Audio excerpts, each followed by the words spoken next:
The government of this country offends me every single day of my life, and I don't come down running to you, do I?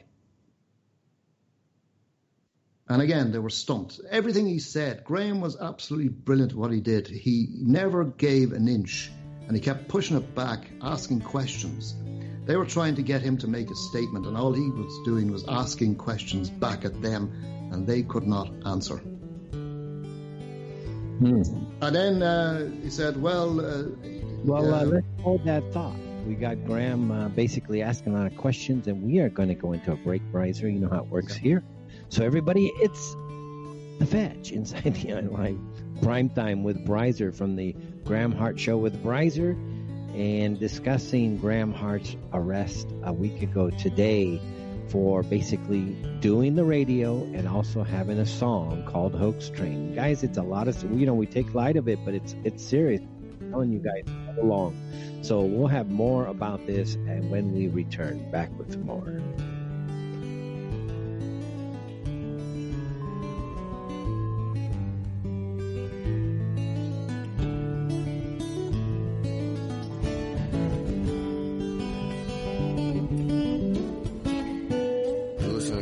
Radio at freedomslips.com, and we'll be right back after this message.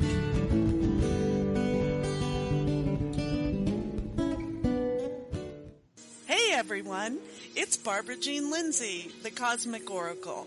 If you have questions about your past lives or future plans, need answers from the cosmos about your love life or career, or just want to keep your finger on the pulse of the planet, check out my show, The Cosmic Oracle, here on Revolution Radio at freedomslips.com.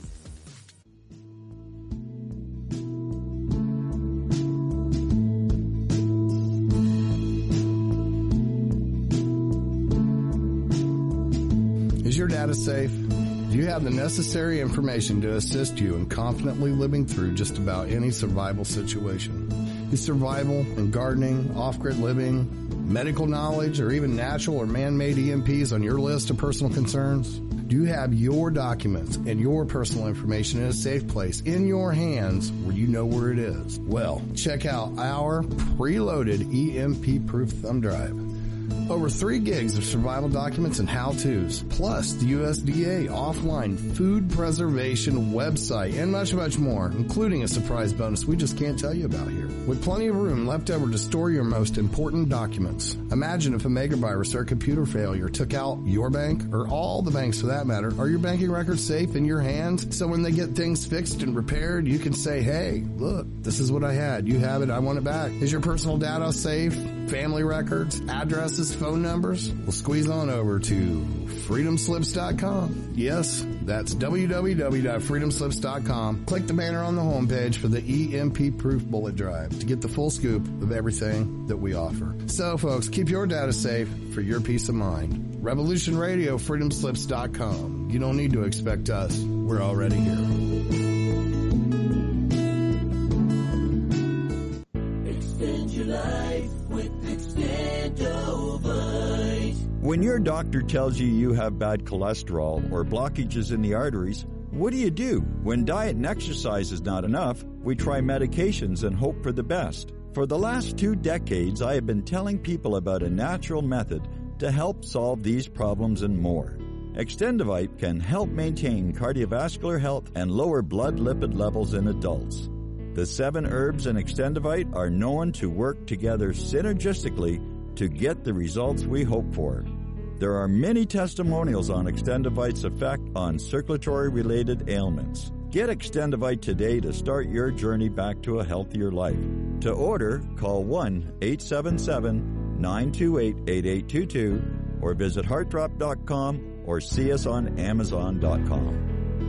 Extend your life with Extendovite. The opinions expressed on this radio station, its programs, and its website by the hosts, guests, and call-in listeners or chatters are solely the opinions of the original source who expressed them. They do not necessarily represent the opinions of Revolution Radio and freedomslips.com, its staff, or affiliates.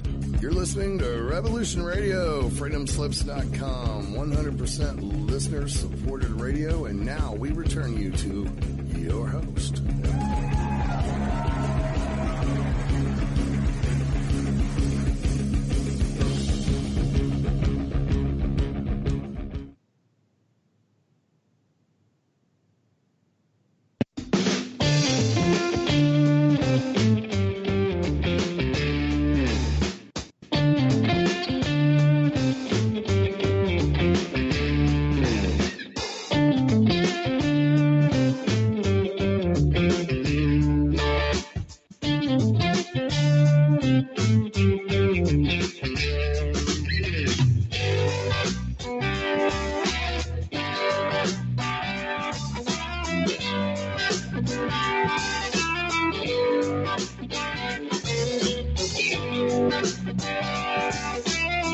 All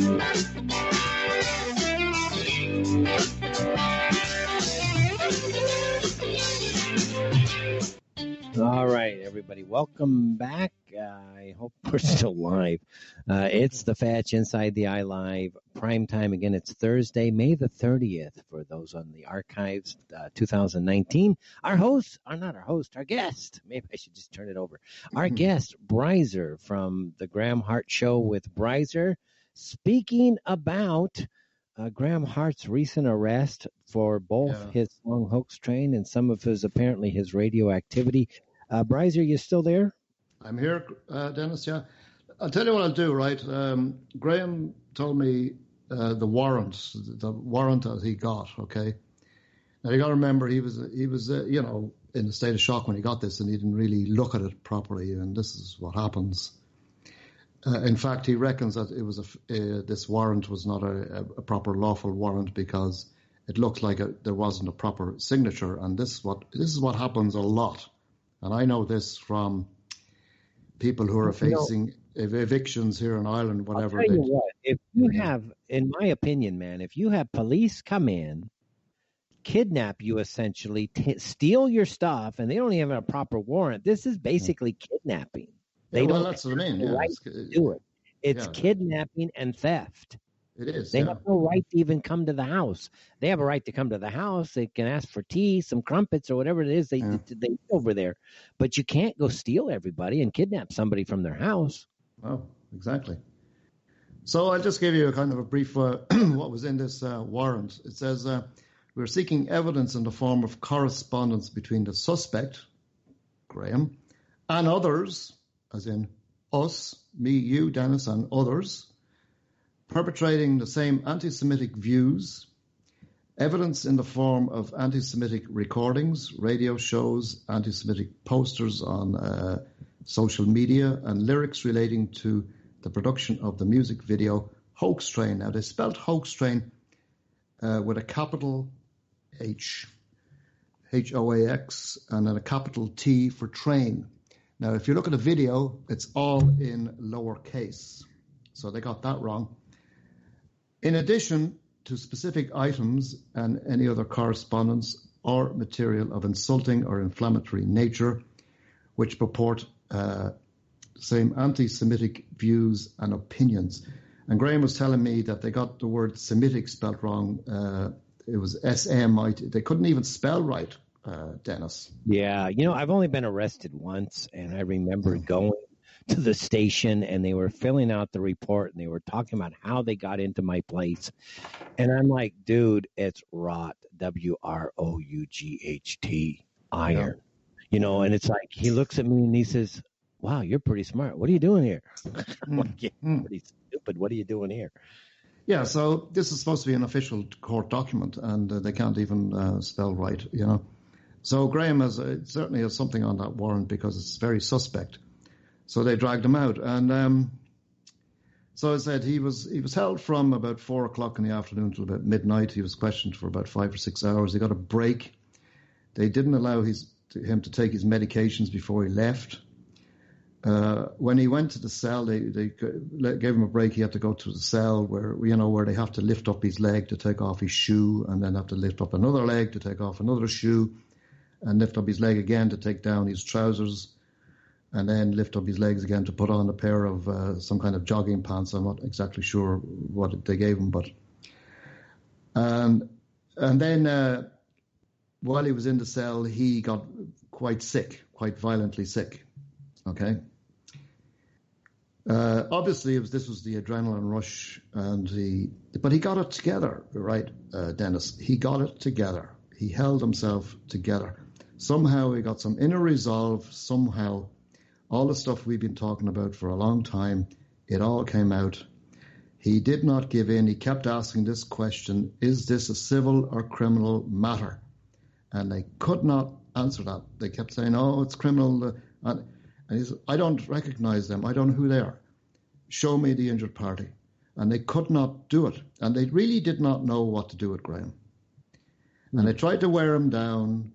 They asked, by the way, Graham, Dennis, they asked about you. They asked about me. They also asked about other guests, which I won't name, that we've had on our shows before. Okay. They again asked Graham about his political opinions. Okay. And so what did they ask about me, man? They just said, who do you know about Dennis Fetcho? And he just went, no comment. Yeah, he just said, no comment. What did he ask about me? No comment. And the others, no comment. He's not, I'm not going to tell you. That's interesting. Yeah, he just, I'm not. He just didn't give in. He just said, no, I'm not, And then they accused him of hate speech and offensive material on the internet. And it said, Graham said, well, he's offended every day by all the bullshit that's going on in this country all the time and around the Western world. He gets offended by it, but he doesn't go running to the cops. Now, it's funny as well, Dennis, because the night before that, Graham was at a kind of like a town hall meeting where a lot of residents in the town where he lives in are complaining about the crime in his town, okay? And there was one police officer that was there, and he said, yeah, sorry, folks, we're really trying our best. We're overstretched. The budgets are tight. We're under-resourced, blah, blah, blah. So we're trying to do our best to sort this problem out. But yet 8 police officers arrive at Graham Hart's door the next day. Now, what does that say? What does that say? Well, I got some drums. Try to talk for another 3 minutes while the drums go by. By the way, I just want to fill you guys in here real quick. It's, of course, the month. You can probably hear that, right? It's the month of Ramadan. And for this type of people, it's very nostalgic to have a drummer going down the road to wake you up the hour before you're supposed to get up to eat the final meal before you have to fast for the day. So it's basically that's what they're doing right now. So this is a big festive thing for them. But for me, it's just drums outside my window. Yeah. Where were we now? I'm saying, eight police officers arrive at his door. Graham actually discussed this with the police, didn't he? He had a discussion. Yeah, he did. He had a discussion about this. So how can you do this? And, he said he was, this is offensive. This is anti-Semitic, all this stuff. He says, I'm not out there. I don't hate anybody. I don't want to hurt anybody. Graham is a peaceful man. He's well respected in his community. Everyone likes him, not just in his community, but all around Cornwall because of his music. He's well known. His music is was played at the local rugby club at halftime, and whatever, just to get the crowd going. Yeah. And a local councillor by the name of Tim Dwelly decided, well, that's not big enough. You've got an anti-Semite now singing those songs, so that has to stop. So, and I tell you, he's got a lot of support down there, Dennis. People are kind of going, no, this is not on, So this is, I think, is going to backfire big time. And the thing is, as I said, the police have really got nothing on him. And I would really like to say to the police, and I'm sure they're listening in tonight, I'm sure they are, I would say to you, please, listen to me, please. We know we've got a job to do, okay? I know you've got, wife and family and mortgage and all the rest of it, right? But seriously, think about this. It's we, the people, who pay your wages, okay? And we pay your wages to protect us from criminality and corruption. Yeah, and yet you're allowing corruption and criminality to go on and allowing our borders to be opened and allowing everybody to come in. And Graham is just saying, I don't agree with this, okay? I don't agree with this. And then when he's done his own, Graham's done his research and looks who's behind all of this, okay? And then he has a guy called Tim Dwelly who's now coming after him and calling him an evil, vile racist. That could be considered hate speech, wouldn't it, Dennis? It is hate. See, the point here is that everyone needs to understand, and if they're listening, okay, get this through your heads, guys. I've been dealing with the Jewish community for 20 years out of Los Angeles. I've known how they can't stand certain people, the real hatred they display towards people. When they use the term anti-Semite, they're basically declaring that you are an enemy of the Jewish people. Within the Jewish community, this means that anybody who wants to go ahead and do anything to you, it's okay to harm you. They can beat you with a bat. They can bash your face in. They can destroy your job. They can take you out of your community because they view you as an enemy of the Jewish people.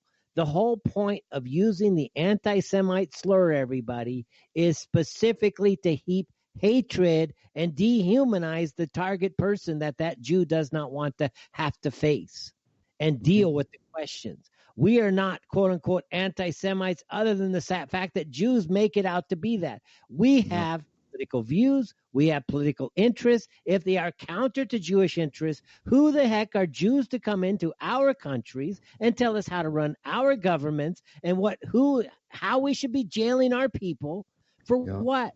It is absurd. It's tyrannical. Yeah. The fact of the matter is, who's been harmed here?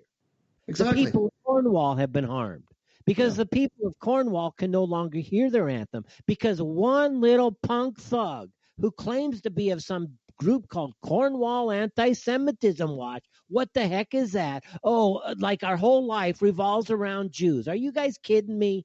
Yeah. Get this through your heads, guys. We are a civilization now that used to be 1 billion people strong plus. We used to have 33% of the world or the global population. We are now down to 8%. Do you hear Jews saying, oh, we got to do something to help the white man? No. All you hear is that we need to clamp down on everything in Western civilization. Yeah. Yet they've been conducting this genocide on us for hundreds of years, and they admit it.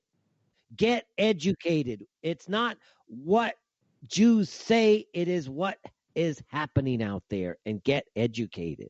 Because quite frankly, all of our families are going down this road, including the police force, and I don't know what the heck they're doing. Well, that's what I'm saying. I appeal to police force because I'm sure there's good men in there. Okay, good men and women in there. Okay. Well, I'm sure too. I am sure too. We have a lot of great people. And they went into it as a good career, but also to protect the community, which they take an oath. They take an oath to protect and serve the community. So that's what put them on their oath. Who are you representing here? Are you representing the people or just a certain little minority of people who think they're special?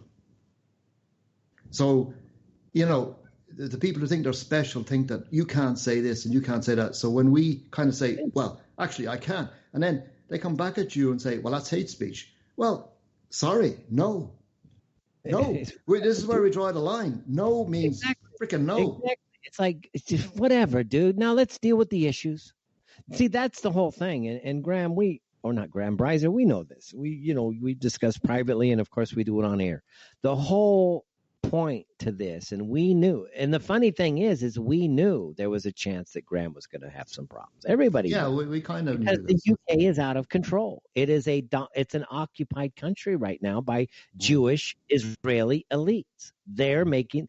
Can you imagine if we in the West, guys, made it a law that says if you go out in public wearing anything Jewish, this is regarded as supremacist and a hate crime, and we will arrest you? Mm-hmm. Because that's what they're doing to us. Oh, if you wear this, you're guilty of a hate crime. Well, what's that? What is that? Yeah. And then they accused him of being racist because of his, talking about blacks and Muslims coming into the country. And he says, I'm concerned. He says, I've got my grandchildren to think about. What kind of a country they're going to grow up in? What's wrong with that? What's hateful about that? He says, I was born in a Christian culture here, okay? And you and I are being hateful towards Christians, aren't you? And again, they stopped. They didn't know they didn't know how to answer any of his questions.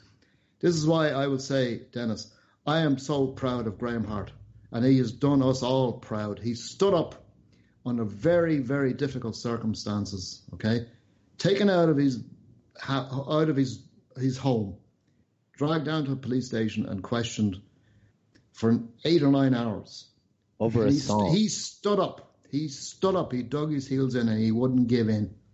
And I say, well done, Graham Hart. Well bloody done, man. We're proud of you. We're feckin' proud of you. I don't know. I just want to drink, dude. Yeah. Now, it's not, I mean, he was released without charge. I have to say that. He was released without charge, okay, pending further investigation. So, as I said, his computers and his phone and all of that. So they're going to be trawling through all of that. And again, I'd say to the police officers listening tonight, really, is that how you work to feed your family, to go through somebody's private stuff? Well, it's embarrassing. I mean, again, we are looking at something that is basically, for us Americans, I regard this as something when I was 7, 8 years old on the schoolyard, and some little baby out there didn't like what somebody said and goes running to the teacher. Oh, Mr. Johnny said, little Johnny said this about me. And then, you got to deal with this stupid little punk little kid. But everybody knows it's a punk little kid, and you just let it go because we're dealing with children here. This is the mentality, Breiser, of basically a toddler. We are basically taking toddlers and elevating them to adulthood. What are we doing? Dude, if you can't handle a song that's actually factually correct, go do your homework, everybody. What is in Hoax Train is factually correct. Yeah. Well, he got it from Google. Is that Google anti-Semitic? Yeah, that's where he got all the images from. How could it be anti-Semitic if it's factually correct? No. The fact of the matter is that the Holocaust, it's not what Jews purported it to be, and no amount of criminality is going to change reality, folks. You can criminalize it all you want. It's not going to change reality. It's a hoax. And imagine being in the police force and you're being told you got to do something to one of your fellow citizens because of a lying culture in your midst. Guys, why don't you go arrest every single Jew in your community under the expulsion order of 1266 or whatever it was? It's never been rescinded. So why don't you really do that? Well, something actually, Dennis, he brought that up in the interrogation. He actually brought that up, and again, they couldn't answer. Now, I'll just tell you other things that were taken from his house. Thomas Goodrich's book, Summer of Hate, that was taken. It's a historical book. Yeah, listen to this one, Dennis, it gets better.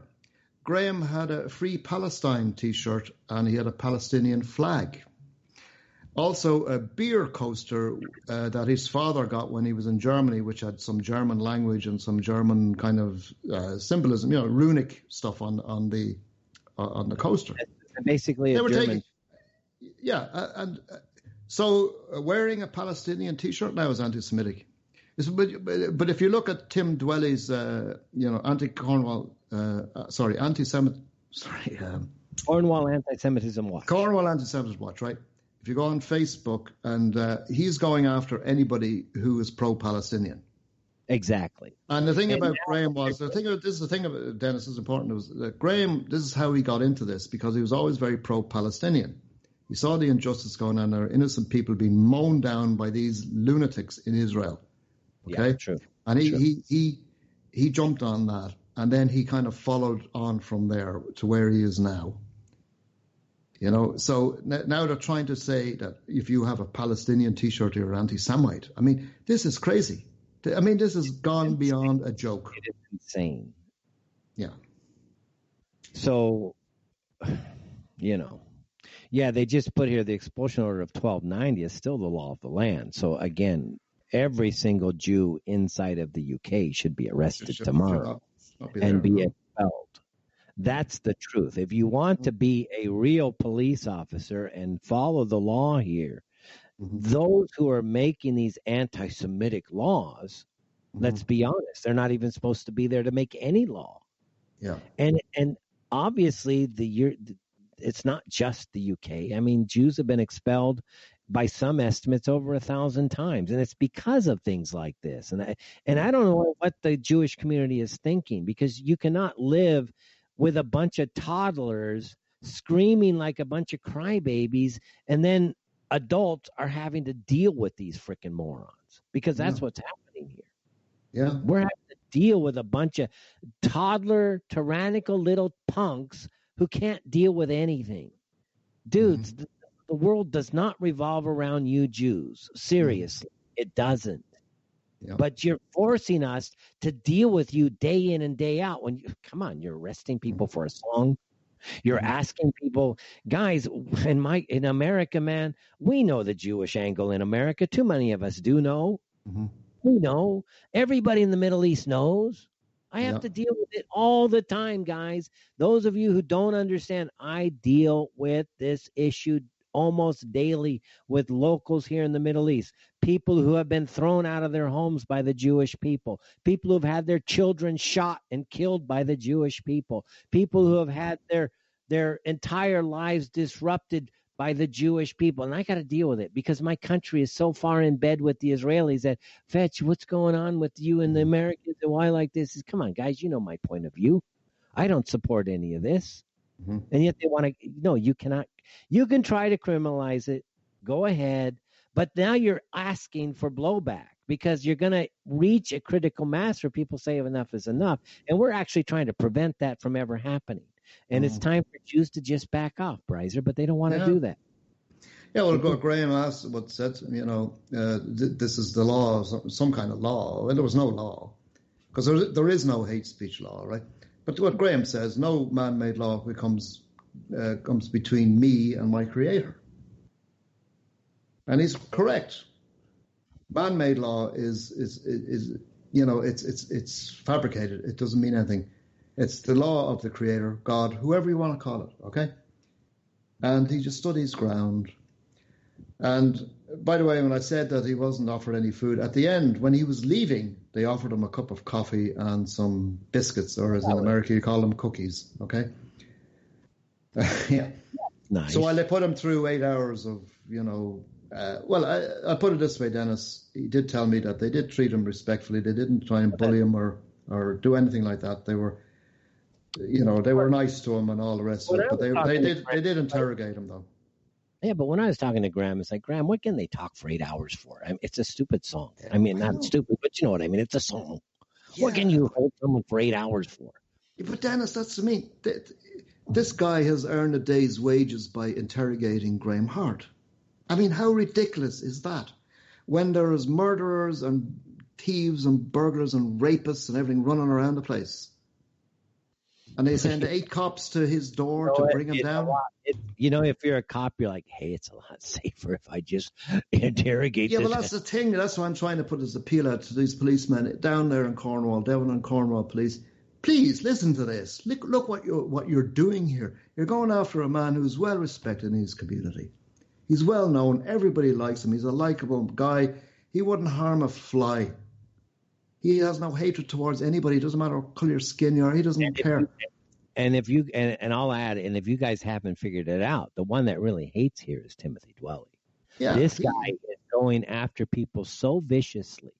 Think about it. You're destroying the cultural. I mean, this guy's going after Cornwall culture at this stage, because if you have a song that's played for 15, 20 years at a sporting venue and is beloved by the fans, who is Tim Dwelly? Seriously.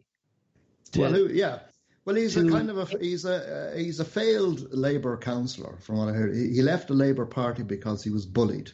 Well, boo-hoo-hoo. No, he wasn't bullied. He is a bully. And now what I'm saying, it's turned now he's a bully, and he's coming after people who are allegedly anti-Semites in Cornwall. Yeah. And he's reckoning that he might get votes because of this. Really? I mean, how many Jews are in Cornwall? A couple of hundred, maybe. 1,000, maybe. There shouldn't be any. Again, if the police were actually doing their job, they'd all be arrested tomorrow. You know what I mean? Well, going back to the old law, yeah. Well, law is law. Yeah. Dennis, I have no issue with Jews. I don't actually know any Jews, to be quite honest. I know two men. So, but I do. I've heard stories from other people, right? And from what I heard, they're not particularly nice unless you agree with them. Yeah, right? yeah, whatever. Yeah, but and then they'll just take you and you're right. But if you kind of just say, well, what about the poor Palestinians? And then suddenly anti-Semite. Sorry, no, hold on. Killing innocent people, women and children in the back. Sorry, that's murder. That's hatred. That's real friggin' hatred right there. And that's what we're dealing with, the state of Israel. And we know what they're doing. Snipers have shot over 6,000 Palestinians over the past few years. People need to get education. Bryzer, thanks so much for coming in, sharing the story. We are officially out of time. I just want to say before we go, Dennis, that Graham asked me specifically to come on your show to put this out because he's great respect for you, and we wanted to put this out for everybody. We will be hopefully back online again on the radio. We're trying to look at the other ways of putting it out. I think we've got a bit of a backup team there. And we are out of time. It's live radio and it rolls. We're out of time, everybody. Okay. Thanks, Brian. Inside the Eye Live Prime Time. See you Saturday. Good night.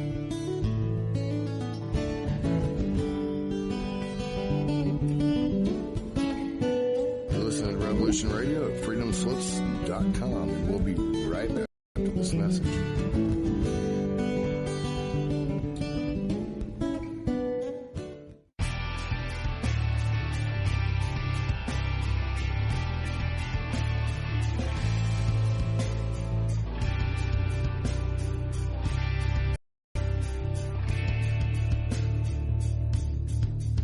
Welcome to Revolution Radio, where you, the listeners, are in charge. Here at Revolution Radio, we present 48 broadcast hours of news and information each and every day. Revolution Radio never sleeps. Revolution Radio is worldwide and borderless information. Revolution Radio is also commercial-free. Revolution Radio is supported 100% by you, the listeners. And that's why we appeal to you to donate and support this station and its expenses. You can support us in many available options like archive subscriptions, our seed pack selections, or even my woodworking store. And we also even have Revolution Radio's swag at the Revolution Radio Zazzle store, which you can get t-shirts, coffee cups, even a baby onesie.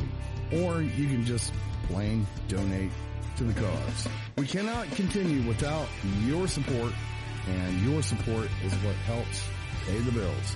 So please, if you wish us to continue, please stop by our station support page and drop a dime on us. Revolution Radio, where information never sleeps.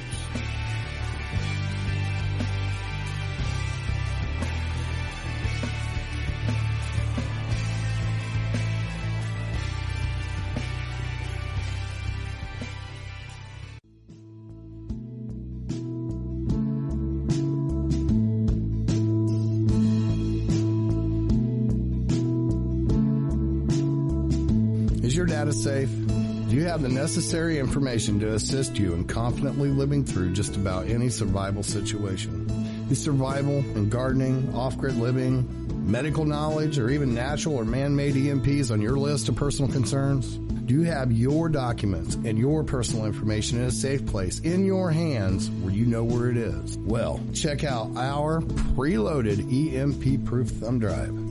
Over 3 gigs of survival documents and how-tos, plus the USDA offline food preservation website, and much, much more, including a surprise bonus we just can't tell you about here. With plenty of room left over to store your most important documents. Imagine if a megavirus or a computer failure took out your bank, or all the banks for that matter. Are your banking records safe in your hands? So when they get things fixed and repaired, you can say, hey, look, this is what I had. You have it. I want it back. Is your personal data safe? Family records, addresses, phone numbers? Well, squeeze on over to freedomslips.com. Yes, that's www.freedomslips.com. Click the banner on the homepage for the EMP-proof bullet drive to get the full scoop of everything that we offer. So, folks, keep your data safe for your peace of mind. Revolution Radio, freedomslips.com. You don't need to expect us. We're already here.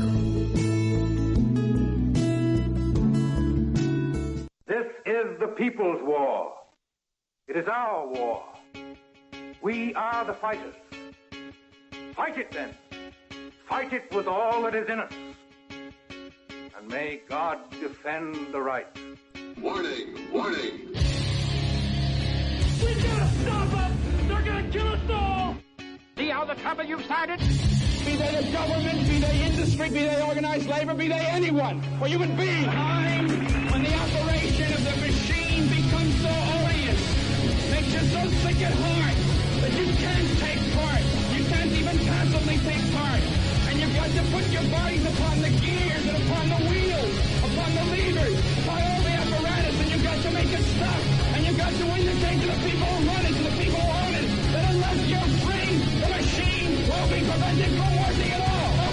Revolution Radio at freedomslips.com, the #1 listener-supported talk radio station, throwing ourselves upon the gears of the machine. Revolution Radio, where information never sleeps. You called down the thunder, well now you got it. Right, you tell them I'm coming, and hell's coming with me, you hear?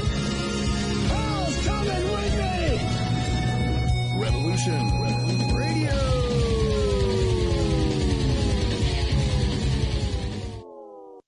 Extend your life with Extendovite. When your doctor tells you have bad cholesterol or blockages in the arteries, what do you do? When diet and exercise is not enough, we try medications and hope for the best. For the last 2 decades, I have been telling people about a natural method to help solve these problems and more.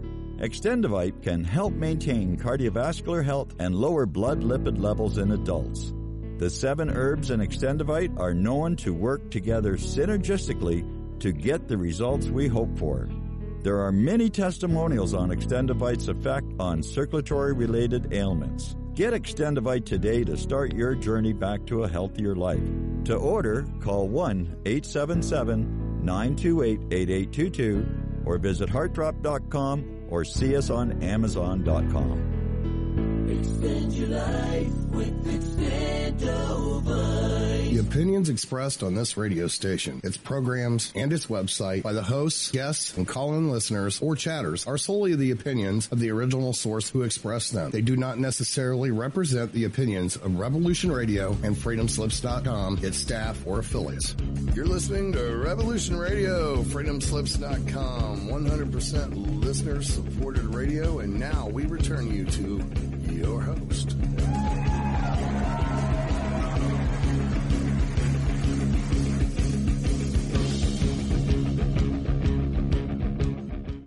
It is again time for the New American Dream radio show. The American-Russian novel, All We Need Is More Vodka Radio Hour.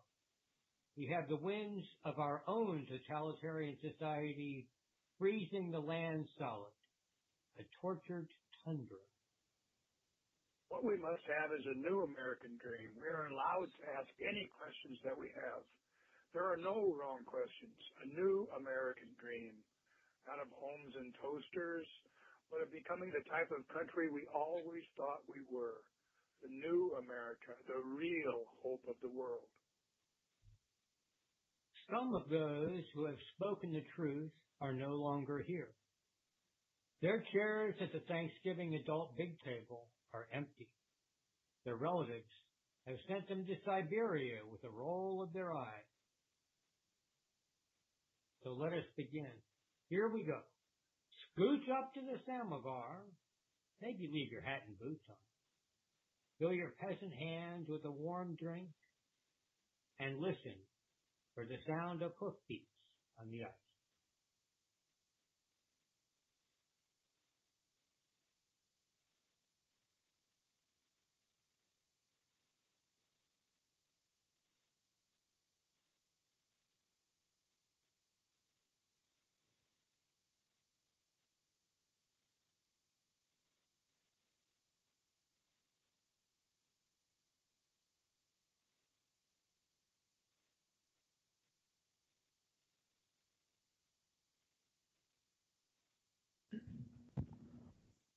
Come gather round, people, wherever you roam, and admit that the waters around you have grown, and accept it that soon you'll be drenched to the bone. If your time to you is worth saving, then you better start swimming or you'll sink like a stone, for the times they are a-changing.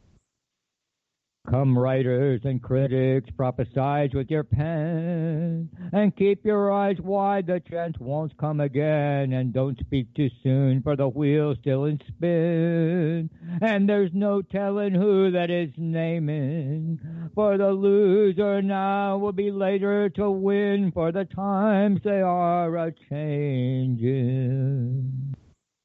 Come senators, congressmen, please heed the call. Don't stand in the doorway, don't block up the hall, for he that gets hurt will be he who has stalled. There's a battle outside and it's raging. It'll soon shake your windows and rattle your walls, for the times they are a-changing. Mothers and fathers throughout the land, and don't criticize what you can't understand. Your sons and your daughters are beyond your command. Your old road is rapidly aging.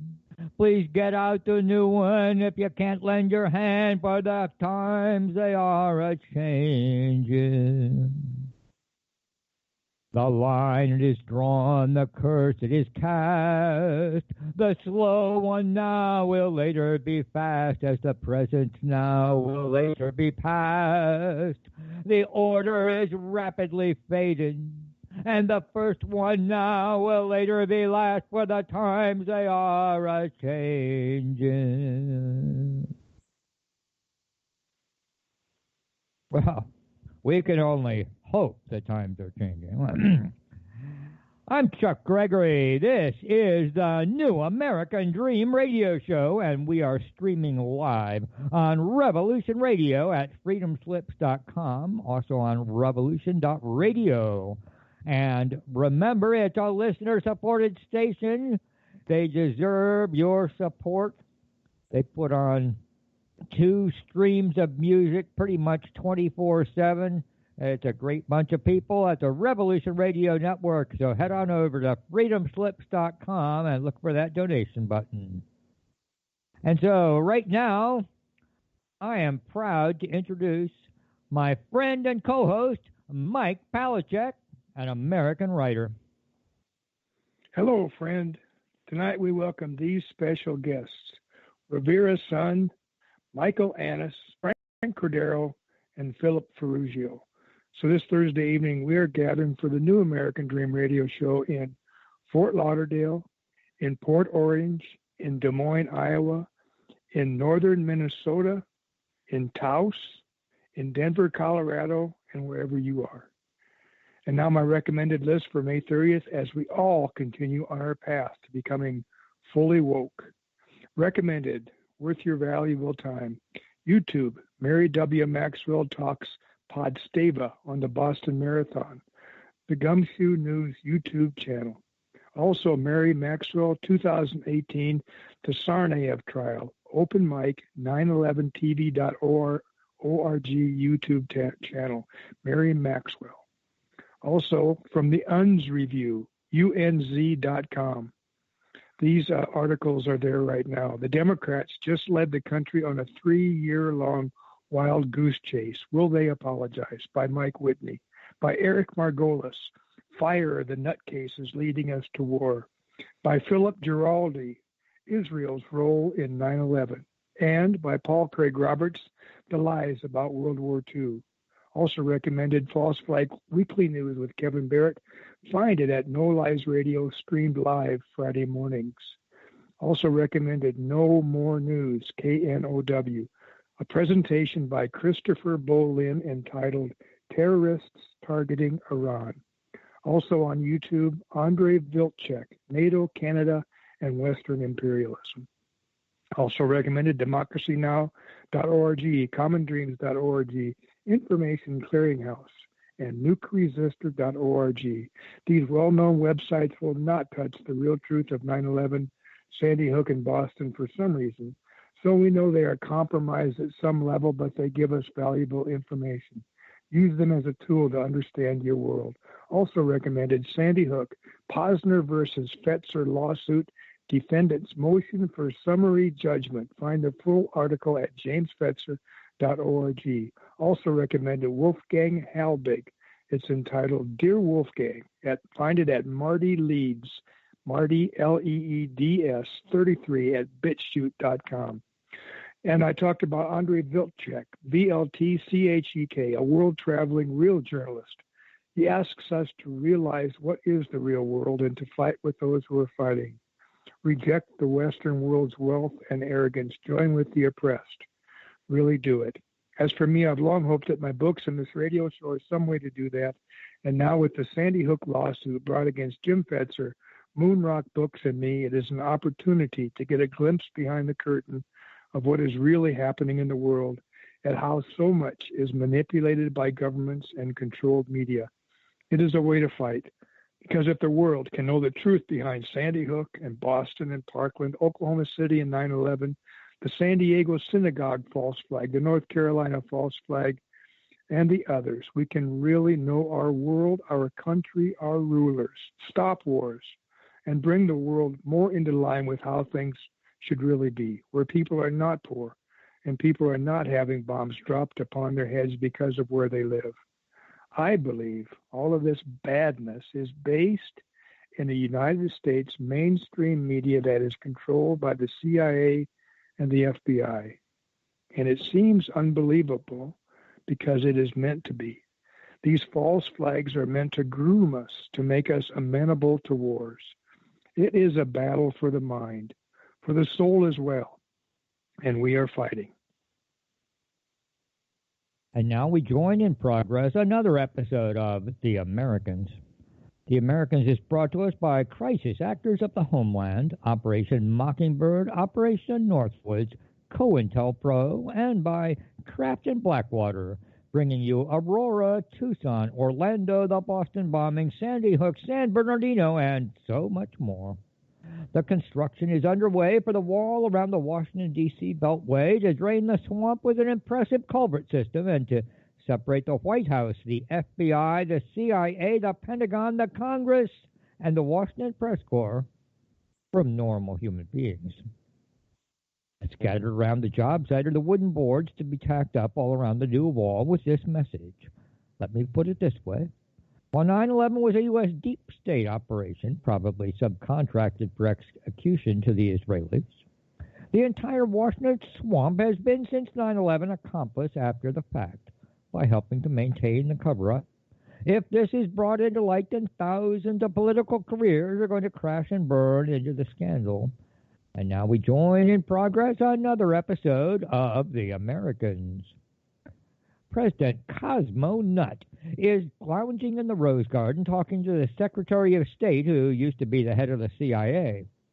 They both have legal pads in their laps while looking out over the broad Verdant yard and the beautiful sky and skyline, thoughtfully sketching dollar signs, tanks, and boobs. The Secretary of State, former director of the CIA, is briefing the President Nutt for his upcoming trip to Booga Boogaville, as the President Nutt refers to it. We lie, we cheat, we steal, says the Secretary of State and former director of the CIA. President Nutt nods his head and turns the yellow legal pad page and begins another new page, begins his work by drawing across the top dollar signs, tanks, and boobs. That same day, the Secretary of State, former director of the Central Intelligence Agency, was in Mrs. Thompson's fifth grade classroom for his granddaughter's Bring a Grandparent to Class Day, standing in the front of the room with all the other grandparents lining both sides of the room. It was his turn to speak. As you know, he said, 9/11 was done along with Israel so that we could invade Iraq, destroy it, invade Afghanistan, destroy it, invade Syria, destroy it, and now invade Iran, and of course destroy it. We lie, we cheat, we steal. That night, the Secretary of State, former director of the Central Intelligence Agency, was interviewed on The Tonight Show, and after high-fiving with the host and the crew and the audience, put up his hands and waved and shouted, "We lie, we cheat, we steal," along with the cheering crowd. And then they all added, "We murder." That weekend, the Secretary of State, former director of the Central Intelligence Agency, was the guest speaker at his church. And after high-fiving with the minister and the deacon and the people in the first pews, put up his hands and waved and shouted, "We lie, we cheat, we steal," along with the cheering crowd. And then they all added, "We murder." Join us next week on The Americans when we will see the Secretary of State, former director of the CIA, visit Terre Haute Federal Penitentiary in Terre Haute, Indiana. Our first guest of the evening is Philip Ferruggio. Phil joins us each week from Port Orange, Florida, and you can find Phil's columns all over the internet. He's a very prolific writer. His columns are posted on many sites. Just look for Philip Ferruggio. That's F-A-R-R-U-G-G-I-O. And here is Philip Ferruggio with It's the Empire, Stupid. Okay, good evening, working stiffs. The war racket continues 84 years later. On this Memorial Day weekend, we had All Americans should look back to the great essay written in 1935 by Marine General Smedley Butler. He named it War is a Racket, and it still resonates nowadays, perhaps even more powerfully. His essay should be required reading for all high school American history students. General Butler acknowledged that he became a gangster for the U.S. corporate interests internationally, realizing that what we call war is many times just an excuse for private business interests to A, make mega bucks from our tax dollars, and B, to control the resources and markets of overseas nations, all under the protection of our flag. Has anything changed? Don't you, who know better as to this empire, just love it when you turn on the boob tube lately and see those Army, Marine, and Navy commercials? How about the one that shows soldiers in combat aiming their weapons and wearing similar gear to what Art Carney wore as a sewer denizen on the Honeymooners? The narrator of the commercial says something to the effect of "Warriors Wanted." Now, the Navy has a commercial that says, "Around the world, around the clock, in defense of all we hold dear, back home, America's Navy." You drive in your car and see the license plates advertising one of the military branches. How about those, bumper stickers that say, "Proud mom of a Marine" or "Proud grandparent of a Marine"? Usually right next to a Trump 2020 bumper sticker. Some of the car owners still have their Bush Cheney ones. You are watching a Major League Baseball game on the boob tube, and all the players and coaches are wearing camouflage caps and uniforms.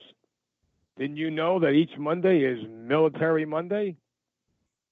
The worst case scenario is when you tune in to watch any major sporting event. Way before the action begins, they will have a giant flag draped across the field of play. Then, as the national anthem is being sung, a color guard appears, dressed in the T's in full uniforms and carrying another flag. Well, why not? We're at war. In this upcoming 2020 election cycle, the overwhelming number of potential candidates, and of course the hypocrite Trump, stand in line to keep this obscene military spending alive and well. For whom? Not, of course, for the 300 million of us who cannot get the public services we need to live comfortably. How can we, when over half of our federal taxes goes to some segment of what they label defense spending? Oh, they con us by calling most of it discretionary spending. It sure as hell does not go to the young men and women who serve in those overseas places that we had no business ever being in. Yet the phonies and hypocrites, and of course the fools who buy into this lie, lower their heads and give reverence to the fallen heroes. They were not heroes. In places like Vietnam all the way to the present day concerning our illegal and immoral actions in the Middle East. Rather, they are pawns in this empire's geopolitical war games.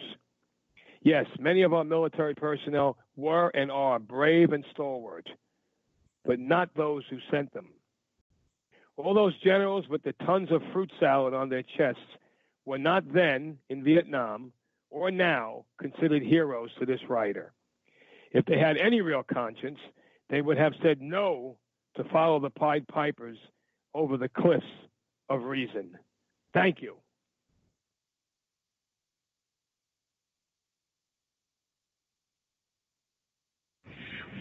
Moonrock Books. We're a group of scholars, experts, and authors who feel the world really needs saving and that resisting the American empire is the right thing to do. People are starved for truth.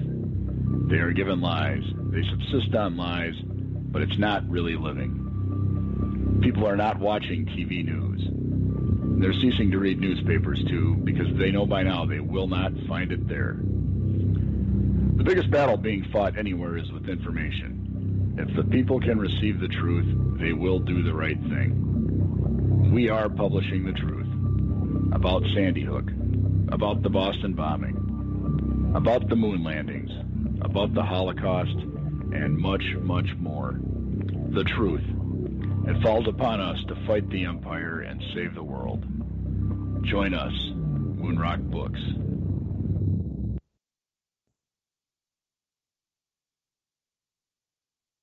There must be some way out of here, said the Joker to the thief. There's too much confusion, I can't get no relief.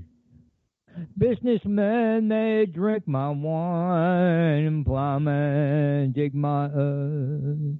None of them along the line know what any of it's worth. No reason to get excited, the thief he kindly spoke. There are many here among us who feel that life is but a joke.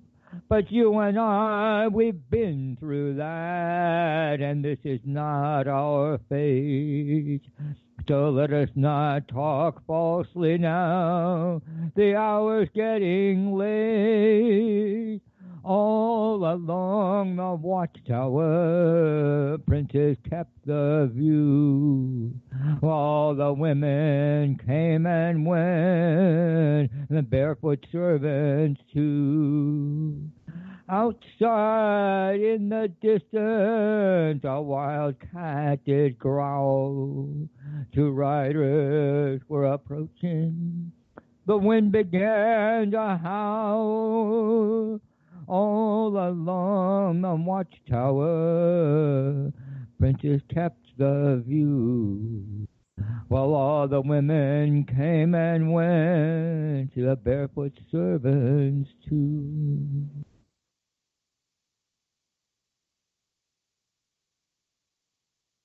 Coming up in the next half hour, we will hear from Frank Cordero in Des Moines and Rivera's son in Taos.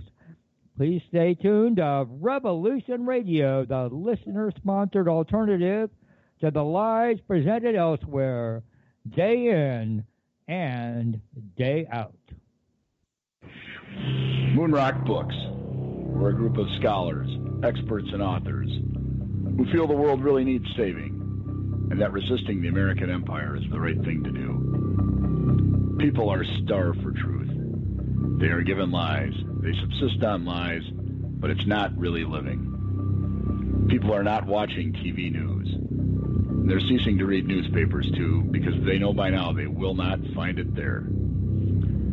The biggest battle being fought anywhere is with information. If the people can receive the truth, they will do the right thing. We are publishing the truth about Sandy Hook, about the Boston bombing, about the moon landings, about the Holocaust, and much, much more. The truth. It falls upon us to fight the empire and save the world. Join us, Moonrock Books.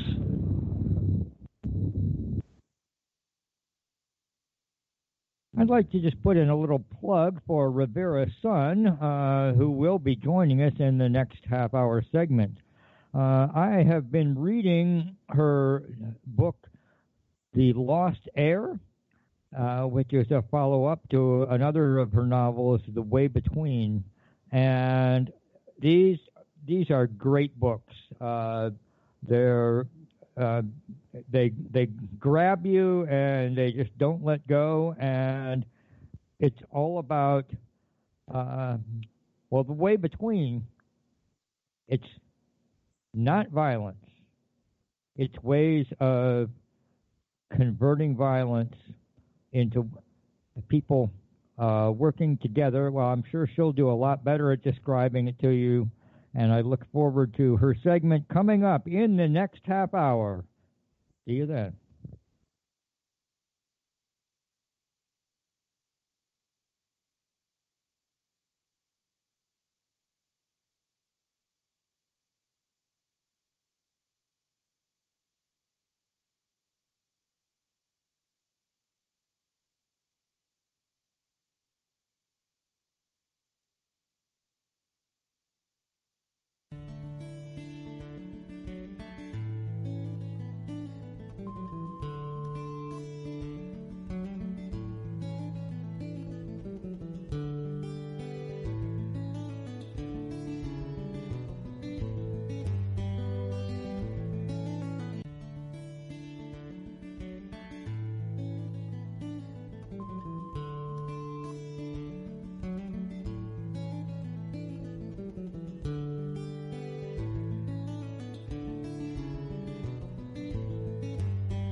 Revolution Radio at freedomslips.com. And we'll be right back after this message.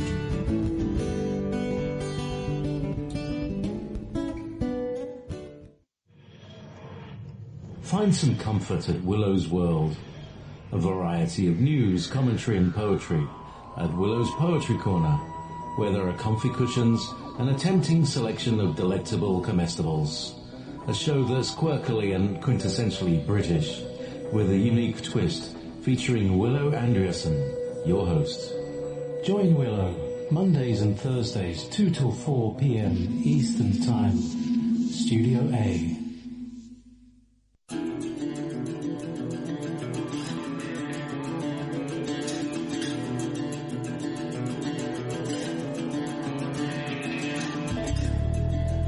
Travels to Earth through the rainbow crystal bubbles from the furthest reaches of space and time, across the dimensions, through the elements, and in harmony with the colors of the universe. Through her mastery of abstract stream of consciousness malapropisms, she weaves a web of comic, satiric, cosmic conversation. Her subjects can range from Norman, the goose next door, to astrology and earth changes, and into the deep recesses of the soul matrix.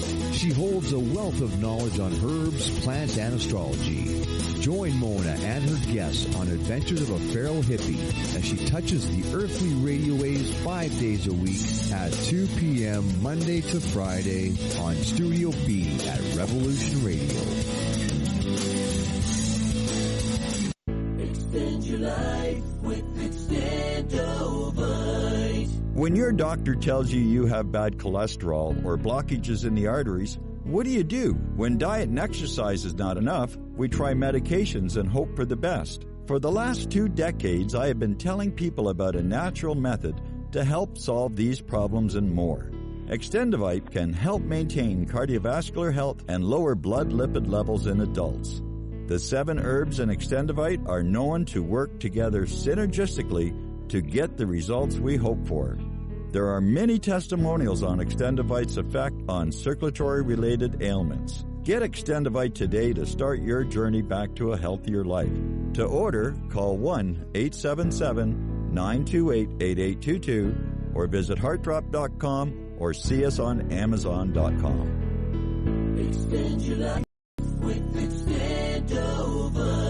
The opinions expressed on this radio station, its programs, and its website by the hosts, guests, and call-in listeners or chatters are solely the opinions of the original source who expressed them. They do not necessarily represent the opinions of Revolution Radio and FreedomSlips.com, its staff, or affiliates. You're listening to Revolution Radio, FreedomSlips.com, 100% listener-supported radio, and now we return you to your host.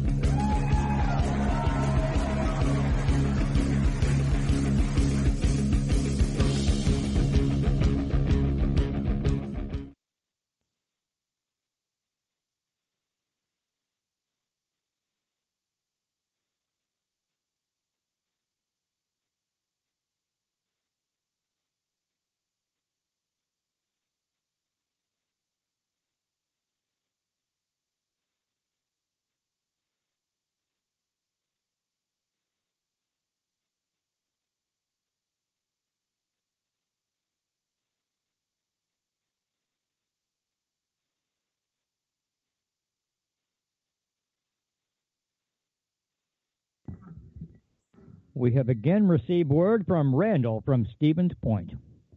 I got my gun in my truck. I told you I'm headed for the woods and up the mountain. That's where I am right now. I can see you all from right here through my scope. Don't worry, I got the safety on. Well, it's on now. Tell Bubba Jean I always loved her. Don't follow me. I got on my camo jeans. Never find me. When you hear about the big shootout, all that, that'll probably be me.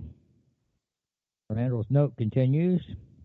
The essence of any false flag terror event is a story. It has to be compelling and it has to hit us on an emotional level. It must feature heroes, villains, victims, and an assortment of supporting players. It must have a setting, both in space and time, which becomes an essential part of its core message. The story will have a plot and subplots that are heartbreaking, angering, inspiring, and uniting, even if ultimately causing anxiety and a sense of helplessness in the audience. Our sense of security is temporarily threatened by a disorienting act of violence, but we are reassured that those in authority will protect us, and we will find strength in overcoming the adversity. And more from Randall. Dave McGowan has explained why people are so hostile to the idea that Apollo is not what we were told. It's not the lie itself that scares people, it's what that lie says about the world around us and how it really functions. For if NASA was able to pull off such an outrageous hoax before the entire world and then keep that lie in place for 4 decades, what does that say about the control of the information we receive? What does that say about the media and the scientific community and the educational community and all the other institutions we depend on to tell us the truth? What does that say about the very nature of the world we live in? This is why the term conspiracy theorist has been cultivated and baked into our culture to defend those in power from having the big lies challenged. This is Andy Rooney reporting for the New American Dream radio show. Do you ever wonder? Well, kind of people we have running our government. If we really knew the truth, I believe we would be astonished. Forget about George Washington and the cherry tree, Ronald Reagan making America strong again, the George Bushes riding into the baseball game on national TV to throw out the first ball and then sitting in the front row. Forget about Bill Clinton or Barack Obama, the new liberal Democrats who care about you. SpongeBob, The Simpsons and South Park, Calvin and Hobbes, Snoopy have more to tell us than those guys. At least in the Soviet Union, when they saw nonsense and lies printed in Pravda and TASS, at least they knew they were lies. We're still at the infancy stage in our development of not questioning the lies. And so the next time there's a bombing or a threat of a bombing or a bunch of baby blue backpacks found on a brown bench in Bemidji, the healthy American, the true American, the real American thinks CIA, FBI, police. The real patriot refuses to stand for the national anthem, and rather than another knee-jerk reciting of the Pledge of Allegiance, he says, not until I get some questions answered. Because this is important stuff. This has been Andy Rooney reporting for the New Nightly News. Don't you ever wonder? Next guest of the show is Frank Cordero. Frank Cordero, as always, joins us each week from Des Moines, Iowa, the Des Moines Catholic Worker. And now we're going to hear the conversation between Chuck Gregory in Fort Lauderdale and Frank Cordero in Iowa. Hello, Chuck. Well, hello, Frank. How are you? Hello. Are you there? Hello, Frank. How are you? If this isn't let me working... get some of the. Let me get the. I got new noise, background noise here. I'll just cut it down. Okay. Yeah. So. Whoa. So let me just get the. Good. All right. Oh, so you caught me in my room. I'm going to go on the staircase. Okay. And we'll gab. All right. Okay. Good. So, if I'm needed, they'll tell me all. I'm also the showerhead. I cooked today. We're really low on people today for some reason. Oh, really? Okay. And so we're doing double duty. We had a beautiful day here in Iowa. Although there's so much rain and water on the soil that it don't take much to, shut a road and have flooding happen. So that's what's going on. All the farmers are in a titty about this, and of course we're talking about row crop farmers, corn and soybeans. These are the guys who the president is going to cut. What is it? $16 billion to supplement them because of the China trade reprisals to U.S. corn and soybean products. So, and then, of course, what we're doing here is we're bailing out corporate agriculture. Right. Well, of course we are. We wouldn't bail out the little guys. We're going to bail out the big ones. and it's just and it's the kind of agriculture that's killing the planet. It is the epitome of short-sightedness. But that is the ethos of modern day capitalism, as we call it in the United States, global billionaire game, where those who collect the most debt seem to make the most money. Isn't that crazy? Yes, sure it is.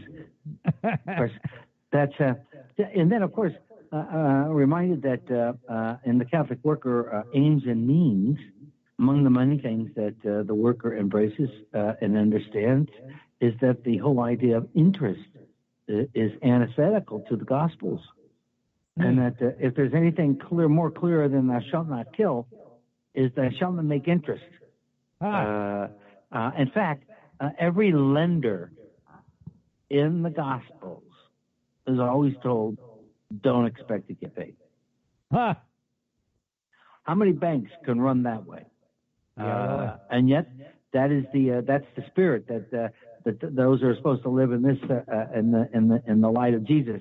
Oh, but the churches have gone so far away, so terribly far away. I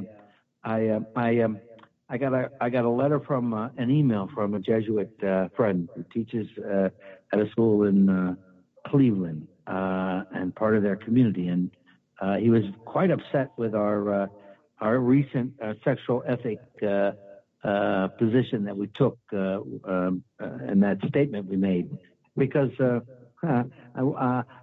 Catholic workers claim that we're within the Catholic tradition and we don't follow the bishop's lead on human sexuality, and basically follow our own lead, which has to do with anarchism and responsibility and love.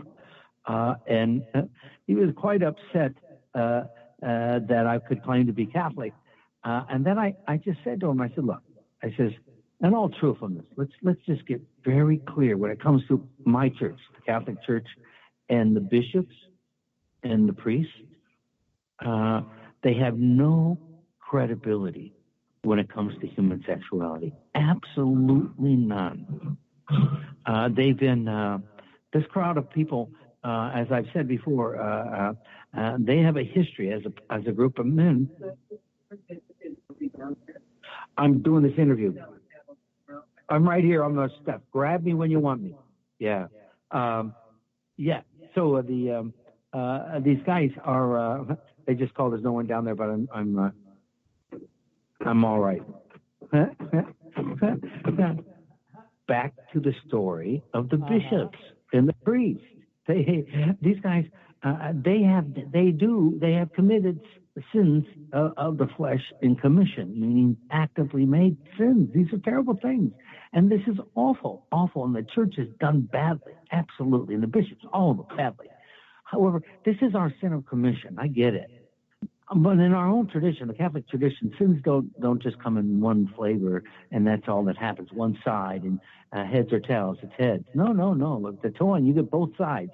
So sins also have the question that a sinner has to ask is, while I was doing this, proactively engaged in this, taking up all the time to deal with sexual scandals, what was I not doing? That's a hidden question. And I said, what you're not doing as a Christian in the United States is the big question. Because our way of life is so anti-Christ, anti-gospel. And the difficulty for anyone who in this tradition called Christianity is that the very leadership and the whole of the body of practicing Christianity in this country do not understand that they are, by being pro-rich, pro-war, pro-USA, they're actually the crucifiers of Christ. They don't get it. And how to expose that truth, to unveil that for our fellow countrymen of the same faith is a very big dilemma for anyone who, like myself, who believes that I have at least a piece of the truth in clearly the truth of a guy named Jesus would not be in these wars. This Jesus would not be dealing with the poor and putting up borders, and there'd be no death. But this is crazy. I mean, really. It is indeed. It really is. Frank, we're gonna have to stop there for tonight. I've been having a heck of a day, and I've got to put things together and get ready, get everything ready for the show. But thank you, because that was a really good thought, and I think you're a kind man. God bless you, Chuck. Bye bye. All right, thank you, Frank. Bye bye.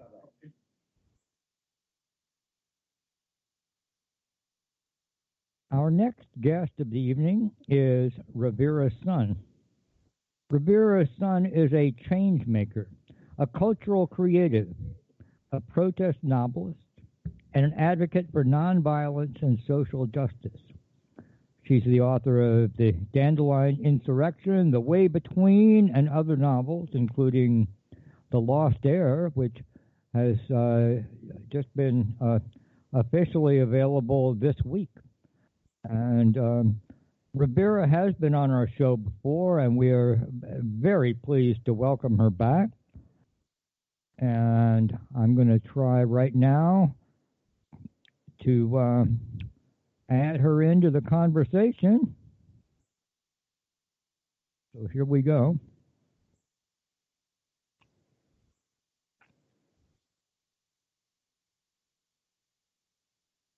Rivera will be joining us from Taos, New Mexico. Oh. Hello, Rivera. It's Chuck and Mike and the New American Dream Radio Show, and you're on the air. Thanks for having me on the show this evening. Well, we love to have you back on the show, and I hope you will tell our audience all about The Lost Heir. Thank you for that invitation. Yeah, so I am a novelist by trade and profession, and I am also an activist and a trainer in nonviolence. And I tend to blend the two together to create novels that tackle social justice issues, but in a fun and uplifting way, blending elements of fantasy and adventure, particularly for the books in Ariara's series, which is the name of the hero in The Lost Heir, and the prequel to that, The Way Between. And so I'm releasing a novel right now, The Lost Heir, and it is a wild adventure full of creativity and vigor and enthusiasm for life. And it features a young girl who has discovered that she is the lost heir of two kingdoms, but when she is brought to the capital city, she quickly realizes that the extravagance and the lifestyles of the upper class are built on the backs of poor people, and they're built on a terrible exchange which makes people trade their labor as indentured servants or migrant laborers in exchange for the water that flows or should be flowing to their desert lands. And in the course of the book, she and her young friends have to find a way to transform that situation.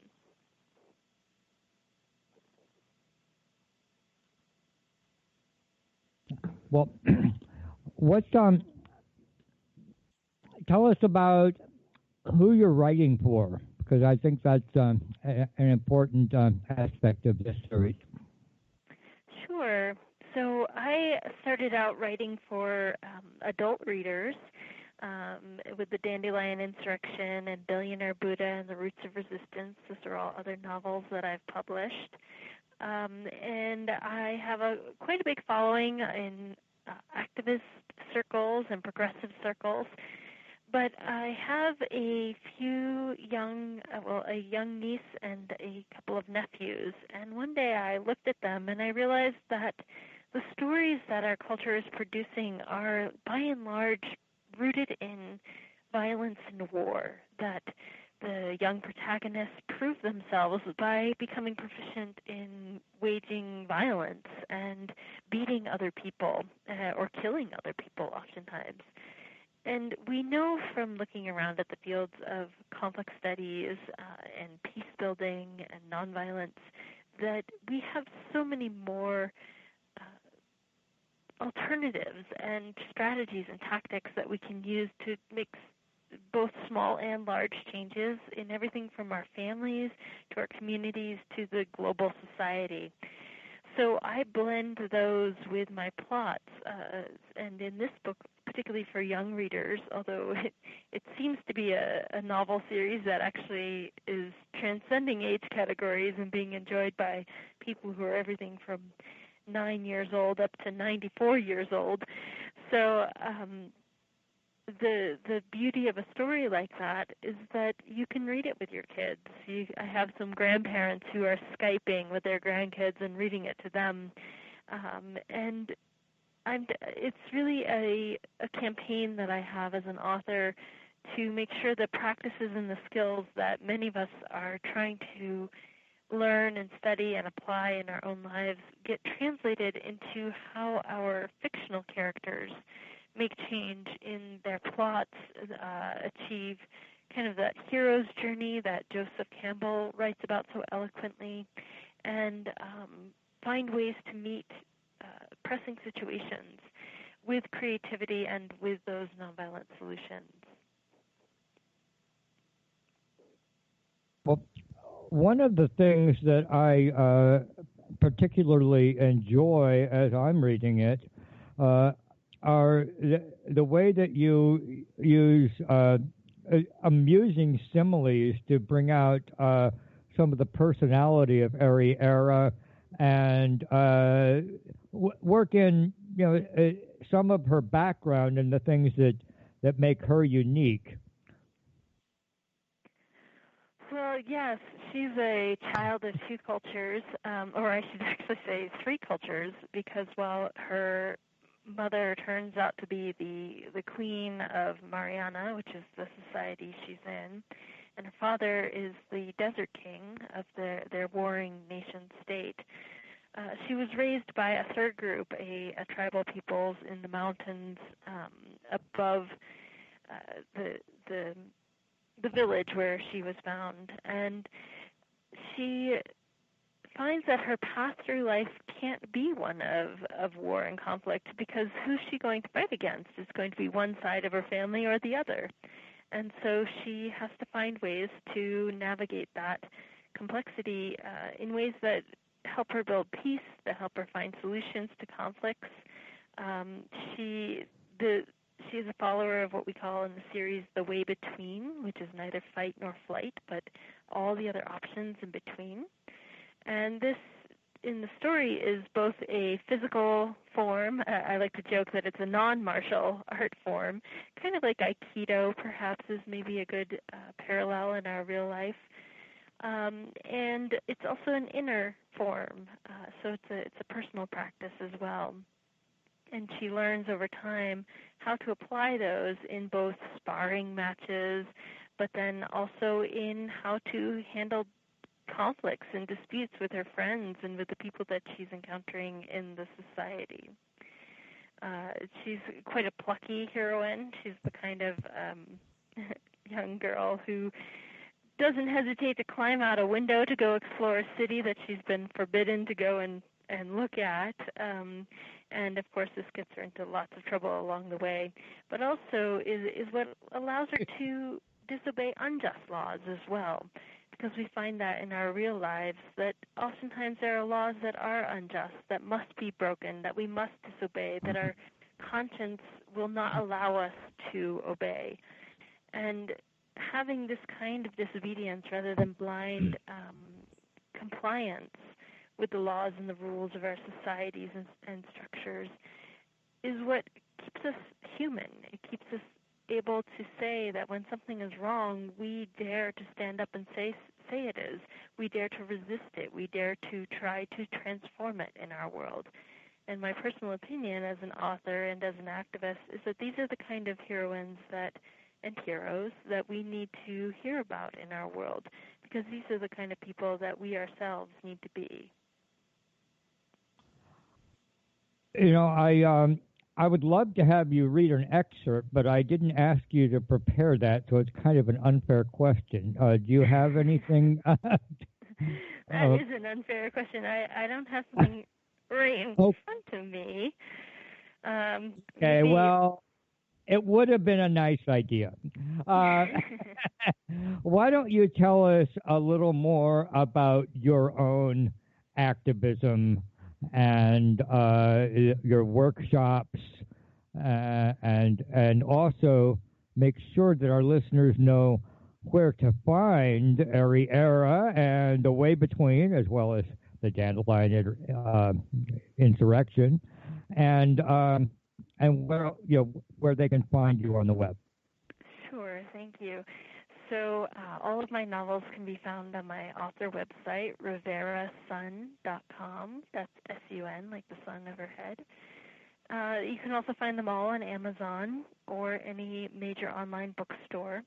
You can also order them through your local bookstore if you have one that you particularly like. So I'm very findable, very searchable on the internet. And so in my activism life, I get involved in a lot of different kinds of campaigns for people's human rights and civil rights. Campaigns for the earth especially are very concerning to me right now. We're working on a water justice struggle here in Taos, New Mexico, where I live. I'm involved in climate justice struggles. And over the years, I've done quite a bit of work with inequality, which in the U.S. is a major issue. I also work a little bit with pro-democracy endeavors that are trying to create a more participatory, direct, and fair democracy in the United States. But the main thing that I tend to do in activism is I teach strategy for nonviolent movements. And I got into doing this because when I started writing novels, I wanted to build nonviolent plot twists. I wanted to show nonviolent movements as the architecture of an engaging and exciting and interesting novel. But honestly, when I first started writing, I didn't know very much about how nonviolent struggle worked or how nonviolence can make social change.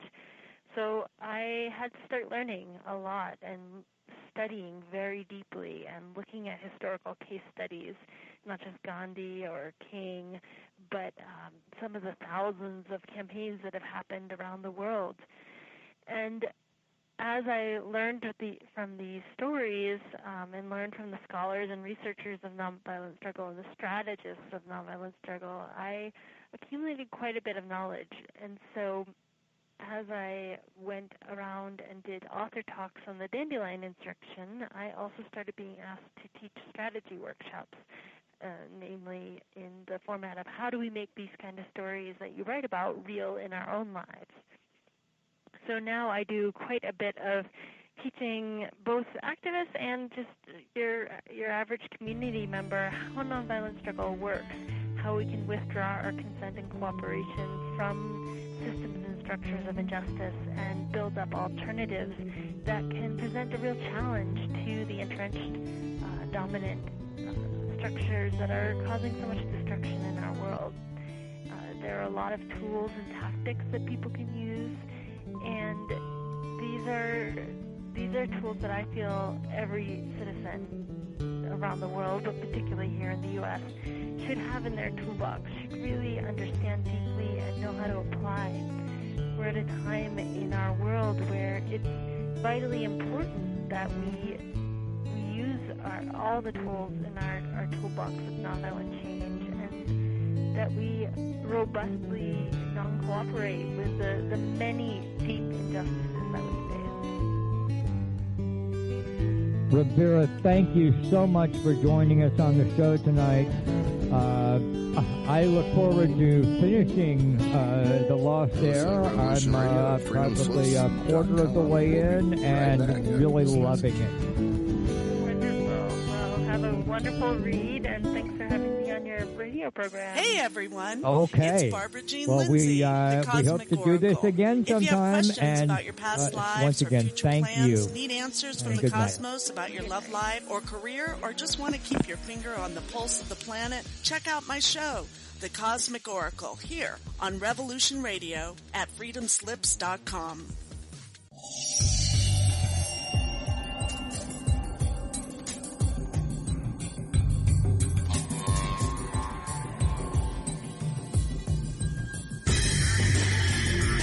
It is no secret that the so-called mainstream media is best described as controlled propaganda.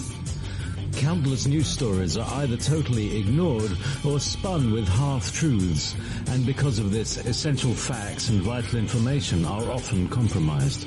Join Dr. Ott every Friday night on Studio B at 10 p.m. Eastern and learn why The Story Behind the Story was nominated for a Peabody Award in its second year of producing unparalleled broadcasting excellence in 1997. That is, if you really care about learning the truth.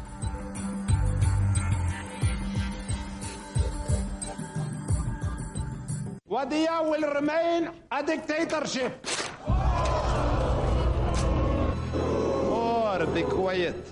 Why are you guys so anti-dictators? Imagine if America was a dictatorship. You could let 1% of the people have all the nation's wealth. You could help your rich friends get richer by cutting their taxes and bailing them out when they gamble and lose. You could ignore the needs of the poor for healthcare and education. Your media would appear free, but would secretly be controlled by one person and his family. You could wiretap phones. You could torture foreign prisoners. You could have rigged elections. You could lie about why you go to war. You could fill your prisons with one particular racial group, and no one would complain.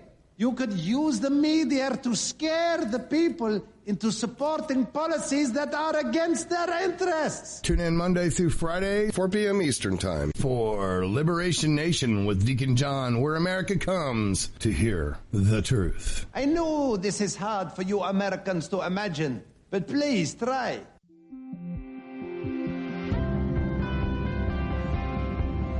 Ohio Exopolitics will be on from 4 to 6 p.m. Eastern on Studio A. Mark Schneider will have guests on that will discuss many important topics, including the state of the world today. However, much of the show will be dedicated to the writings of Edward Albert Meyer. Let me read a short passage from one of his writings. Love is the highest principle of creation, and through it, everything exists in absolute logic. All of nature in its indescribable splendor is nothing but the love of creation, which is expressed visibly. The love of creation is everywhere, because without it, nothing at all would be able to exist. Please join Mark on Ohio Exopolitics from 4 to 6 p.m. Eastern on Studio A. Extend your life with Extendovite. When your doctor tells you have bad cholesterol or blockages in the arteries, what do? When diet and exercise is not enough, we try medications and hope for the best. For the last 2 decades, I have been telling people about a natural method to help solve these problems and more. Extendovite can help maintain cardiovascular health and lower blood lipid levels in adults. The 7 herbs in Extendovite are known to work together synergistically to get the results we hope for. There are many testimonials on Extendovite's effect on circulatory-related ailments. Get Extendovite today to start your journey back to a healthier life. To order, call 1-877-928-8822 or visit heartdrop.com or see us on amazon.com. Extend your life with Extendovite. The opinions expressed on this radio station, its programs, and its website by the hosts, guests, and call-in listeners or chatters are solely the opinions of the original source who expressed them. They do not necessarily represent the opinions of Revolution Radio and FreedomSlips.com, its staff, or affiliates. You're listening to Revolution Radio, FreedomSlips.com, 100% listener-supported radio, and now we return you to your host.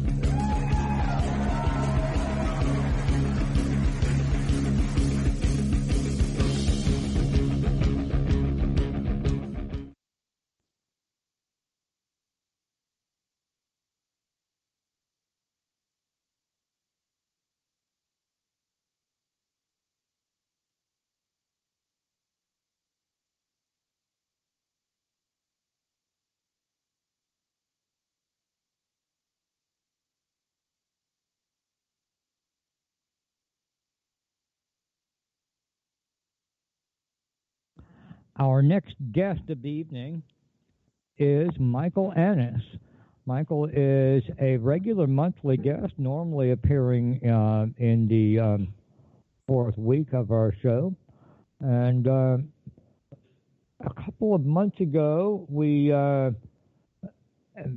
had the opportunity to premiere something called Ab Initio, and it was great, but Michael wasn't happy with the quality, and he wanted us to play it again. So we agreed to do that, but we're going to get him to tell us a little bit about it before we play it.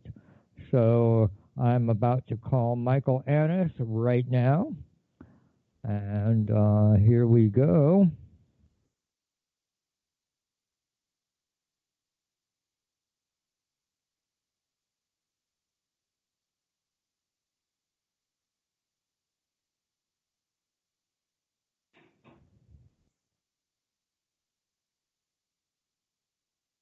Well, that must not have been the right contact. Let me try the other one. I have two for him. Hang on just a second.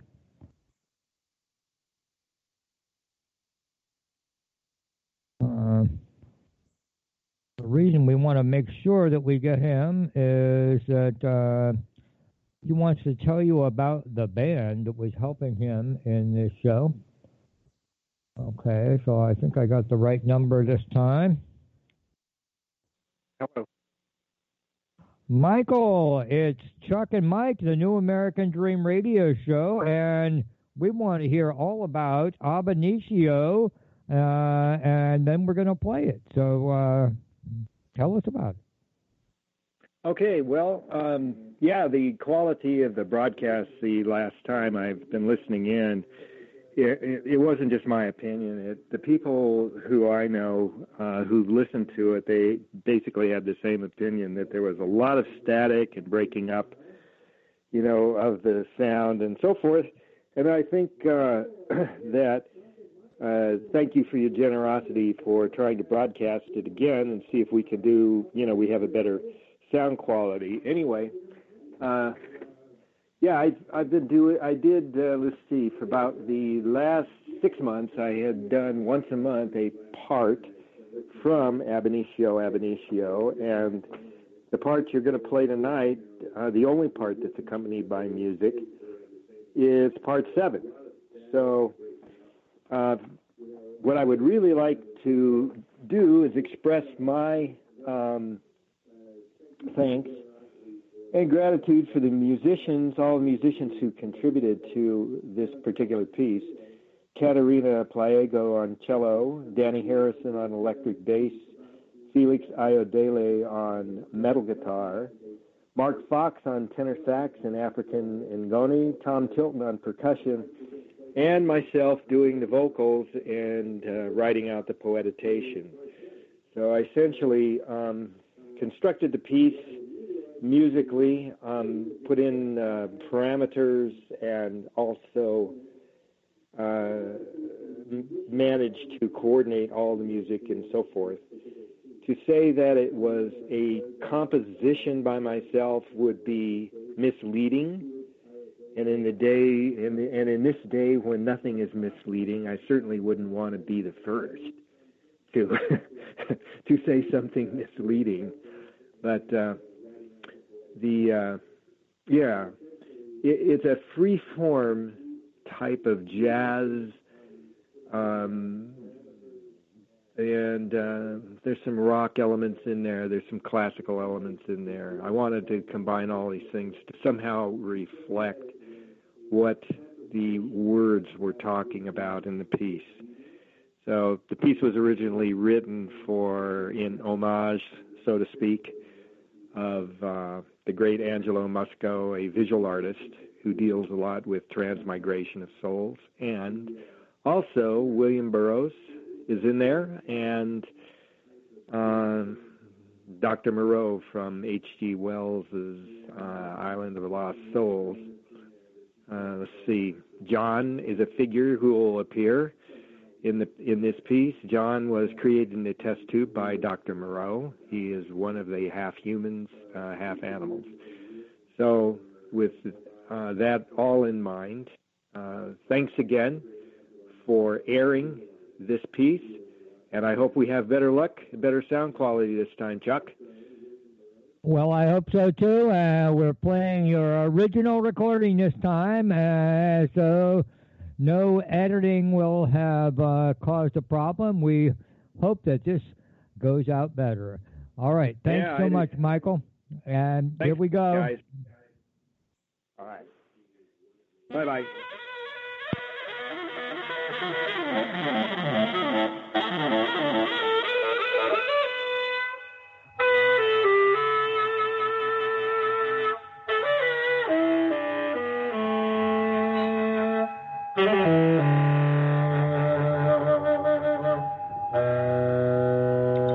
For the churning ones, ab initio, ab initio.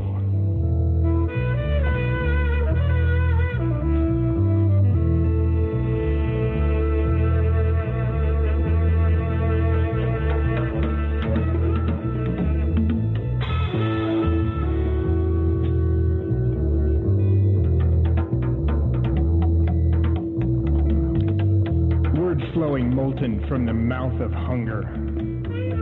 The blood of indigenous peoples spilled across the face of the earth. The embers of their shamans dying in the manifest scourge of imperialist conquest. Their holy animals skinned for pelts.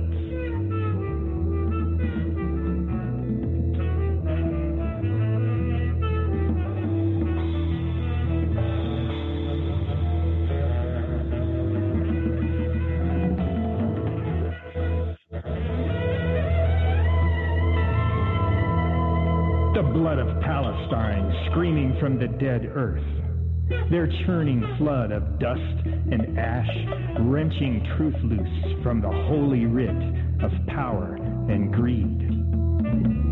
The blood of Palestine shrieking from the sand and rock and barren soil, a dead wound filled with the afterbirth of nightmare injustice. We are the masses. The stillborn fetuses scream.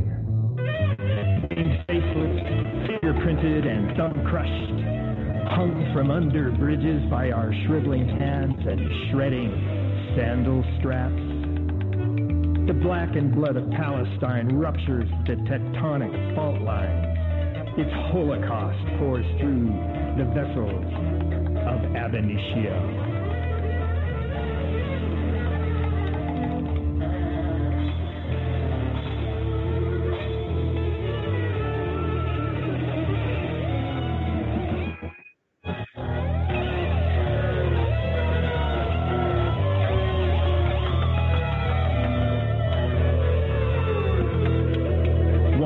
Through the decades, across the expanse of centuries, transients of millennia, gypsies in our own beds, hobos in our own homes, strangers bereft in our villages of bones,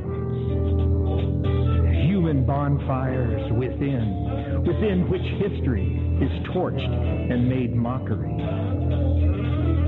silently slain, scorched trees of wither, lining the dry and slate-crusted riverbeds of compassion. The desert blooms forth in the graveyards of our small children as capitalist whoremongers count the cash, extracting the last ounce of duty to this religion or that, to this savior or that, to this God or that, to this Christ, some Christos, or that Antichrist. With isinglass eyes, blood-soaked streets stare heavenward, capturing, then releasing each departing moment.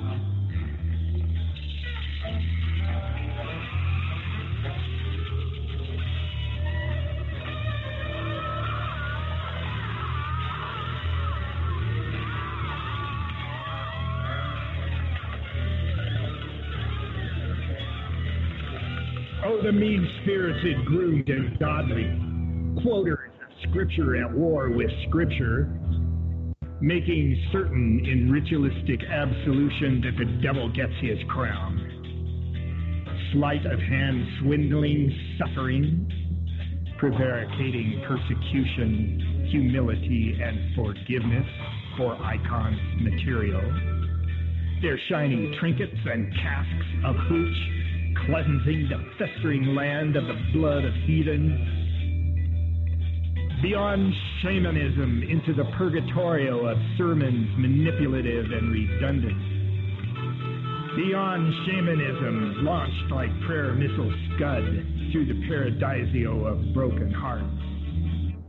Beyond shamanism into the inferno of ignorance, madly preaching of madnesses madder than dreams from death. Where shamans are driven into the ferocious, bubbling cunt of the volcano. The old seers are chained to the crosses and scimitars of naked power.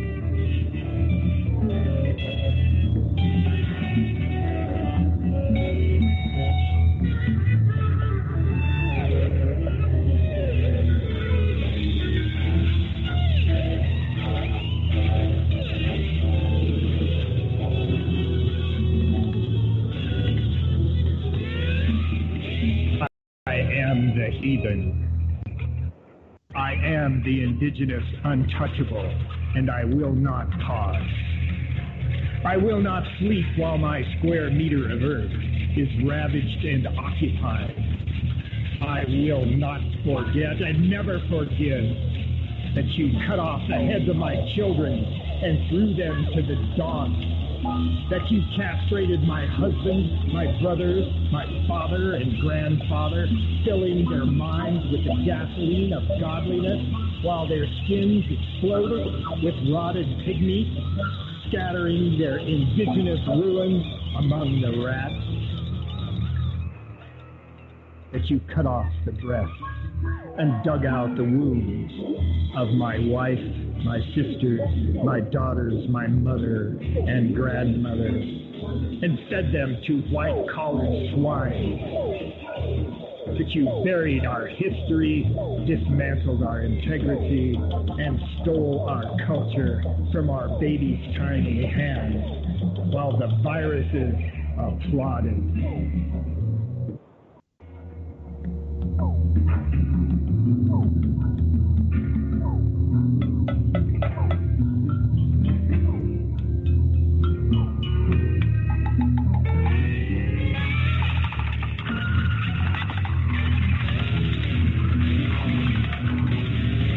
Tectonic plates of the skull and tidal waves of the soul.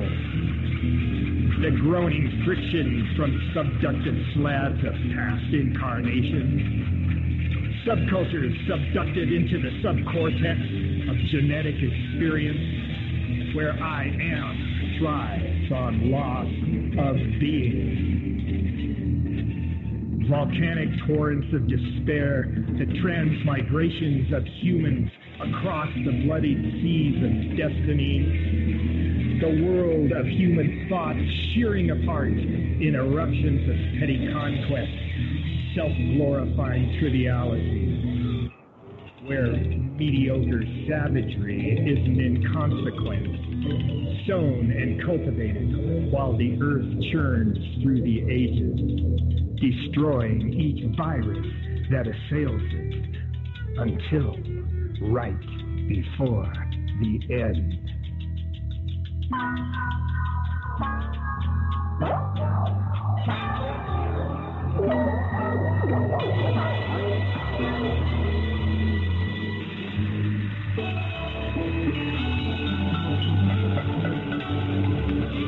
Empires erected on the garbage, shit, ashes, and bones of all enemies of empire. Conquered in the names of truth, good, justice, temperance, and the continued prosperity of empire.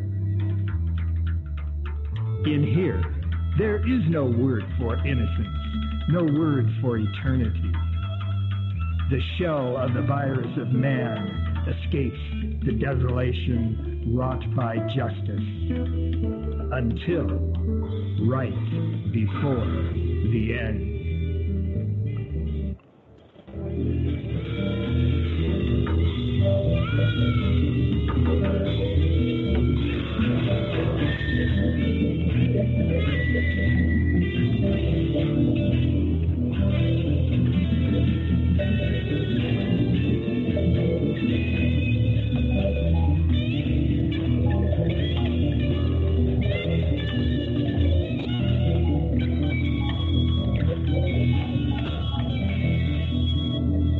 one corner of the altar in the nest of being, where bodies living and dead weave and intertwine, and the wrinkled, grinning death masks are passed from lips to lips like kisses on the necks of spent bottles of wine, laying shattered in heaps upon the halos of fallen angels. In arcing storms flash souls, naked, being reborn, as human consciousness gathers together in clouds to inhabit that which is to become anew, again anew, return anew, gathering anew under the singed wings of the ancient mother.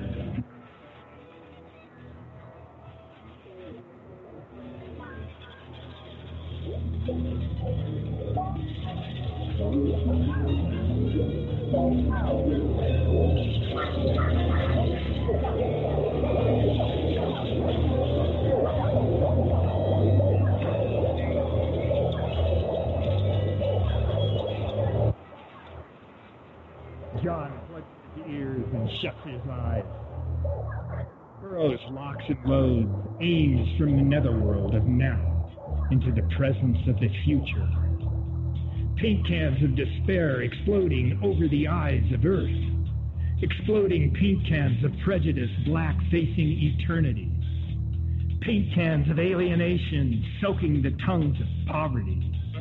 Paint cans of tyranny pouring out their rancid blood through the heart into the lungs of the disinherited. Burroughs 12 gauge splattering the paint cans to kingdom come. What kingdom? He doesn't know and doesn't care.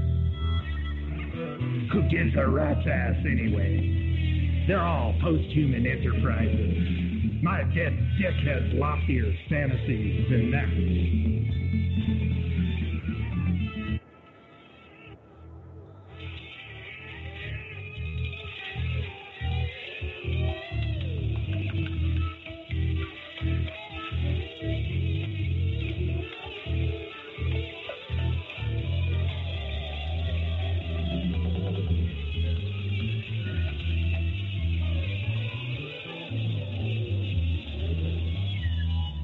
Preachers deploring sin, then slyly ransacking the devout, praise-filled reincarnations, pulling the triggers as the shotguns roar once more. 10 billion aerosol paint cans explode, not one left standing. Paints encircling the holes gaping in the plywood sheets, huge enough now through which John hurls human heads. Affirmative, comes the gritty growl.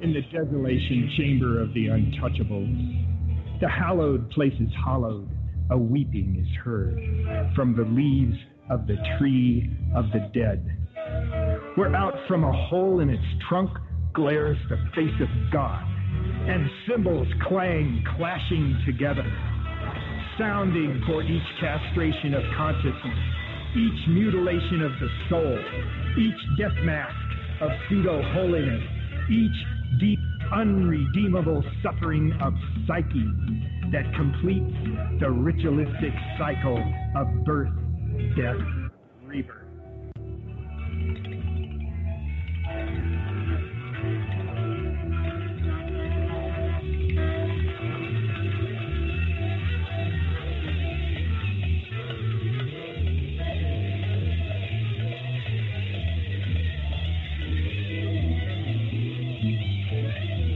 Ab initio, ab initio, centerless silence, consuming all sound, equals flesh retrograde, mind swarm in psychic scorn, ab initio, ab initio.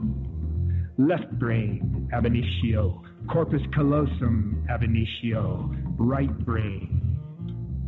Irreducibly determined is the finality and its end, ab initio, ab initio.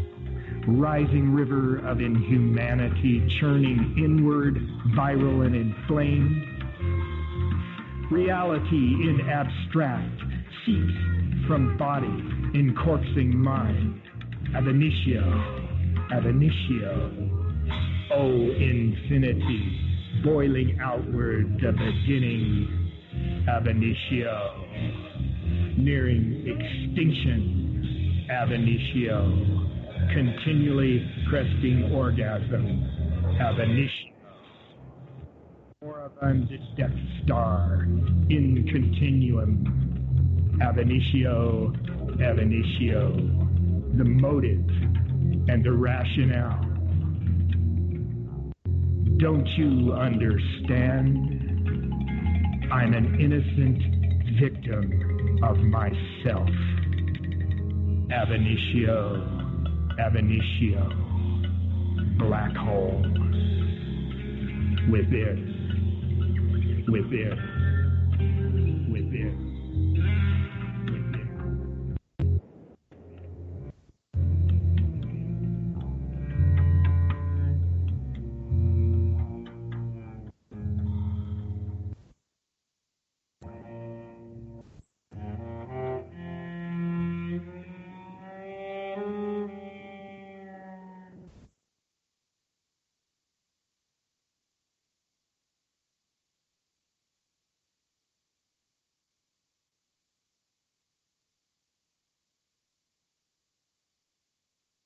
Ab initio was presented in a world premiere here on the New American Dream radio show a little over a month ago, and we are proud to play it again. And I don't know if it sounded better to you guys, but wow, it sure sounded great to me right here in my apartment in Fort Lauderdale.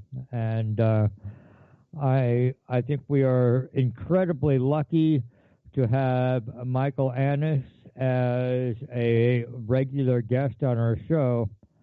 And this was just an amazing performance with Michael and the band. I'm not going to repeat the names, but I am so glad that he introduced them for us. So once again, thank you, Michael, for sharing this with us. And we are very lucky to have you on the show. All right, everybody. Talk to you after the break.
Radio at freedomslips.com. We'll be right back after this message.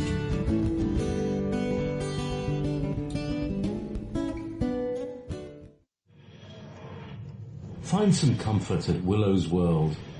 A variety of news, commentary and poetry at Willow's Poetry Corner, where there are comfy cushions and a tempting selection of delectable comestibles.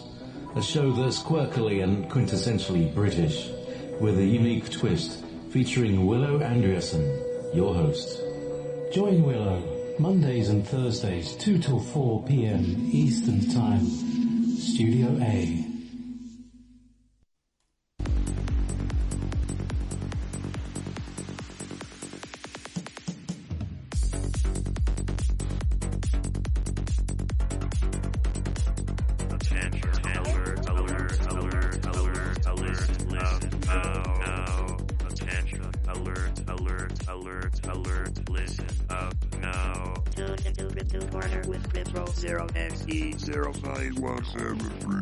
We talk about decentralization and then annihilation.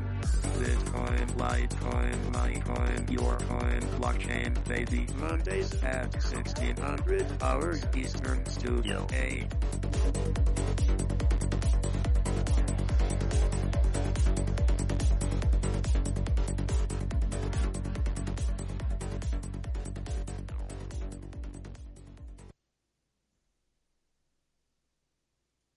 Extend your life with Extendovite. When your doctor tells you have bad cholesterol or blockages in the arteries, what do you do? When diet and exercise is not enough, we try medications and hope for the best. For the last 2 decades, I have been telling people about a natural method to help solve these problems and more.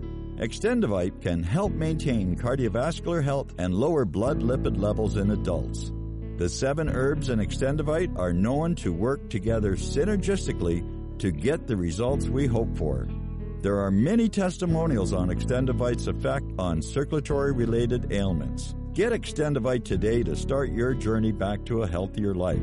To order, call 1-877-928-8822 or visit heartdrop.com or see us on amazon.com. Extend your life with Extendovite. The opinions expressed on this radio station, its programs, and its website by the hosts, guests, and call-in listeners or chatters are solely the opinions of the original source who expressed them. They do not necessarily represent the opinions of Revolution Radio and FreedomSlips.com, its staff, or affiliates.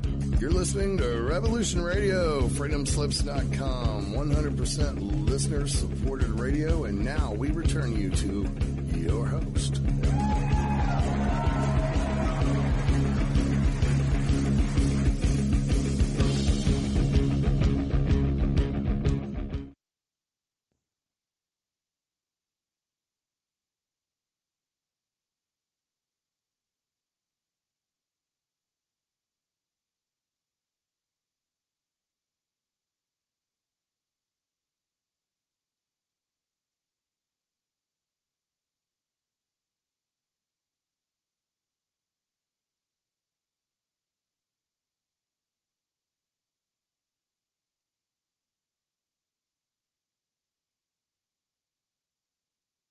And now a message in a Boone's Farm bottle. Notes we've received from listeners by email, chat room, telephone, telegraph, and telepathy.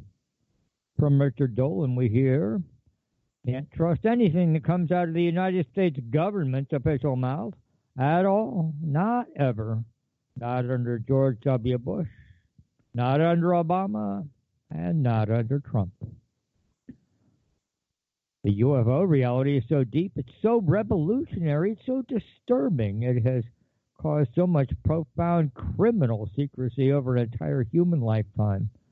It's literally not possible legally to officially disclose this without a lot of heads rolling politically. A lot of people would be angry about being lied to for over 70 years. On top of that, you got the revolutionary implications of the transfer of our energy paradigm, which certainly would happen in the aftermath of a genuine disclosure. Whatever these objects are using to travel, it's not petroleum. Whatever it is, it's going to be better than what we have. That pretends a complete revolution to our society in ways that are unimaginable to the power structure. Beyond that, there are countless ramifications to disclosure, all of which are revolutionary. If there's one thing the hierarchical elite does not want, it is a revolution. A message in a Boone's Farm bottle. Notes we have received from listeners by email, chat room, telephone, telegraph, and telepathy. And now we bring you the new American Dream Masterpiece Classic Playhouse Theater something, Real Voices, with a message that you will not hear on the CBS Nightly News. Now we hear the voice of Richard Dolan. Fascinating to me that after more than 70 years of officially sanctioned debunking, officially sanctioned ridicule and dismissal, that people still want to know about this subject. Think about that. I believe it, because despite the lifetime of propaganda directed against it, despite the fact that our establishment news culture almost completely ignores it, despite the virtual priests of our officially sanctioned reality telling you there's nothing to it, too many people have experienced it. They know otherwise. They know. They feel it in their bones. They know they're being lied to. They know something important is being concealed from them. Subject matters to every single person on this planet because it represents something that will shatter our reality and begin the process of creating something new. The reality of this has been known for many years. It's a cover-up. It's a conspiracy. Have you noticed how the word conspiracy has become a dirty word? Been like that for a long time, but especially so in the last decade. The media that they control, that works hand in glove with the power elite, has made a concerted effort to convince you that conspiracies don't exist. But in fact, the news media has been complicit with this cover-up since the beginning. The information has come to me many times that it's real, and they're here. How is it that you get these public figures who constantly come back to the tired cliches of jokes about little green men or denial of the obvious fact that we're not alone here on this planet, that there are others? They're working this world, interacting with us in ways that are important and covert. Because, yes, within the classified world, people know these secrets won't be suppressed forever. There's a quiet community out there right now of extremely well plugged in people who know the truth and are trying to figure out a way to safely reveal it. They're all concerned with how to tell the world without significant repercussions coming down on them. When this reality truly comes out, not just in dribs and drabs, but with force and power, and it will, we're looking at revolutionary implications. There will be people in positions of power who will have to answer some very uncomfortable questions. The end of UFO secrecy is coming. It might be in 10 years. Might be this year.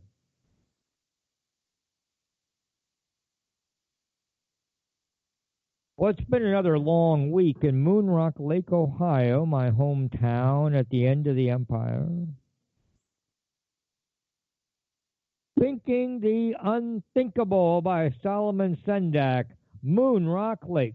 Letter to the editor, Moon Rock Lake Wednesday Miracle. There are things we don't or can't understand. A reasonable man, a healthy man, a sane man, when he encounters the inexplicable, forgets about it. Maurice Minifield, Northern Exposure. Where was I on Moon Landing Day? July 20, 1969, a Sunday. They say the lunar landing module Eagle touched onto the moon at 3:18 p.m. Central Time in the Sea of Tranquility. Neil Armstrong announces the Eagle has landed. Mission control erupts. The crowd goes wild. I would have been between 8th and 9th grades, probably out playing baseball at Central Park. I was probably holding a ball glove, standing in the living room watching our little black and white TV, wanting to get back to the game, but not wanting to miss this.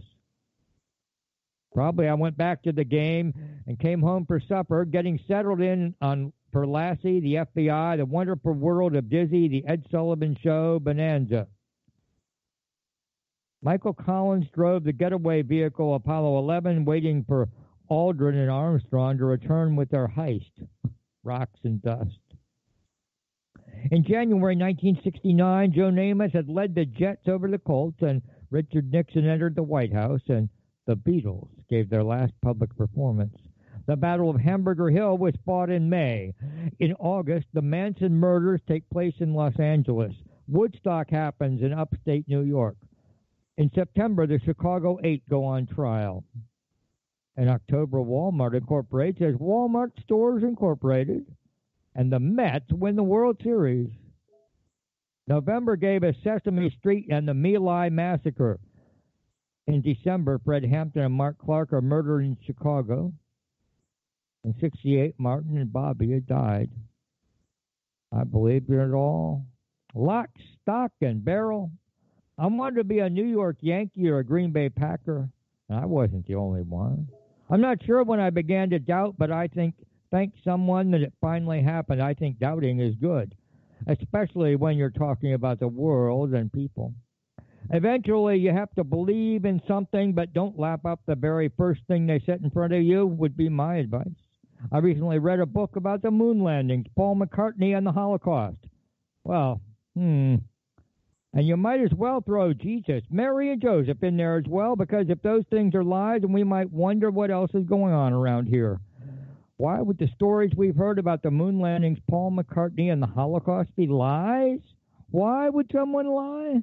Well, as Professor James Tracy puts it, modern propaganda techniques utilized by the corporate state to enforce anti-democratic and destructive policies routinely entail the manufacture and manipulation of news events to mold public opinion, and as Edward Bernays put it, engineer consent towards certain ends.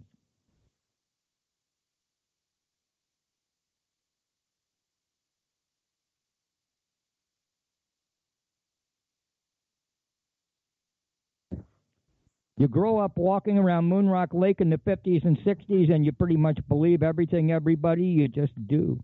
You see your president on the TV and pretty much think life is awesome, but then he gets killed, and his brother too. You grow up going to church. You agree the whole thing is the real deal, and you decide you want to be a priest. And then maybe not so much. You read the Wednesday Miracle, and wow, what would it be like to be a part of something like that? The smell of the ink. Free donuts sometimes. Right in on the action. You see Bobby Kennedy come through town, speak at the train station, and you think the Democratic Party sits on the right hand of God. The Apollo 11 press conference with Armstrong, Aldrin, Collins after they come back from the moon. Have you ever seen that? Well, for a long time, I've wanted to know the truth, to really know it, but I don't. I've not seen a real inside document, but I've seen glimpses. We cannot imagine the people behind the scenes, those of us who eat at Perkins, who call it a big night out. How can we imagine the people who really run the world? We cannot. We get our glimpses by chasing after a piece of paper, blowing across the Quick Trip parking lot, thinking it's a winning lottery ticket, then reading the labored writing in pencil, the secret note on the back, thinking the unthinkable. About your own government, your own church, your own friends, your own president, even your own space astronauts who have seen on TV while eating a giant, perfectly rounded Jethro Bowl heap of strawberry swirl ice cream. But it seems we have to go there. I've done my homework. Reading and watching on the internet about the moon, about Paul McCartney, JFK, RFK, MLK, Paul Wellstone. About the Holocaust, Sandy Hook, Boston, Oklahoma City, Waco, Operation Northwoods. All that. And I believe that if the news tells us about a bunch of baby blue suspicious backpacks in Bemidji, the reasonable man, the healthy man, the sane man thinks FBI, CIA, NSA. We think we see all there is to see in the world in our peripheral vision as we watch the Tonight Show on TV. We err by limiting ourselves in that way, but there is more. Whoever these guys and gals are who are creating this messed up world, they are smart and they are full-time. They don't have to work 9 jobs and drop their kids off at daycare at 5 in the morning to make things work. So we have a tough job, but we can do it.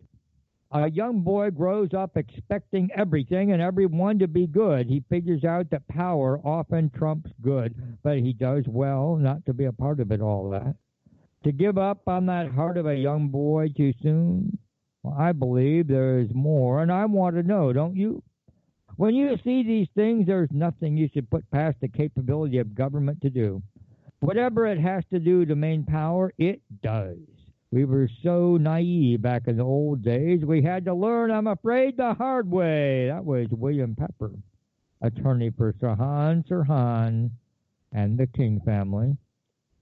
And that's the news from Moonrock Lake, where all the police and soldiers are thugs, all the Democrats and journalists are cowards, and all the Homeland Security COINTELPRO lone gunmen are about average.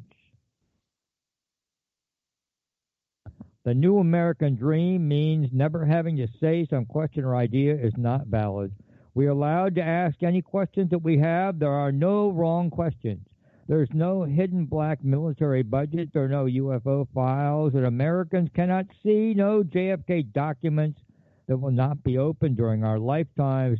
No destroyed RFK murder photos by the LA police. No evidence from Ground Zero taken away before we can even look at it. We are not the USSR, the 1960s. This is supposed to be America. That is our dream, to become America, the new America, the real hope of the world. We have a dream of bringing the United States politicians, journalists, and generals who brought about this long war, the debacle, to trial. Put them on TV just like OJ every afternoon so every American can watch, just like the McCarthy hearings, the JFK funeral procession. What we need is a new American dream. Not of new homes and toasters and microwaves, but of becoming the type of country we always thought we were. Right now, we live on lies. We subsist on lies. But it's not really living. 9/11 was an inside job. They all know that. What we need in America is a truth commission like they had in South Africa to heal their broken country. We need to put certain people on the stand. We need to be allowed to ask questions because our country is surely broken as well. The troops are not protecting us. That is someone's spin on the day's news. Somebody's advertising slogan, someone else's sermon. The troops serve the empire. They're not heroes. They kill and plunder for the empire. American bases overseas serve nobody but the empire. The heroes in our country are the protesters, the ones who go face to face with the empire. In the plowshares movement, for one example. You have to know Donald Trump knows the whole truth about 9/11 attacks. He's complicit. He's lied. He's continued the wars everywhere based on a lie, and he knows he's lying. Trump lies right to our faces on national television, just as Barack Obama did when he said that Osama bin Laden had been killed and buried at sea. Osama bin Laden buried at sea, Jessica Lynch rescued heroically. USA does not torture. Iraq had weapons of mass destruction. George Bush won the 2000 election. See, there's a plane there in that hole in Shanksville. Went all the way into the hole. No, there's no blood, no bodies, no luggage scattered, no plane parts. Yeah, and Osama bin Laden was buried at sea.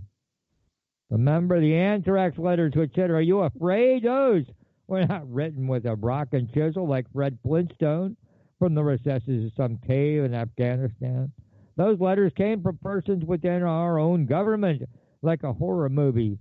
The killer's in the same house with us. Those killers are right here with us, and they want us to be afraid, and we cannot be afraid.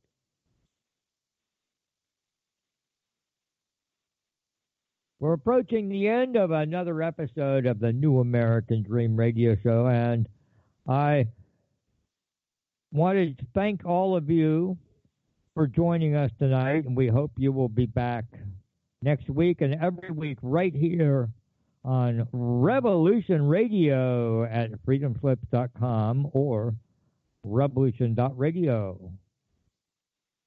Remember, Revolution Radio is a listener-supported network, and they deserve your support.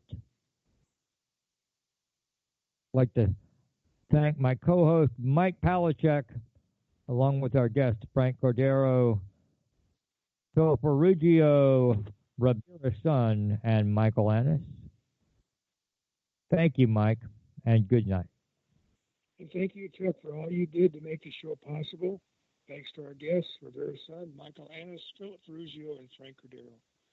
If you'd like to contact the guests, you could write to me if you want to, nwestiowa@gmail.com. Please visit the New American Dream website where you will find information about all of our regular guests, also the show archives, newdream.us. Also, Penn Magazine, PENN magazine.us. If you would like to donate to the Des Moines Catholic Worker, write to the Phil Berrigan House, 713 Indiana Avenue, Des Moines, Iowa, 50314. And so good night to my friends Chuck on the lane. Stay warm down there. Good night, Mrs. Calabash. Good night, Todd Beamer. Good night, Mark Bingham. Good night, Timothy McVeigh. Good night, Charlie Hebdo. Good night, Don Hawkstrong. Good night, Ken Lay. Good night, Muhammad Atta. Good night, Omar McKean. Good night, Noah Posner. Good night, Crystal Campbell. And good night, Barbara Olson, wherever you are. Mama, take this badge off of me. I can't use it anymore. It's getting dark, too dark to see. I feel I'm knocking on heaven's door. Knock, knock, knocking on heaven's door. Knock, knock, knocking on heaven's door. Knock, knock, knocking on heaven's door. Knock, knock, knocking on heaven's door. Mama, put my guns in the ground. I can't shoot them anymore. That long black cloud is coming down. Feel like I'm knocking on heaven's door. Knock, knock, knocking on heaven's door. Knock, knock, knocking on heaven's door. Knock, knock, knocking on heaven's door. Knock, knock, knocking on heaven's door. Moonrock Books. We're a group of scholars, experts, and authors who feel the world really needs saving, and that resisting the American empire is the right thing to do. People are starved for truth. They are given lies. They subsist on lies, but it's not really living. People are not watching TV news. They're ceasing to read newspapers, too, because they know by now they will not find it there. The biggest battle being fought anywhere is with information. If the people can receive the truth, they will do the right thing. We are publishing the truth about Sandy Hook, about the Boston bombing, about the moon landings, about the Holocaust, and much, much more. The truth. It falls upon us to fight the empire and save the world. Join us, Moonrock Books.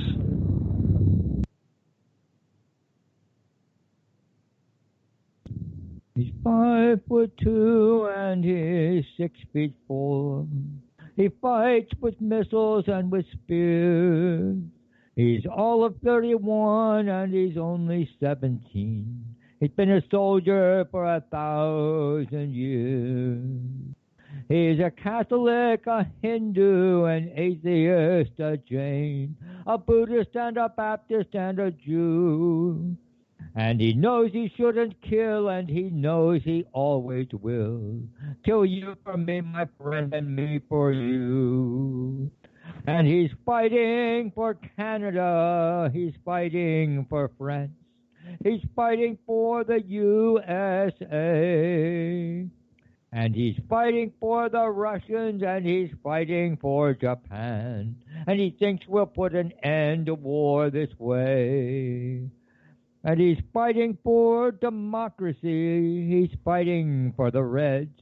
He says it's for the peace of all. He's the one who must decide who's to live and who's to die. And he never sees the writing on the wall. But without him, how could Hitler have condemned him at Dachau? Without him, Caesar would have stood alone. He's the one who gives his body for a weapon to a war. And without him, all this killing can't go on. He's the universal soldier, and he really is to blame.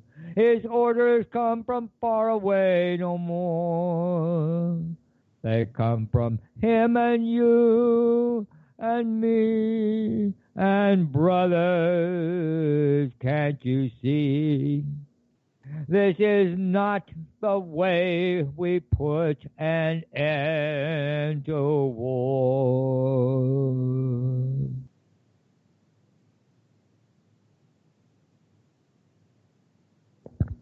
Thanks again, everyone. Good night.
Radio at freedomslips.com, and we'll be right back after this message.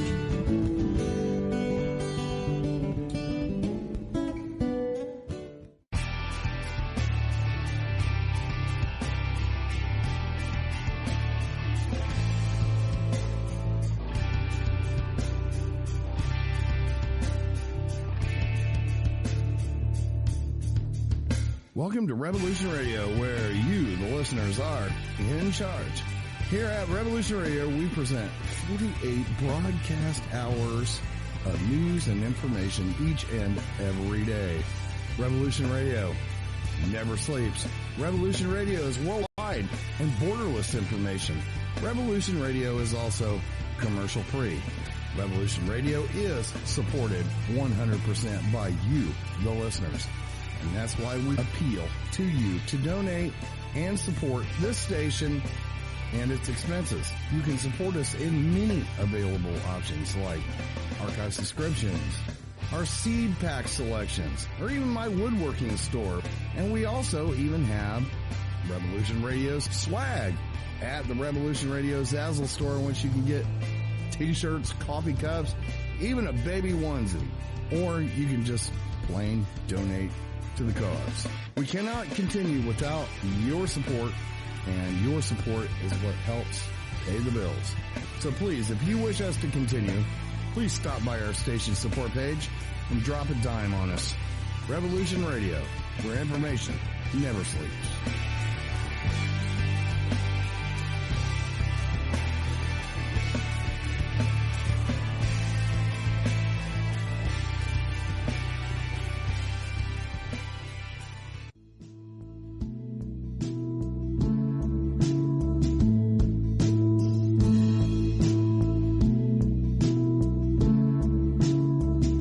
Is your data safe? Do you have the necessary information to assist you in confidently living through just about any survival situation? Is survival and gardening, off-grid living, medical knowledge, or even natural or man-made EMPs on your list of personal concerns? Do you have your documents and your personal information in a safe place in your hands where you know where it is? Well, check out our preloaded EMP-proof thumb drive. Over 3 gigs of survival documents and how-tos, plus the USDA offline food preservation website, and much, much more, including a surprise bonus we just can't tell you about here. With plenty of room left over to store your most important documents. Imagine if a megavirus or a computer failure took out your bank, or all the banks for that matter. Are your banking records safe in your hands? So when they get things fixed and repaired, you can say, hey, look, this is what I had. You have it. I want it back. Is your personal data safe? Family records, addresses, phone numbers? Well, squeeze on over to freedomslips.com. Yes, that's www.freedomslips.com. Click the banner on the homepage for the EMP-proof bullet drive to get the full scoop of everything that we offer. So, folks, keep your data safe for your peace of mind. Revolution Radio, freedomslips.com. You don't need to expect us. We're already here. This is the people's war. It is our war. We are the fighters. Fight it then. Fight it with all that is in us. And may God defend the right. Warning, warning. We gotta stop them! They're gonna kill us all! See how the trouble you've started? Be they the government, be they industry, be they organized labor, be they anyone, or human beings. Time when the operation of the machine becomes so odious, makes you so sick at heart that you can't take part. You can't even passively take part. And you've got to put your bodies upon the gears and upon the wheels, upon the levers, upon all the apparatus, and you've got to make it stop. And you've got to indicate to the people who run it, to the people who own it, that unless you're free, the machine will be prevented from working at all. Revolution Radio at freedomslips.com, the #1 listener-supported talk radio station, throwing ourselves upon the gears of the machine. Revolution Radio, where information never sleeps. You called down the thunder, well now you got it. Right, you tell them I'm coming, and hell's coming with me, you hear? Hell's coming with me! Revolution Radio.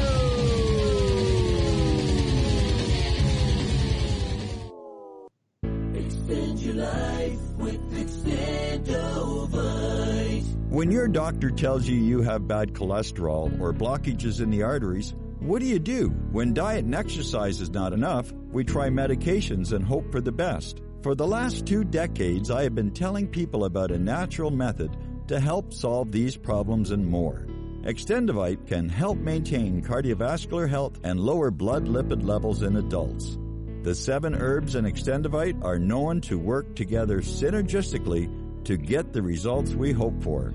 There are many testimonials on Extendovite's effect on circulatory-related ailments. Get Extendovite today to start your journey back to a healthier life. To order, call 1-877-928-8822 or visit heartdrop.com or see us on Amazon.com.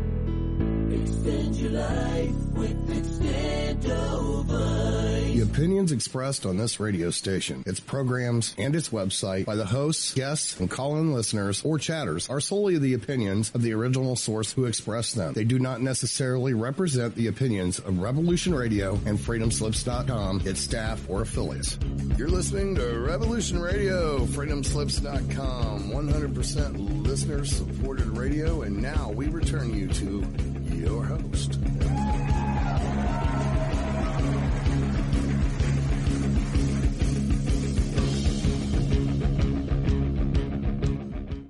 Adapt 2030 Mini Ice Age Conversations covers changes in our climate due to a new and intensifying grand solar minimum. In the media, overlooking, downplaying, or burying cold weather changes occurring on our planet. This is in order to keep the global warming agenda steaming full speed ahead. I do this podcast and radio program because we need to begin conversations on how to adapt our food growing strategies long before 2030 as agricultural zones shift, affecting global crop output, but very few mainstream media outlets are talking about the most important issue of our time, cold weather crop losses. Our sun is going through a 400-year cycle, which has effects on our weather patterns as our magnetosphere weakens and the jet streams go out of flow. It's not CO2, it's not you, it's the sun. Are you ready to thrive in the grand solar minimum? Then join me for Mini Ice Age Conversations.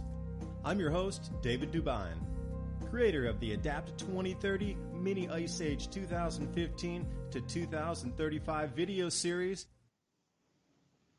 And I do welcome you this morning. Good afternoon, good evening, good morning, wherever you are on the planet. I'm your host, David Dubine, Mini Ice Age Conversations, creator of the Adapt 2030 channel on YouTube, here on the #1 listener-supported radio station on the planet. We come to the end of the month. Funding for next month. Please consider a donation to keep this free speech venue on air and bringing you information just like this. Now, whether you know it or not, mark this day in history. This is the day that we're starting to enter the new world. Yesterday, we stepped out of the old world that we used to know and exist in. As I've been doing this producing of videos, podcast of this grand solar minimum, and now it seems to be an intensification of the magnetic pole on our planet, shifting, wandering, whatever you like to term it. Yesterday will go down in history as the day that the amount of food on this planet has shifted into a negative. And according to history, for the next 15 or 17 years, it is down from here. We will no longer have enough food to feed the planet. It won't be this year, but this is the first step down. And if you hadn't followed the futures market, if you hadn't been following the plantings, the fictitious numbers from the USDA, the real world on the ground accounts of what's happening versus what's being told in the greater mainstream media and the agricultural publications, which I'm now having a difficult time believing what they're putting out in terms of full plantings, etc. We've just stepped over the line. I want to talk about that today, as well as some different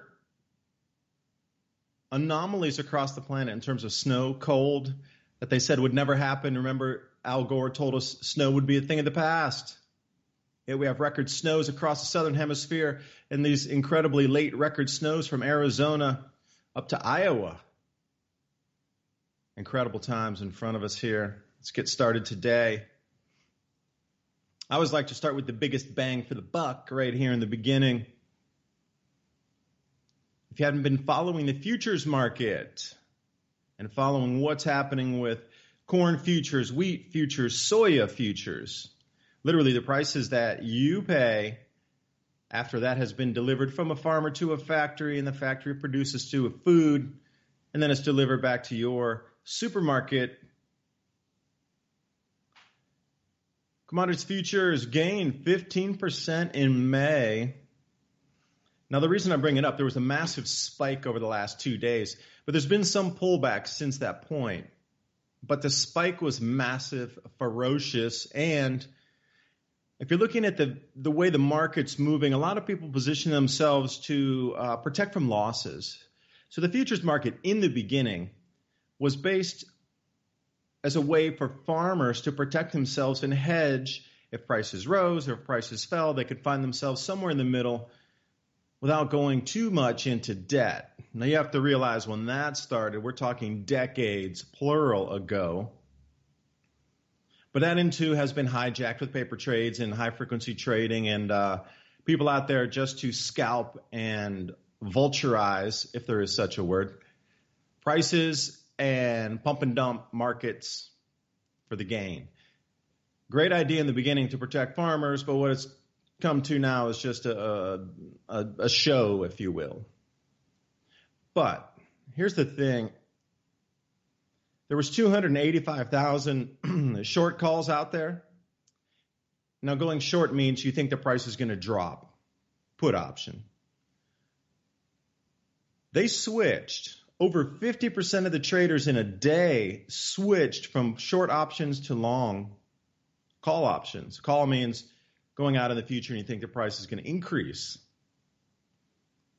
Now, it went from 285,000 call option or puts, prices down to less than 115,000 in a matter of a day. There was that much of a swing because the way it was explained is the United States Department of Agriculture, the USDA, had, in the earlier forecast, predicted that only 4 million acres would be offline.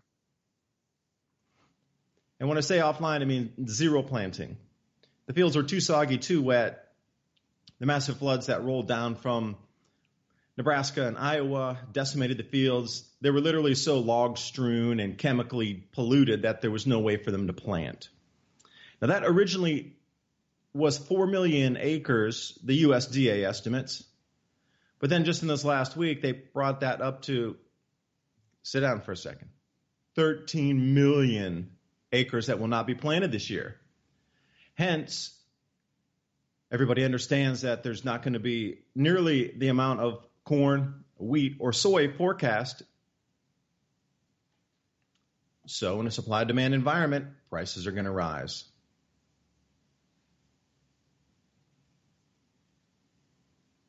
What happened with the flooding also in the United States this year is at least 30% of all the stored grain that we had in America got washed away.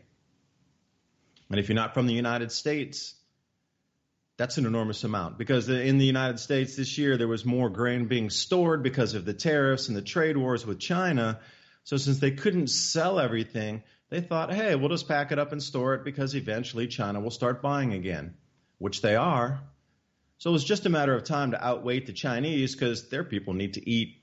Their crop production has declined across the board, everything in China. Now, when the Chinese government comes out and shows a negative loss, a net loss for all the crops planted in the country, although they put it at just over 0.5%, it was 0.6.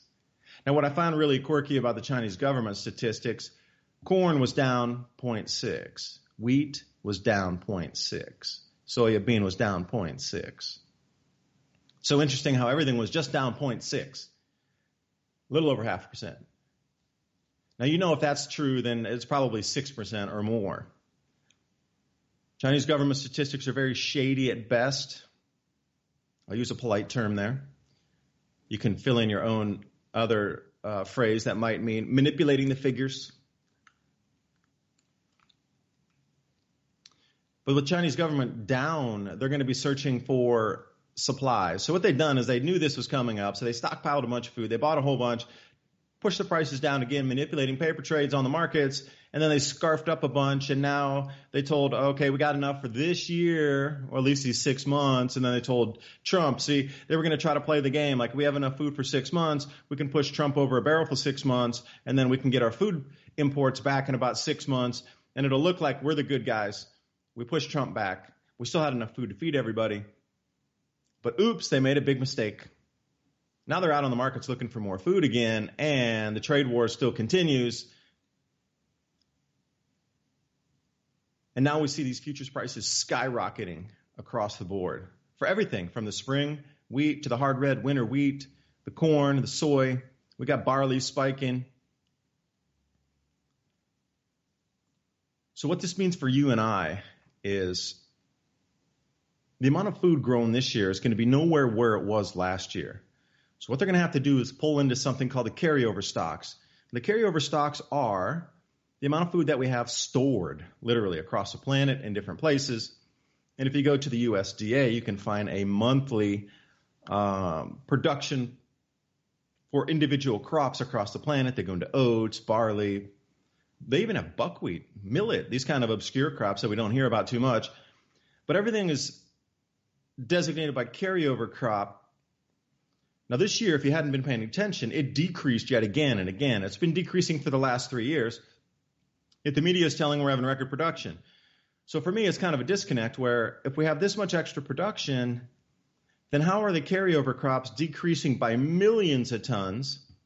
So the last estimate was 260 million tons. Now we're waiting for the June to come out, because then we'll really see how much was lost in the floods in America. There's a little delay on the agricultural inspection to know how much is really carried over from month to month. But since all these floods occurred, 2 months ago, it took them forever to get the inspectors in there. And what I'm seeing is still they're like 70% behind on inspection quota, or, literally farmers asking to be inspected. Because when the grains were flooded, before they can sell them in the market, they have to have an inspector go out there and actually take a look at the grains and see if they were waterlogged, if they pulled off the top, if they can be blended. Blended just means, can you take what was grain that looks like it's good from a silo that was contaminated with water, and then can you put it into something like this year's new crop that looks almost 100% pristine? Can you blend those two together? Can you get a larger total by blending? And that's what they call that. Now, the problem was the silos, of course, or storage facilities, once they're wet in the bottom, since everything's 10% moisture or so, it can rehydrate itself. And they call that wicking, where the water in the bottom can get sucked up the water column, or sucked up the column of grain, adding more water as the stuff rehydrates. And it could be corn, could be wheat. So the wicking, as it goes up the column, it eventually will stop where the gravity can't overcome. So if you're looking at something in a silo that's 200 feet tall, the wicking's not going to go up to the top, 100 feet. It'll wick up to probably 40, 50 feet. And what they're trying to do is use vacuums and come in and take the tops of the grain storage facilities off and then, pull that out of there with a vacuum. And when I say vacuum, I mean, don't put don't get your arm stuck in front of that thing. This is your industrial, like pulling out multi-tons of grain per second kind of vacuum. So what the USDA inspectors need to do is go back in.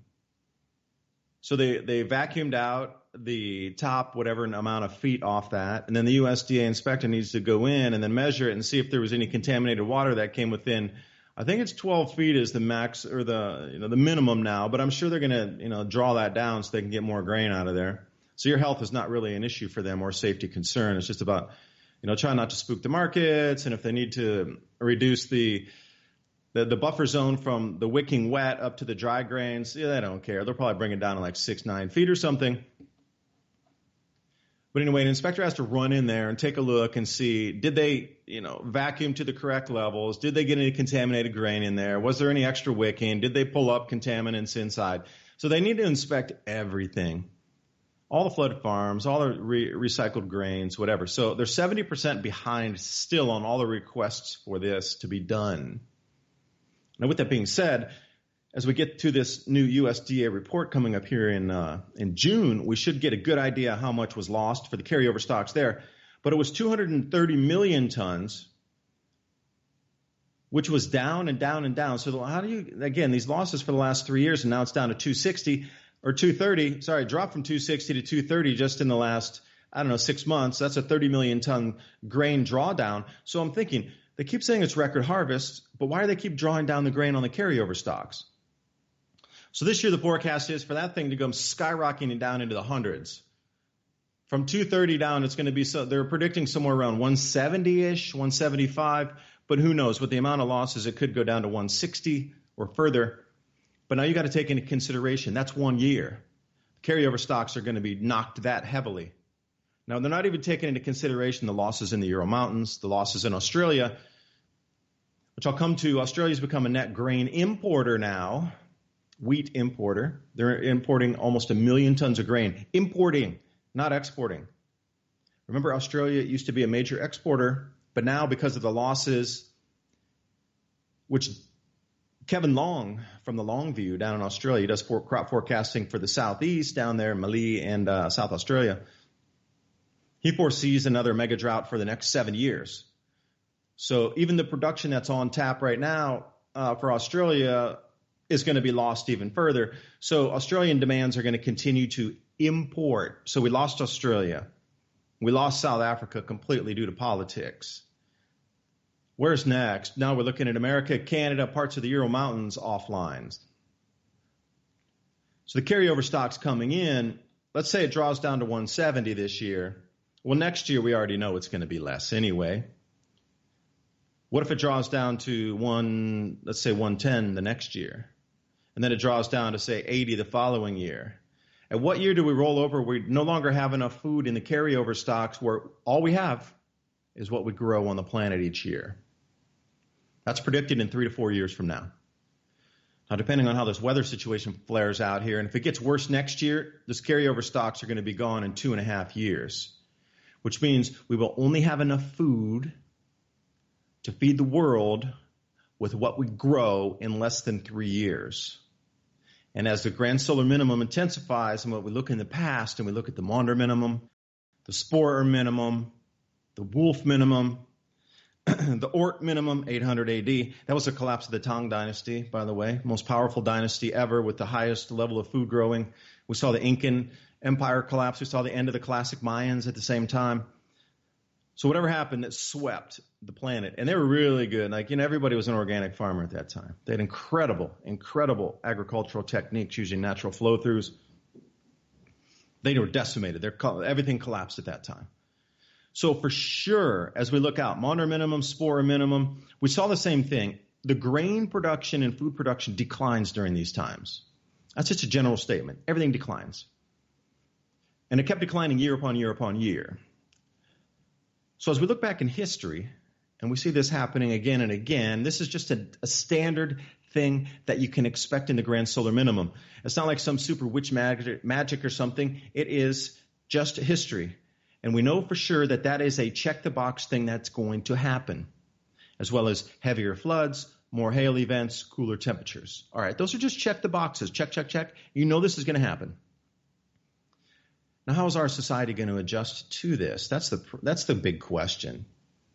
Well, what's happening right now is I foresee, and the grains, the way they're spiking, and they're talking about massive losses, 13 million acres not planted. But that's just an estimate. These guys are racing, guys and girls farmers, they're racing to get into what they call wet planting right now. So let me explain the wet planting. For the U.S. crop insurance program, this is the U.S. government insurance program, not private. They have to have their grain in the ground no later than the first week, the 7th of June.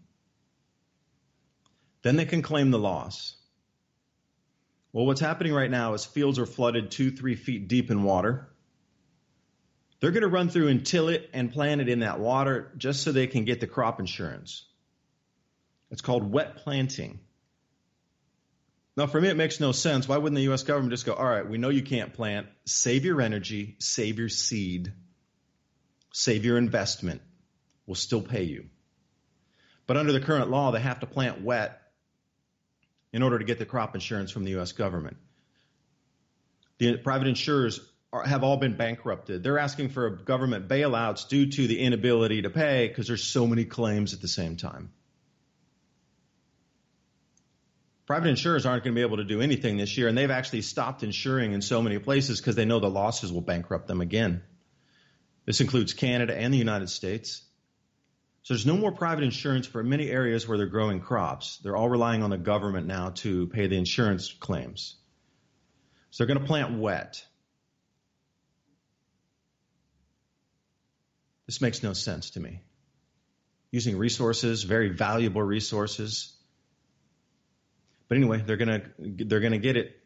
Now, this 13 million acres forecast by the USDA, I bet it's going to increase. I'm looking, at least what I see in terms of planting all the way from, let's say, Minnesota and the Dakotas up in the Canadian border, all the way down through the Midwest grow belt. They're probably going to be around 5 to 15 million offline.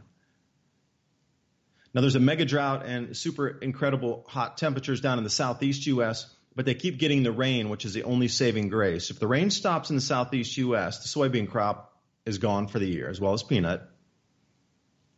The rice crop also down in Arkansas, they can't plant. It's too flooding. Now, again, Arkansas River is hitting the all-time record flood stage right now. So let me dive into what I was working on here as a report to try to get ready for today. Let's take a look at, if you haven't seen the National Weather Service, they have issued the all-time record flood stages for the Arkansas River ever recorded. This goes back to the 1850s, and they're breaking every record that's ever been set. And you have to realize that Arkansas is a major, major rice producer. So at least 12% of the global rice production comes out of the United States at the minimum. And as it looks right now, these massive floods in Arkansas, they're not going to be able to plant the rice, which is going to pull on global supplies. It's going to be a total loss down there. Now, again, you can't, when I say wet plant, I'm talking more about corn and wheat and soya that goes into dry soils. Rice is a different thing because they're planting in water. Well, there's different varieties where you can till it in wet, you can till it in dry, then you can fill up the field, then it can go. But there's different types that you need to plant wet anyway. So I don't know how it'd probably be like flood planting versus wet planting. But anyway, the Arkansas River flooding here, this is off the National Weather Service. If you're in any of these areas, you're in a major danger zone of levees breaching. You'll have just minutes to get out of there. So if I were you, if you're listening, please pack your car, get your valuable documents, your pets, your medicines, your gold, silver, firearms, crypto wallets, whatever you have in terms of value. Could be the lease for your home, or not the lease, but the deed for your home. Any valuable paperwork, insurance paperwork, whatever it is, you need to pack that up and get it in a car because you might need to leave in seconds. They're literally talking about, here, I'll read you the locations here. All these are expected to crest over at the highest record floods ever. They've already had 2 levee breaches, and they're expecting more. That's the thing. They're expecting more levee breaches. Like literally, levee breaks, and 40-foot wall of water comes rolling through your city. So we're looking here at Van Buren, and they're looking at a 6 p.m. crest on this. And that'll be, that'll be through the next few hours here, and they're looking for 6 p.m. Eastern Standard Time as the maximum crest at 6 p.m. Ozark, these are the locations along the Arkansas River, forecast for possible levee breaches. And again, you're looking at 6 p.m., 5 p.m. for these areas. Dardanelle, Morleyton, Toadsuck, and Pendleton. These are all going to get the record crests, and it's going to keep flooding. Little Rock, Arkansas, and Pine Bluff are expected to come in under what they call major to catastrophic flooding. Not all-time record flooding, but for sure at least. So the flood stage, for example, in Little Rock, Arkansas is 23 feet, and that'll definitely shut down part of the city. Well, they're looking at 28 feet, a full 5 feet or almost 2 meters over the regular flood stage. So it's into the catastrophic flooding, as well as Pine Bluff. They're looking regular 42-foot flood stage, which is going to, stop road traffic for sure. And a lot of railroad lines will be submerged, etc. But they're looking for 49 foot on the flood, another, 5 feet over what is considered flood. So it's moved into the major to catastrophic flooding. But any of these other places, Van Buren, Ozark, Darnadell, Morlanton, Toadsuck, and Pendleton, please be careful out there. You're about to get crushed with floods, literally crushed. And when I say that, I look at these pictures here, and it's just, if it wasn't flooded like it was up in, Nebraska and Iowa, it's just as far as you can see, it's just water. If it's not on a hill, it's covered in water. Then I look at the crypto markets here following along with that, and with all these huge, massive spikes happening in the futures market, they've pulled back. And what I notice, what's really interesting here, if you go to TradingView and you take a look at the crypto prices on Bitcoin, it spiked up to $9,000 yesterday, at the same time that all the futures markets prices crept up to the all-time highs for the day. And then it all pulled back in the exact same time. So the crypto market was following the traditional futures and trading market as well. So it looked like somebody was pumping and dumping on the Bitcoin because it jumped up to $9,086 and then quickly dropped down to $8,350 on the stop losses there. So we got unusual spikes going up from 85 to 9,000 in just a few minutes. And then again, we got the unusual dip trading coming out from, let's say 86, dropping to 83, and then back up in seconds. So somebody was electronic pumping and dumping on that to try to bring the price up and exit sell. But what I found most interesting, not only did the volume, but the prices follow exactly with the volumes and the prices inside the futures markets. So let's take a look at some of the markets today. Everything that's flowing through on this. Now I'm going out on the corn here. This is the CBOT, or the Chicago Board of Trade. The CME also pulling in some heavier volumes and prices. But the massive spikes yesterday and then the drops in price today,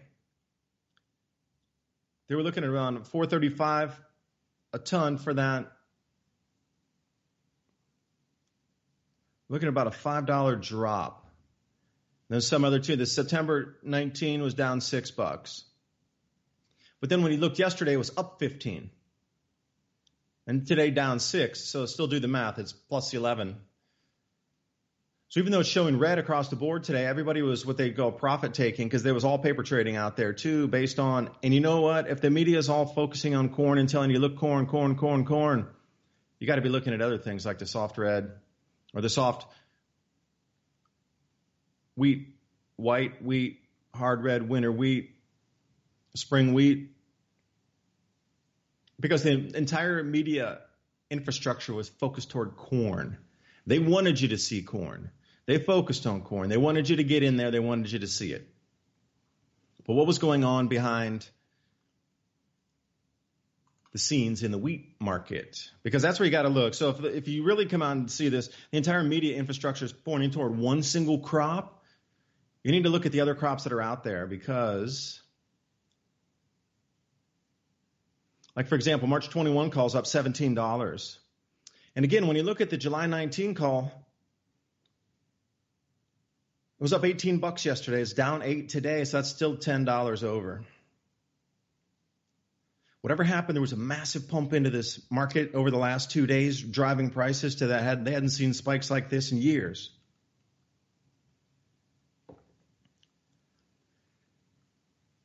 So the whole thing that's really going to throw this in, and you can get a good gauge where our economy is going, is the carryover stocks on the new USDA report coming out in June.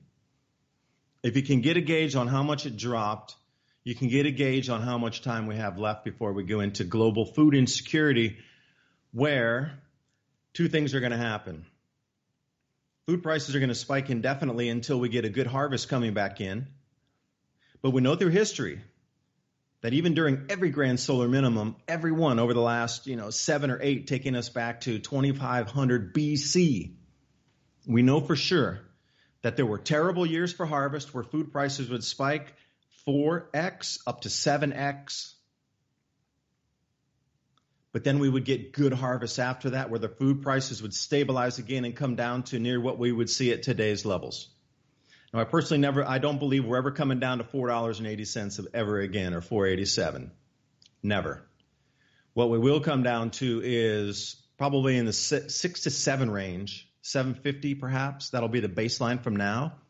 So even if we're looking at these prices here at 481, 490, whatever it is for September 19 for the Kansas wheat, there's still a lot of movement in my personal opinion. This is not investment advice, but I'd say personally, just looking in the past, go take a look at the quotes and what happened during bad years. Go back to 1990s and take a look at the massive floods, what happened and the price spikes back then. It's just going to be a copy-paste 2.0. But generally, these prices that we've seen with the lowest, incredibly super low prices had to have been a manipulated thing because prices have never really gotten this low. It's the lowest they've ever been in history. And now, up and up.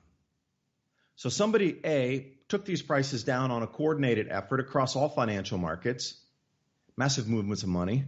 They pegged the prices as low as it could possibly get, and now everything's spiking, so they picked it up at 380, and now it's already at 4 something. And then wheat as well, it went down to, what was it, like 410, and now it's at 514. We got to realize these contracts are going out on 50 tons, so what, like 1,900 bushels?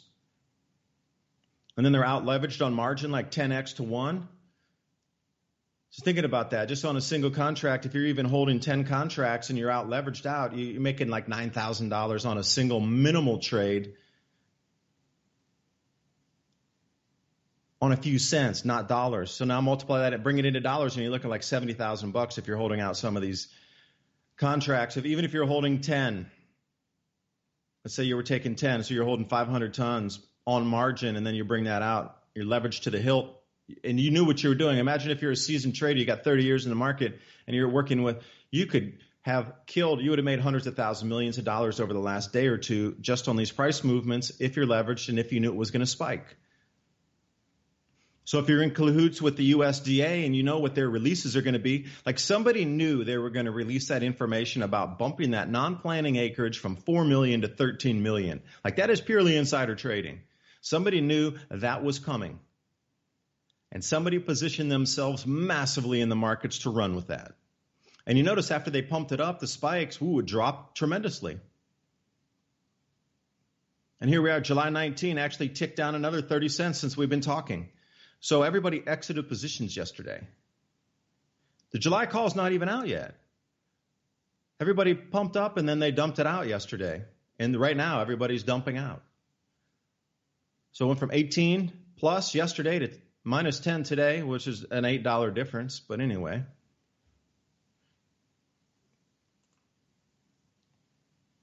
it's going to be like this. So you're going to see massive swings in prices for the food coming up.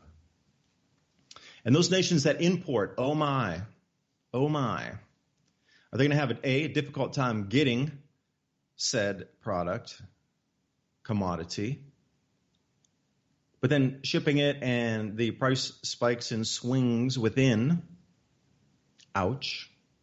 So the September 2019 call for oats, I was long, heavy, number one oats anyway.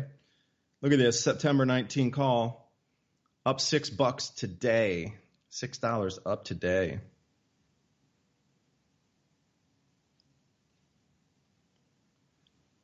Not investment advice. But oats is the canary in the coal mine, if you will. Oats are very susceptible to any kind of swings at all in temperature and moisture patterns. So if you want to keep an eye on the rest of the markets, keep looking at the oats. Read as much as you can about oats. Oats production, oats sowing, oats reaping, whatever it is. Because oats are the canary in the coal mine for us as a global agricultural society. As the oats go, so does our society go.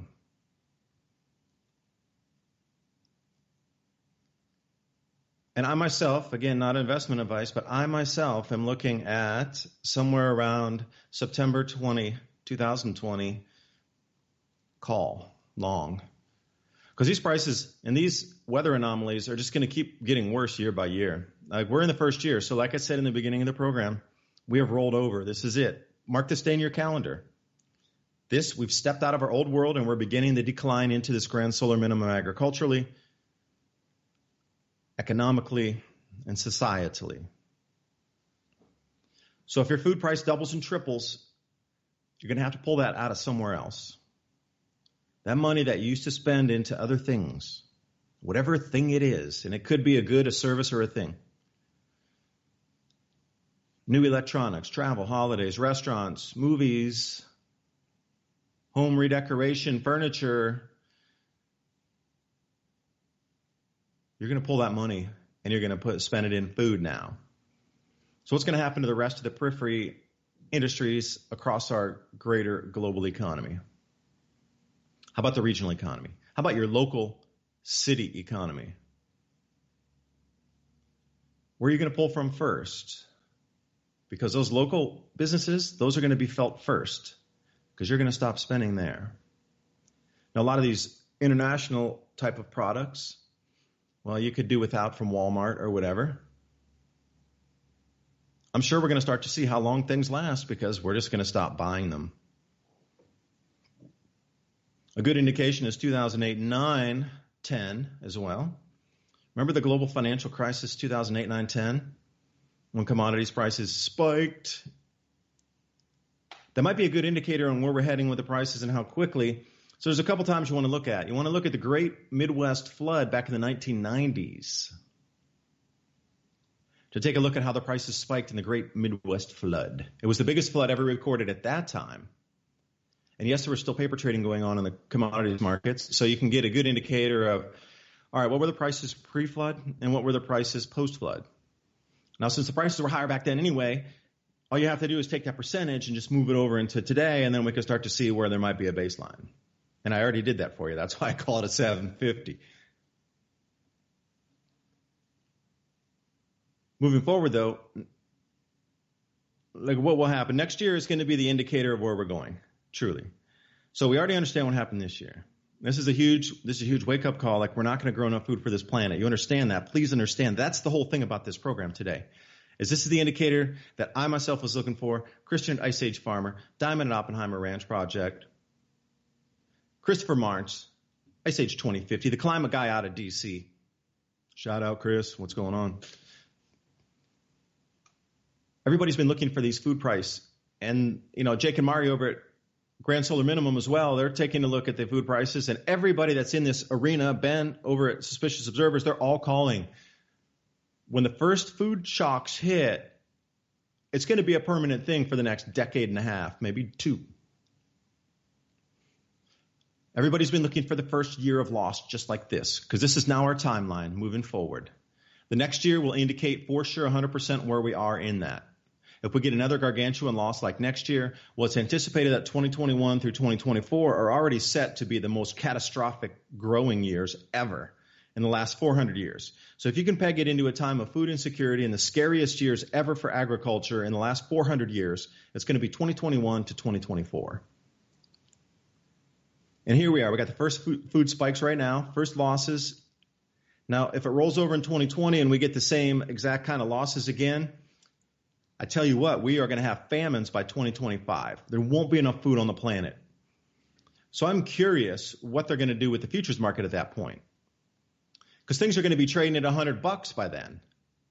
It won't be, $3.63.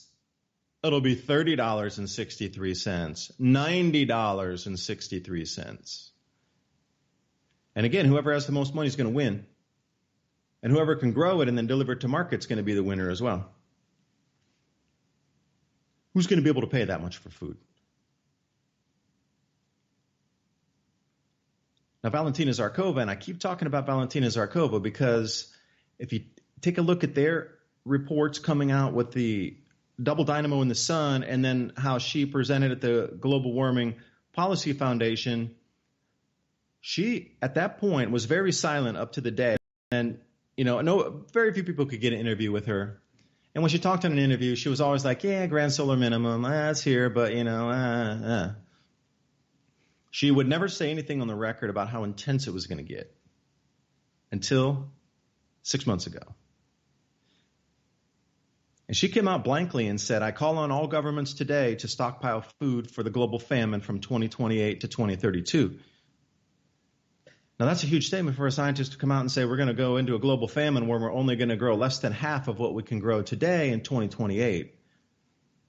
So if we're moving the timeline forward to that point, And she even said in some extreme cases, regionally, not globally, regionally, some areas are only going to be able to grow 20% of what they grow today.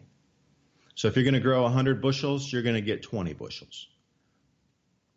Globally, they're looking at 50 to 60% less globally than we're growing today.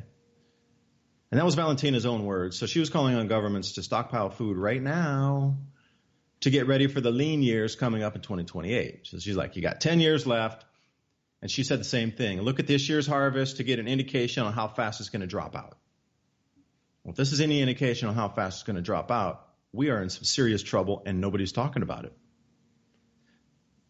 If next year hits just like this, I would seriously withdraw every single cent you had out of all your retirement accounts, all your bank accounts. Just go buy food, long-term food storage, seeds, anything you can use to help you grow food, because it's at that point it won't matter, because the food prices will be so exponential and there'll be so many shortages where people can't even get what they want because it just won't be available. Just won't be available. So these are kind of roll-ins, what we're looking for, and myself and my crew of people and the same community I'm involved in here that talks about this. This is it. This is what we've been looking for, is the start of the losses. This is it, finally. We got the start date right now. This is it. So now you can put a real good timeline in, so please be careful. And if you're not prepping, you should. You should really start thinking about what you're going to do in terms of your own food security personally, because the government's not going to help you. You're out on your own, for sure. Nobody's been warning you up to this point. They're sure as hell not going to warn you when it comes up in these next years when food gets super scarce. You're on your own. And again, I talk about listener-supported radio here on freedomslips.com. There's a donate button on the left side, and you can donate, and that's fine. But if you really want to get something out of your donation, where it says funding, a little bit further down on the left column there, you can go to the seed bank. Then inside the seed bank, if you buy that package of seeds, not only do you get tens of thousands of seeds in there, but you also get a hard drive full of grow guides and how to grow everything that's involved in the seed pack there. So if they're talking about pumpkins, you get a guide on how to grow pumpkins, how to preserve pumpkins,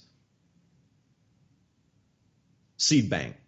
And they have everything that you need to grow out a full acre to keep your body healthy, full of nutrients and nutrition, minerals, vitamins, etc.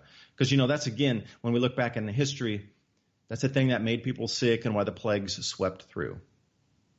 People's bodies just got too weak from not enough food. So, simple things that we can resist today, just not even thinking about it. We don't even need a vaccine to resist the Black Death. But take you down with no food for year upon year and eating minimal, eating grass and just barely getting by and super skinny and immune systems barely mineralized, and you're going to get sick from things that you wouldn't even think about today. So growing your own food is going to be a major, major part of moving forward. And, what kind of foods are going to keep you healthy? I encourage you to take a look into the seed bank here, freedomslips.com, down to the funding tab. It'll open up a pop-up box and take a look in the seed bank. You got to think about vitamins, minerals from your own grown food, because things are going to start moving off the shelf. And I encourage you to do like a food log, if you will. So when you go shopping, as you're strolling through the aisles, just take a nice little indication of what is disappearing off the shelves, because what they'll do is they'll fill in the rest of the shelf. So if one thing disappears, what they'll do, let's say we have like 4 products. We got a green product, a red product, a purple product, and a blue product. Well, if 2 of those disappear, all you'll see is like red and green, but it'll spread over the entire distance of what would have been 4 products on the shelf. Still looks full, but there's way less choice. And the depth of the cans or the depth of the boxes will be less as well, because they're just spreading it out. So instead of it being like 8 deep, you might find it 2 or 3 deep, but spreading over a wider circumference. And you know what? In the future, I really think this is going to happen. I think they're going to start removing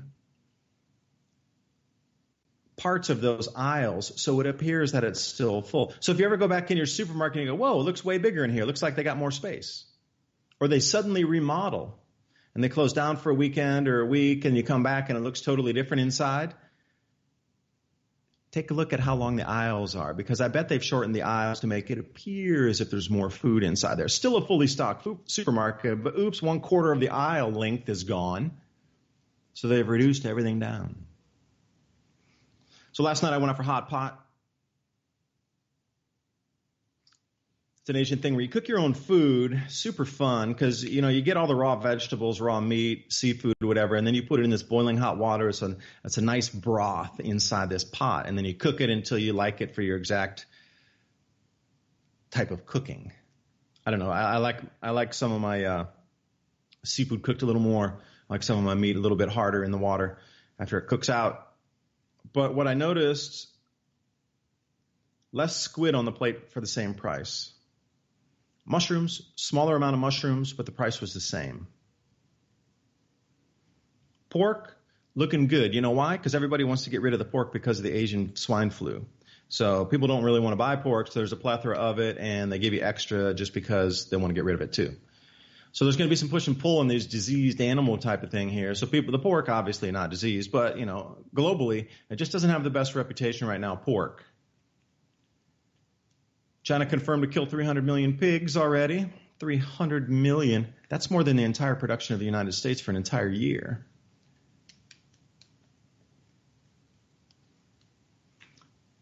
So pork, nobody wants to touch it really. It's not like a number one thing people look for. I prefer goat.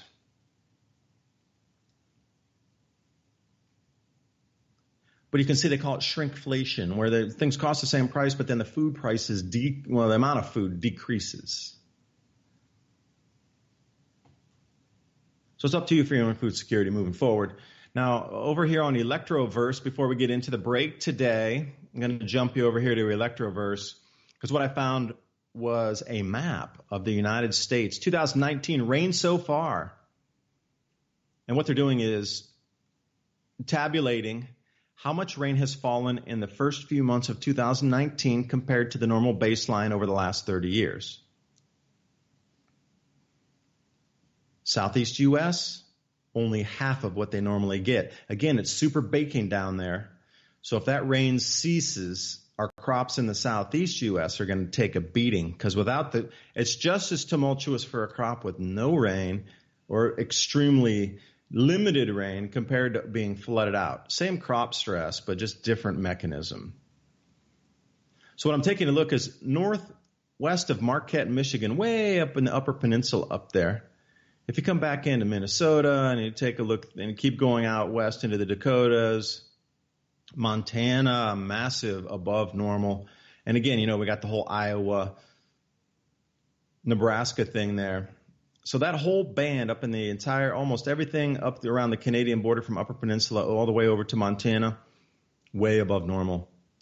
And then what's most interesting for me is the Sierra Nevada range is like the darkest green, over 200 plus. So more than double the amount of rainfall ever recorded there. So you can see the stark green straight line. That's the Sierra Nevada mountains, completely all-time record snowpack up there.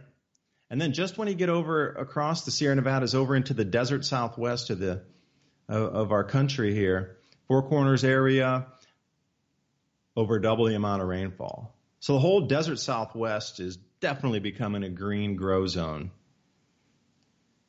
Expected grand solar minimum, moisture pattern shift for sure. But now we're starting to see where the rains are bunching up, where the new grow zones will be. And that's a perfect grow zone. Got sandy loam, aerated soil, warm temperatures all year round, baking sunshine, and now they got an enormous amount of rain. Now if it sticks for the next year, this is the second year it's happened. Remember last year, Sierra Nevada mountains also had all-time record snows, but then this year broke that record.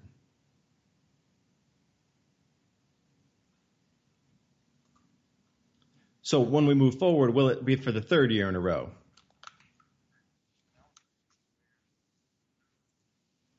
Because if it is, then it's a trend, and that's what's going to happen. So the new zone will form right over there, and it's going to continue to grow and form on that spot. So if we get the third year, so in 2020, if we see these massive above normal rains all across the desert southwest, that's a go. That's going to be a new grow zone. And also these rains seem to be bunching up around Marquette and northern Upper Peninsula and west of there, because They've had the most days below 70 degrees ever recorded, but they also have the most rainfall and snowfall on the ground ever recorded for the most days. So you can start to see precipitation anomalies and temperature anomalies up there. Now, the wet and cold, not a good thing for crops, so I'm not saying it's going to be a grow zone, but Montana also, winter wheat's spring wheat's coming out of there. Dakotas, there's an enormous amount of rainfall up in that whole band up across the Canadian border. They were massively flooded out, so look for spring wheat prices to rise. Oh, they already have. Not investment advice. But if you're looking out for, again, spring wheat's traded in so few markets. I think it's only traded in 4 markets. So if you see where the spring wheat got flooded out, you know the prices are going to rise because there's so little of it produced anyway. So just even small declines there equal massive price movements in the spring wheat. Massive floods. So I encourage you to take a look, electroverse.net, and this the article goes into Twin Cities set new Memorial Day rainfall record. And that's what the whole thing's about, but they included this amazing graphic with that. Came out of Climate Central. And I know we're getting ready to roll into the break here in just a minute. So let me read you the wettest April to April in United States history. May 2019, keeping up the pace as the sun's magnetic field continued just a weekend. This comes off Climate Central, and here they are talking about the grand solar minimum, decreasing magnetic field on the sun, outward pressure of the solar wind, and more cosmic rays penetrating our atmosphere. This is Climate Central. Now, when mainstream publications in the United States start to come out and talk about grand solar minimum, changes in the sun, more rain on our planet from cosmic rays, you know it's starting to hit the main time. Now they're trying to explain it in a real fashion here. Rainfall records for Memorial Day, both the Twin Cities and Eau Claire, which I've mentioned these in many a video before with the record snowfalls prior years again and again and again. And here we are, record rain again, right in the summertime this time. Record rains in the winter, record snows in the winter, record rains in the summer.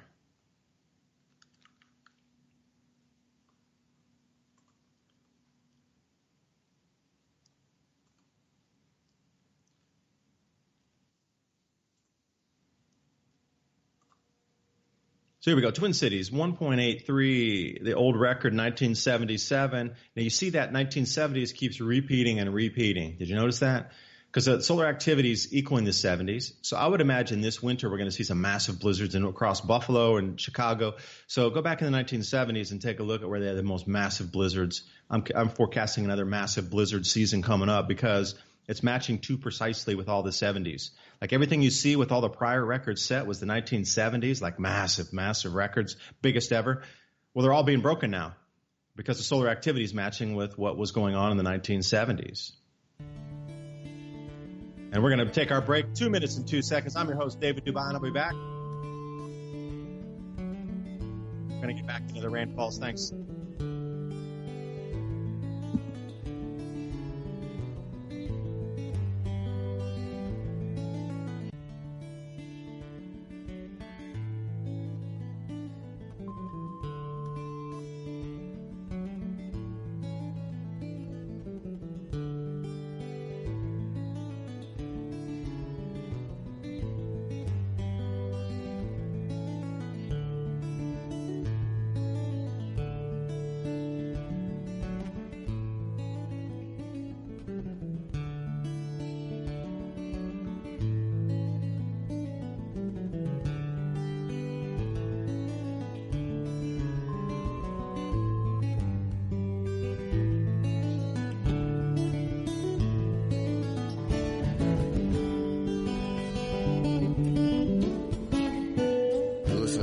Radio at freedomslips.com, and we'll be right back after this message.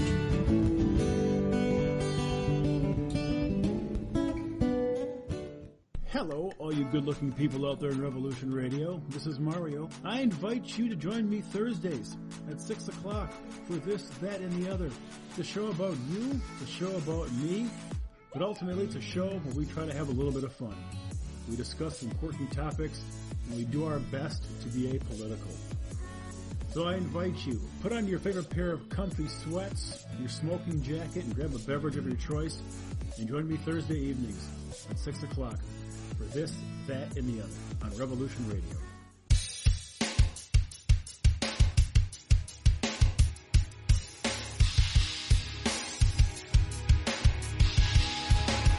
Enter into a world unseen on Raven Star's Witching Hour.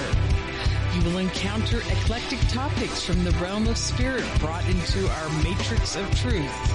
With your host, the Solaris Blue Raven. Solaris will bring you an array of unique guests covering topics from ghostly spirits to amazing anomalies, covert technology, UFOs, and shadowy global events. And that's right here at Revolution Radio, freedomslips.com, Saturdays midnight till 2 a.m. Eastern Time. Revolution Radio, where information never sleeps.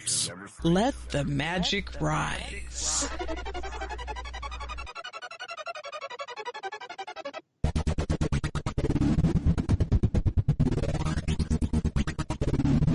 From the astral realms to the physical plane, the halls of power to the walls of home, the multiverse to the innerverse, all will be haunted by the ghost in the machine. I am Steve Zerloff, the ghost in the machine. Mondays, 10 p.m. Eastern Standard Time, Studio B. Exclusively here on Revolution.Radio.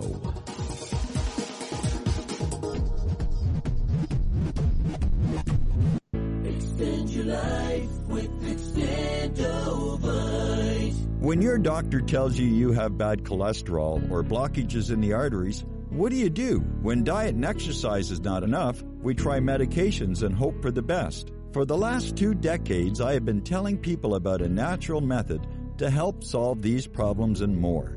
Extendovite can help maintain cardiovascular health and lower blood lipid levels in adults. The 7 herbs in Extendovite are known to work together synergistically to get the results we hope for. There are many testimonials on Extendovite's effect on circulatory-related ailments. Get Extendovite today to start your journey back to a healthier life. To order, call 1-877-928-8822 or visit heartdrop.com or see us on amazon.com. Extend your life with Extendovite. The opinions expressed on this radio station, its programs, and its website by the hosts, guests, and call-in listeners or chatters are solely the opinions of the original source who expressed them. They do not necessarily represent the opinions of Revolution Radio and freedomslips.com, its staff, or affiliates. You're listening to Revolution Radio, freedomslips.com, 100% listener-supported radio, and now we return you to your host.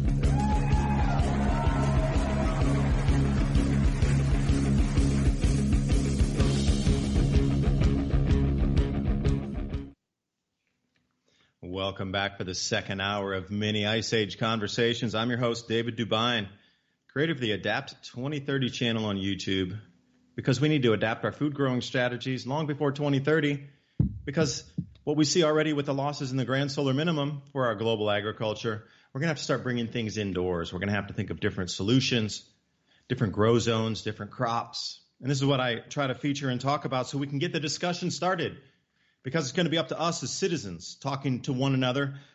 The mainstream media is dropping the ball. The governments have left us on our own. Nobody's talking about these changes. So again, it comes back to people talking to people, finding solutions. This is why I do the program. This is why I spend my time every Friday with you, try to bring in you newest information to help you get ready to protect your families and yourself as we move into these massive changes with the economy, food pricing, and society. That's what it's all about. And again, this is a listener-supported radio station, the largest on the internet, by the way, freedomslips.com, Revolution Radio, Studio A. Please consider a donation to help keep this freedom of speech venue up and running. It's the last free speech bastion on the planet here as we start to see all this social media censorship. Like these things I've been talking about today with the crop losses, Will I be able to share this in social media moving forward? Let's say 2021 comes. Do you think I'll still be able to share the same amount of information with you? Will they try to curtail this flow of information because it might be too spooky? It might scare people. It might make them pull their money out of the banks and get ready. What do you think? I'll leave that up to you because you have your own ideas of what you see across the social media landscape in terms of censorship and what type of information they're censoring and where the censorship is moving to. Now, I'll give you a quick indicator here, at least as I've been told. The censorship machine is going to move into high gear as we enter the election season around 2020. Now, after that election is over, then what? What are they going to censor next? A lot of people have been asking the same questions. Well, coincidentally, at that time, we're coming into the harvest season of 2020. So the food price losses I'm talking about today are nothing in comparison to what's coming for the food spikes. Take a look through history in the futures market and see where you can find the highest prices. And then go back and see if you can match that with solar activity. Just go back to a regular solar activity chart. Just go back. I put in solar cycle, the last 10. Let go of solar cycles last 100 years. And, take the commodities futures trading back to, like 1940s, bring it up, 1950s. And then start to see if you can find some spikes in the solar activity with what you get in food price movements.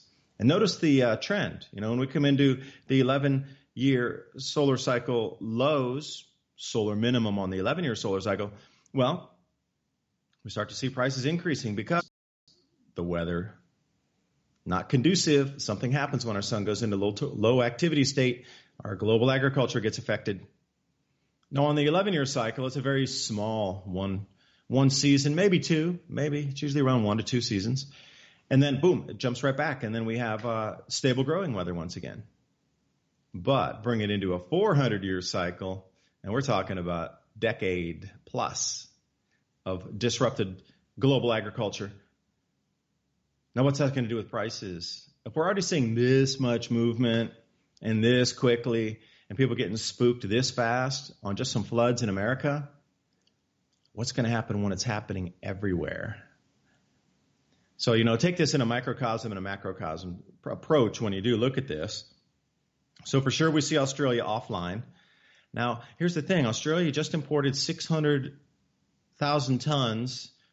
Now they're actually looking for another 400,000, so that'll bring it up to 1 million tons of imports. And why do I even talk about Australia? Well, it is, again, the poster child for crop losses based on solar activity. Now, if you look back through history, you'll find that the southern part of Australia is heavily affected by solar cycles. There's a great forecaster out there. His name is Kevin Long, and you can find his information at, this is the address I want to give you here, thelongview.com.au. Now, he has free reports out there, and his name is Kevin Long, and he forecasts southeast regional crop production for Australia, and he's been doing it for the last 30 years. I had an interview with him. We spoke for a couple hours. It's in my playlist. If you go to Adapt 2030, you can find that long interview with charts, with images, and then all the links to his free types of PDFs and reports that you can get out there. This is last year when we did our interview, and he's like, David, we are going into a mega drought in Australia, and I tell you, in the next 1 to 2 years, Australia is going to turn into an importer, not an exporter. And I said, I kind of agree, because we look back in history, and what I'm finding is correlations between the Angkor Wat, the Angkor Society in Cambodia, and the floods in eastern Australia and Queensland. Now, for some reason, some researcher found the correlation that you go into a massive drought in Angkor or Cambodian area, there'll be a massive drought up there, but then it'll be excessive rains in Queensland. But at the same time, you're going to get a huge drought down in southern Australia. So Kevin was telling me, all right, look for this massive drought to come, and it's going to last for 7 years. And I said, well, Kevin, that's a long time. What's going to happen with agriculture? And he says, it's going to go to zero. We won't grow anything. We'll have to import. And I said, all right, great. I agree that there's going to be massive changes. I didn't know it was going to happen in 1 year.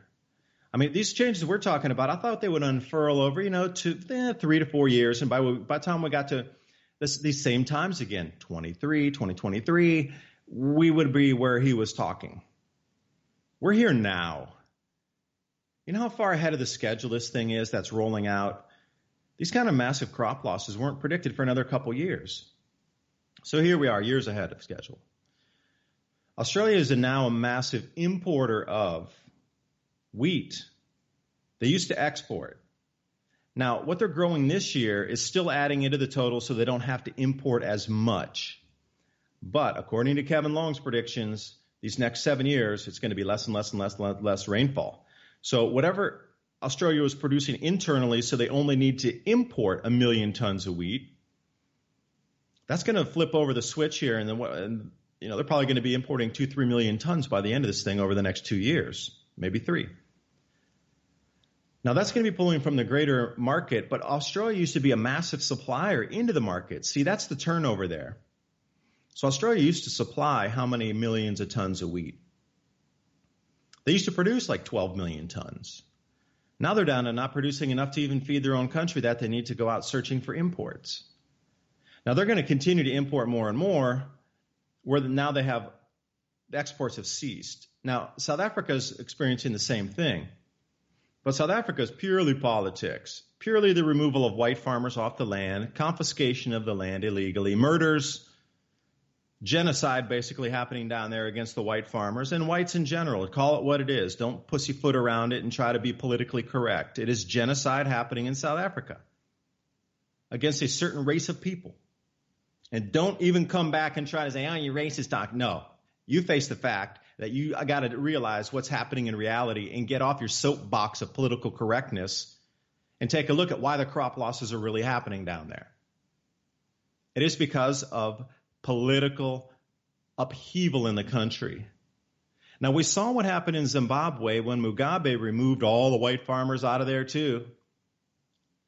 Their agricultural production almost went to zero.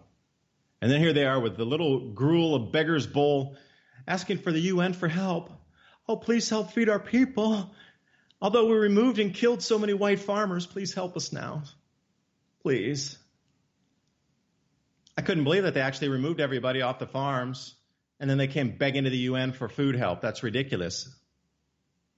Same thing's happening, I guarantee, 100% sure the same thing's going to happen in South Africa. Their corn production's down, natural drought. Their wheat production's horrific this year because some countries have been smart enough to bring all the white farmers in, Australia and Russia. So they brought them in and they're like, we'll give you free land. Just go plant. Have fun. We'll give you the machines. We'll give you free loans.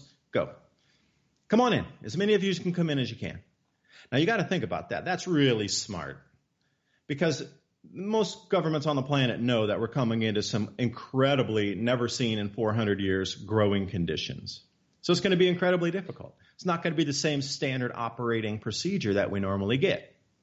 It's going to be things are changing by the year. You're going to have to try to adjust using your sixth sense and your skill of being a farmer for 30 years. Smash it together and hope for the best. Now look at Australia. They brought in more than 1,000 white farming families. And look at Russia. They're offering them free land, 20 acres if they come up and plant. It's kind of like the U.S., 40 acres and a mule when slavery ended. And they're like, yeah, if every slave get 40 acres and a mule. Remember that? But that didn't happen. But the reason I draw the correlation is Russia's offering white South African farmers, if you're under duress and your families are threatened and the province or the areas you're living in regionally, there's mass murders going on, please come up to Russia. We'll take you in because we need your capability and your knowledge to grow more food. Wear down, I swear, what's going to happen in South Africa, they're going to be remembered in history as causing the greatest amount of death in that country ever recorded.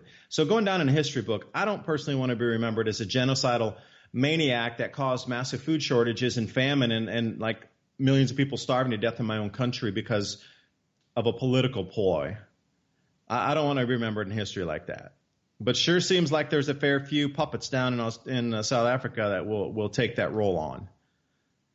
You know, they're looking at their power play down there going, ooh, I'm going to be a power player. I can reset and get our dignity back. Yeah, with no food and you're starving people, you're going to get your dignity back. Okay, good luck on that one. But anyway, you know, it's so easy to dangle a carrot in front of people. Money-wise, greedy, sociopaths. It's so easy to dangle monies and carrots in front of them. Power and money. They really don't care about the people anyway. So if, you know, several million South Africans starve to death, I don't think anybody's going to care down there. The rest of the world will surely care. But their own people, the leaders, they don't care. They really don't care.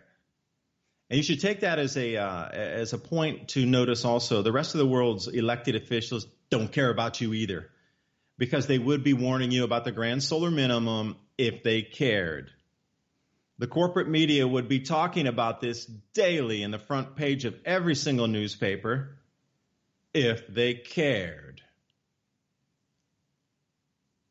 They don't. So really, is South Africa a microcosm of what's going on globally?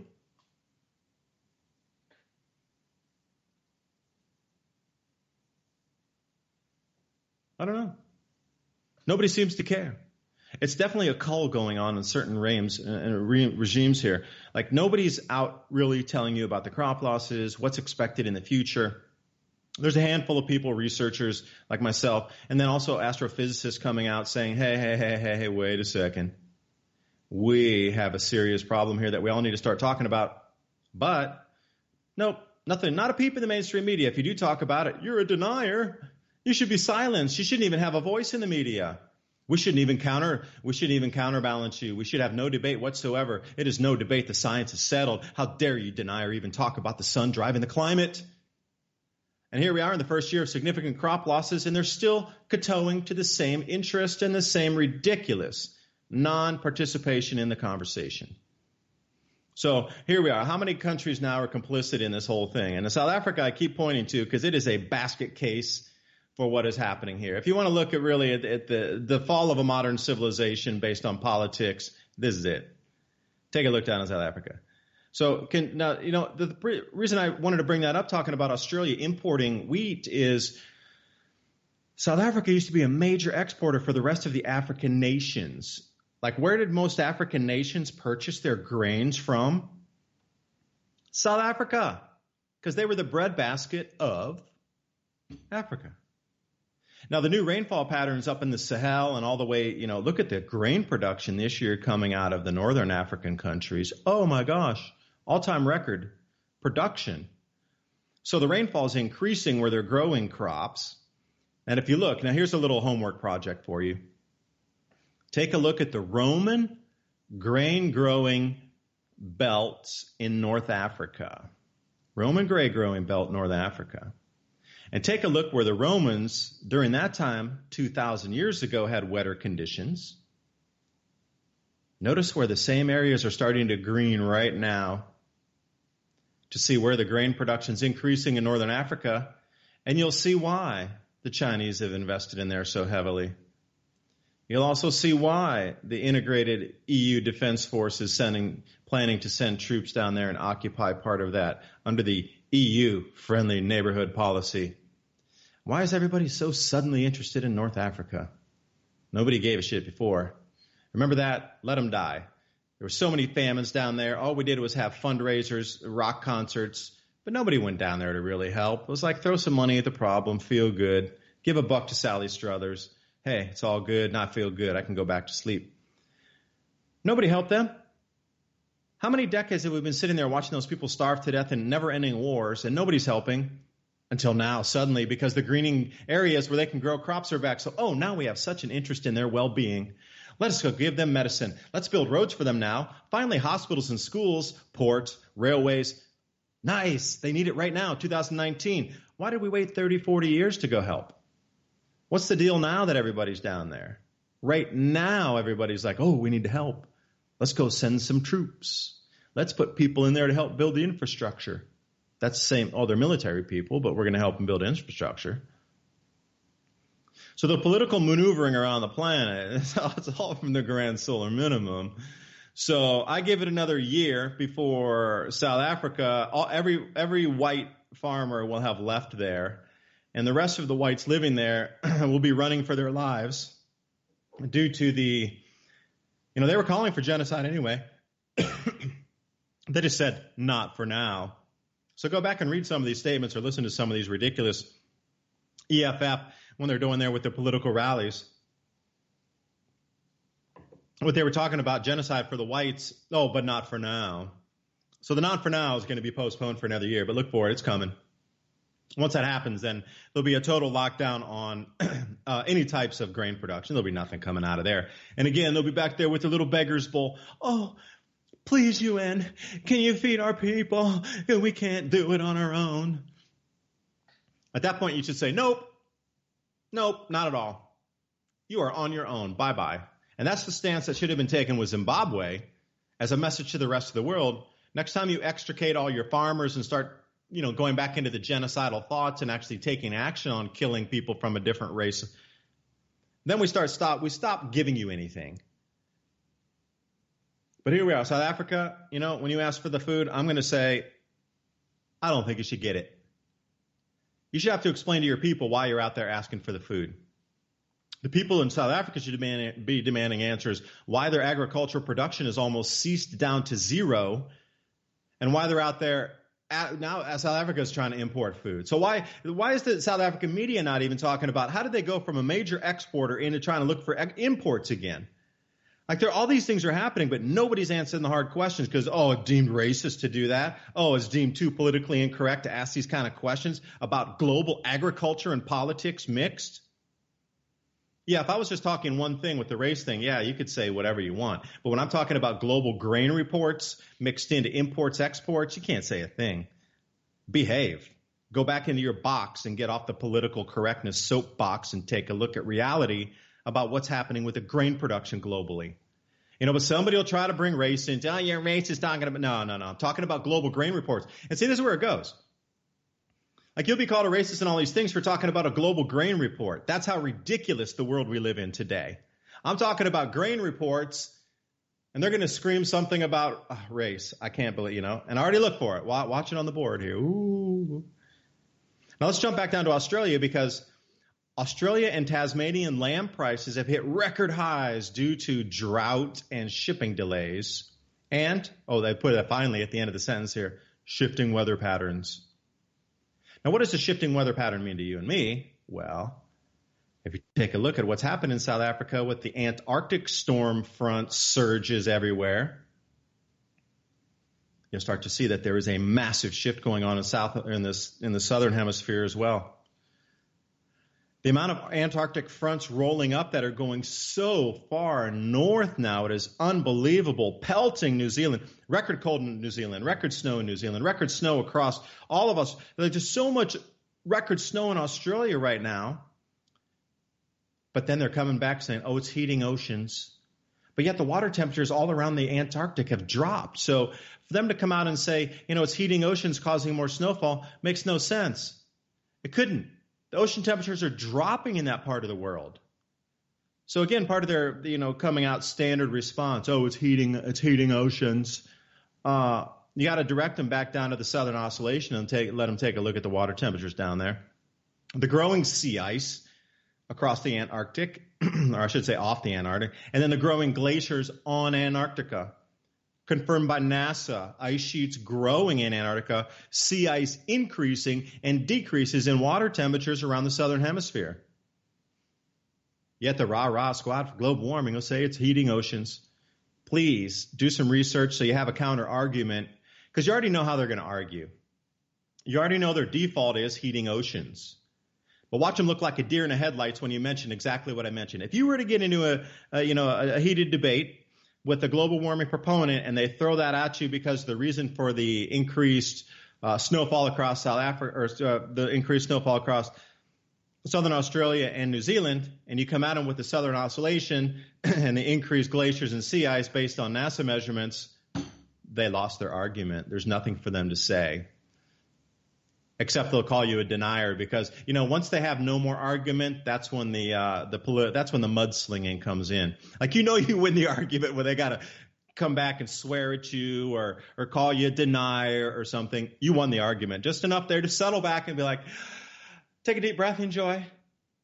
Knee on the ground, just like playing football in America. Put the knee on the ground, run out the clock. Just sit there because you already won. Don't even say. Don't respond. Just let them fester inside there. You got the argument. All right, here. Toowoomba, Australia sees all-time coldest May temperature since record began. That was definitely expected in global warming, wasn't it? We would see the all-time coldest records ever broken across Australia and the United States and Europe and Tasmania and New Zealand and South Africa and Brazil and Canada. I could keep going on. But it was all predicted during global warming? Really? And again, they come back and they say, well, there's a high-pressure system blocking in the ridge up there of super hot air that's pushing all this record cold temperature down. So actually, global warming is causing the record cold. You just didn't know it. And then I'll say, well, what was the width and the circumference of that high blocking pressure system? Do you know? And they'll go, no, I don't. And then I'll whip up like a 500 millibar temperature map and say, the thing was like 300 miles wide. And you're telling me it displaced 10,000 kilometers, you're telling me it displaced 10,000 miles of air, a little measly 300-mile patch of some warm anomaly that busted off and came up from the equator, displaced the entire northern hemisphere weather system. Come on, man, you got to get back into reality. That's like saying a marble displaced an entire building or something like this. I really do laugh at the absurdity of the arguments they try to present. Because if you just go back in real science and, bring up the 500 millibar charts when they start talking like this. Put the science back in their argument. If they say it's displaced because of a blocking high, well, they should have at least enough sense if they're going to go throwing that out to you as an excuse why record cold is pervading the planet. They should at least have the resource available for you, and you need to call them on it. Well, I want to see this blocking high. What resources do you use for your, the millibar anomaly charts that you're looking at and referencing? Where do you go? I want to see that. And they're going to look at you like a deer in the headlights. I mean, there are some who actually know where they're going and what they're doing. But then when you pull up the millibar, when you pull up the chart, you generally don't see these blocking highs they're talking about because everything's moved on. So then again, their argument falls apart. Like, where's the blocking high? Oh, it moved last week. But it was responsible for the new cold right now, but you just didn't see it moved. Okay. Denver, Colorado. By the way, I was stuck in Denver on a record snowstorm. Out on the tarmac, Delta Airlines, bad. Korean Airlines, good. So my flight was delayed out of Denver. Record snowstorm last week, Denver. We're sitting out on the tarmac out there. We got 11 planes waiting to de-ice, and they got 3 trucks. Now, this is in Denver. And what was explained, the pilot was very nice, came over the radio, and he said, excuse me, we have to wait longer out here. All the de-icing trucks have been put into storage for the summer, where they're trying to bring them back out and load them with de-icing fluid. But they didn't have enough de-icing fluid on spots. There was more de-icing fluid. It was just in a different part of the airport. So the trucks would come out, they would try to de-ice, and they'd run out of fluid. Then they would have to run back and try to fill again. And eventually, after like 2 hours, they got it where the trucks were actually full enough to come out and, de-ice full planes. But there was this huge, giant jumbo next to it, like A380, something plus. They tried to de-ice it once. All 3 trucks ran out of fluid, so they had to run back. 20 to 30 minutes later, they came back, but the plane was iced up again. Then they had to de-ice it a second time. And then once that one left, you're still looking at this massive line of planes. They're all right and left. Like when they pull up to the de-icing platforms, it's not like you wait in a line like you do for takeoff or landing. They're all right and left of you. So everything's just in a line right and left. So you could watch all the de-icing going on. Luckily, I was on the side of the plane where they were de-icing left of the plane. And, I filmed all this stuff when they ran out of fluid and then all the trucks took off and like, where the hell are they? And then they came back. And then, so anyway, Denver. And then once we took off, we missed every other connecting flight because we were 3 hours late. We almost hit that point where they had to turn back and, come back to the gate because we were at like 2 hours and 50 minutes or something before we took off. Anyway, Denver suffering the coldest May since 1995 and its 5th coldest in 147 years of records. I don't know. The all-time record snowfall within the May period there too. Some of these things just were not forecast for global warming. And if you ever watch that movie, An Inconvenient Truth, You're certainly going to remember the line in there, your children will never know what snow is. Do you remember that quote? Somehow it just magically disappeared off the internet. So you do need to go into the Wayback Machine and start saving screen grabs of things from this point forward.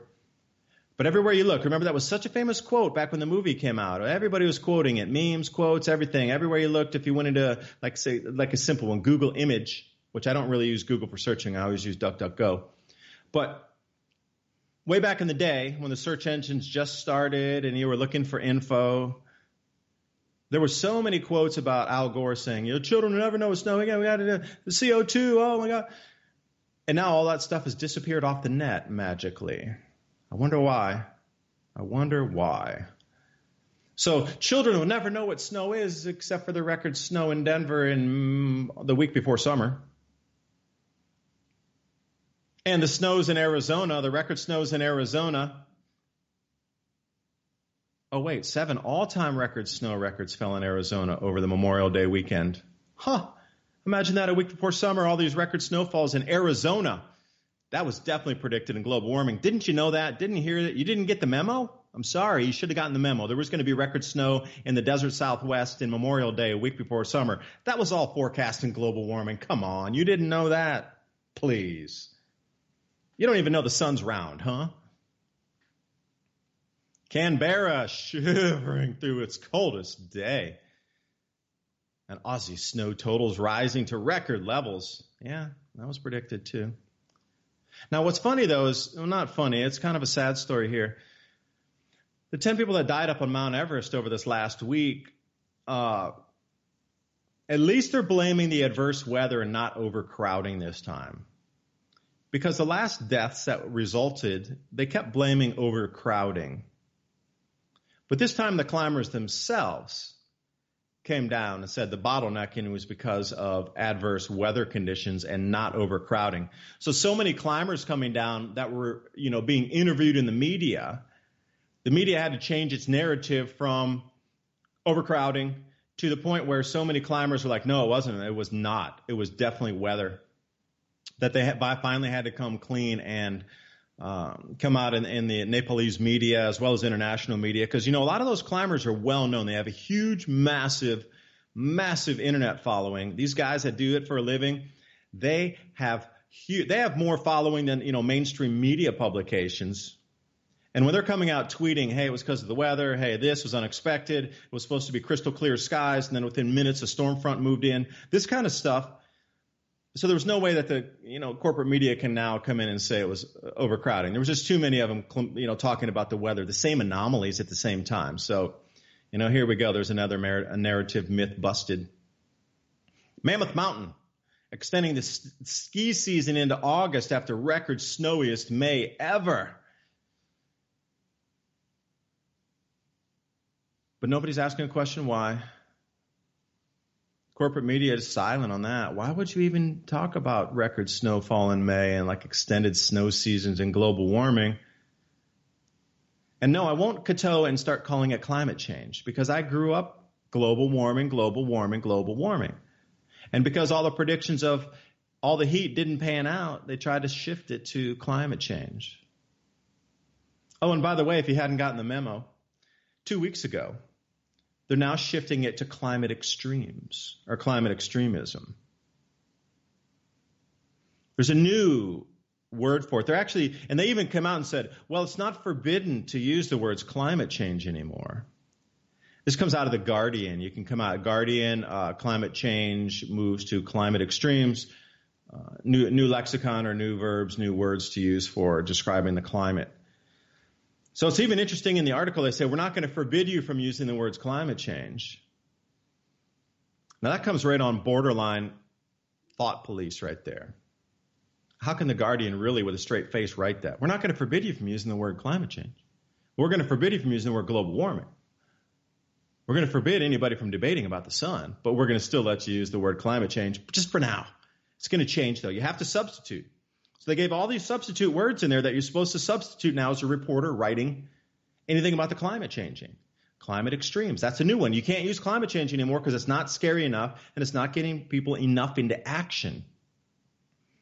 has to be climate extreme. And then they also had something called climate extremism. It's another thing. So they're encouraging reporters to switch lexicon to make it a scarier situation to try to get people to pay more attention to the climate. Now, Cinnabon, again, with these galactic cosmic ray increases, we're going to start to look for, and you should definitely, on your radar daily, be looking at the volcanic eruptions globally. Because what they found is, and again, I've been talking about this for years, so since I'm talking about volcanic eruptions, 2 minutes or less, and here we go. The grand solar minimum itself, with the total solar irradiance decreases, is not going to affect temperature too much. Even in the entire scheme of the grand solar minimum, temperatures dropped about 2 degrees Celsius globally. It affected agriculture. But one of the main drivers into the rapid, incredibly swift declines in temperature were volcanic eruptions that blocked out the sun or diminished, and then the albedo effect really kicked in, where sunlight was diminished due to massive eruptions. Okay, so we see this every grand solar minimum. So when you see ash over 90,000 feet, you run to the supermarket. If you see ash cloud at over 120,000 feet, you call in sick to work for the rest of the week and you get your affairs in order. So here we have Cinnabon explodes up into 50,000 feet. Now the eruption continues, so they're looking at around a 75,000 foot ash plume coming out of this one. Not quite up to the 90,000 foot level to start circulating globally, but 70,000 foot is pretty high up there. That's the biggest one we've seen in a long time. The last, you need to go to Mount Pinatubo, or you need to go to Katla, somewhere like this. What was the one over, I can't even say the name, Efenjul, the one over in Iceland that erupted. So we get these last, kind of larger eruptions that you can take a look at. Katla, Efenjul, same plateau area there. But if you see anything up in the 90,000 to 120,000 foot range, you run to the store, you buy what you can, and you go back again and you buy more. Because that is an instant next year we don't have agriculture kind of thing. It'll take a few days for it to sink in, but when people like me and everybody else on the internet starts to go at it like, our global agriculture will not grow next year, eventually the mainstream media will come on board. It'll take a couple weeks. They're going to lag behind like they always do. But once it firmly gets out that we're not going to have ag next year, and you already see how terrible it is this year. If we were to get a massive eruption coupled on top of already the reduced growing conditions, we're going into a serious food insecurity situation within 12 months. So keep your eyes to the volcanic reports, because anything over 90, you take the day off from work. Anything at 120, you just kind of call in sick for the rest of the week and cash out your 401k and go buy food or anything else that might help you get through that, like a greenhouse, because the ash fall will be coming down globally. And what they found in massive eruptions like this, even though these ash plumes were super far away, like let's take Pinatubo, for example, they were finding as it transited across the Atlantic or Pacific Ocean that it was affecting fish farming even in South America. That the amount of ash coming down in South America from a Philippine eruption still disrupted their aquaculture because the fish could not breathe properly and they all started to die off in the tanks. So what they had to do is start covering the tanks, and some different measures were taken into consideration during the Pinatubo eruption and the subsequent year following. Also, what they found, cattle could not graze properly because the ash was falling on the grass. So what they found, too, was mass animal die-offs because the cattle couldn't feed properly. So there was suddenly a massive shift over into, you got to buy that feed. You got to buy it and bring it in. So the cost ran up in South American cattle production due to the natural, just the grass. They couldn't feed. Ashfall reduces fish farming and, production for cattle, grazing. Now, other things like pigs and chickens, whatever, it wasn't affected because they're already, putting feed into the troughs there. So it wasn't affected. It was just the larger animals, cows specifically, and fish farms. So if we can learn from the past there about even small amounts of what would be considered wispy ash, if you will, the Pinatubo eruption was not really large in comparison to something like go back in the 1800s, Tambora, a year without a summer. That would have sent ashes or inches of ash across to South America. And as we saw, that thing wrapped around the world, and there was ash even in northern United States, up in Maine and Vermont. They were getting ash fall. So whatever kind of, grazing herds we would have, that would be an end to that within a year, because they just literally could not eat grass anymore. How much ash would be on our food? Corn would be protected for sure. Wheat as well. But then, when it's going through the combines, like how much of that ash would get drawn up in through there? Would they have to wash everything and then dry it? Like really what would happen with massive ash falls across the planet's grow belts? I'm not sure. It's never happened before when we had mechanized machinery. It happened in the 1800s. We know what the effects were. People had bad dental health due to so much grit in the teeth that they found a spike. Now, this is interesting. You're looking at proxies, like things that indicate what was going on in the environment at that time without having like specific measurements of what was going on in the environment at that time.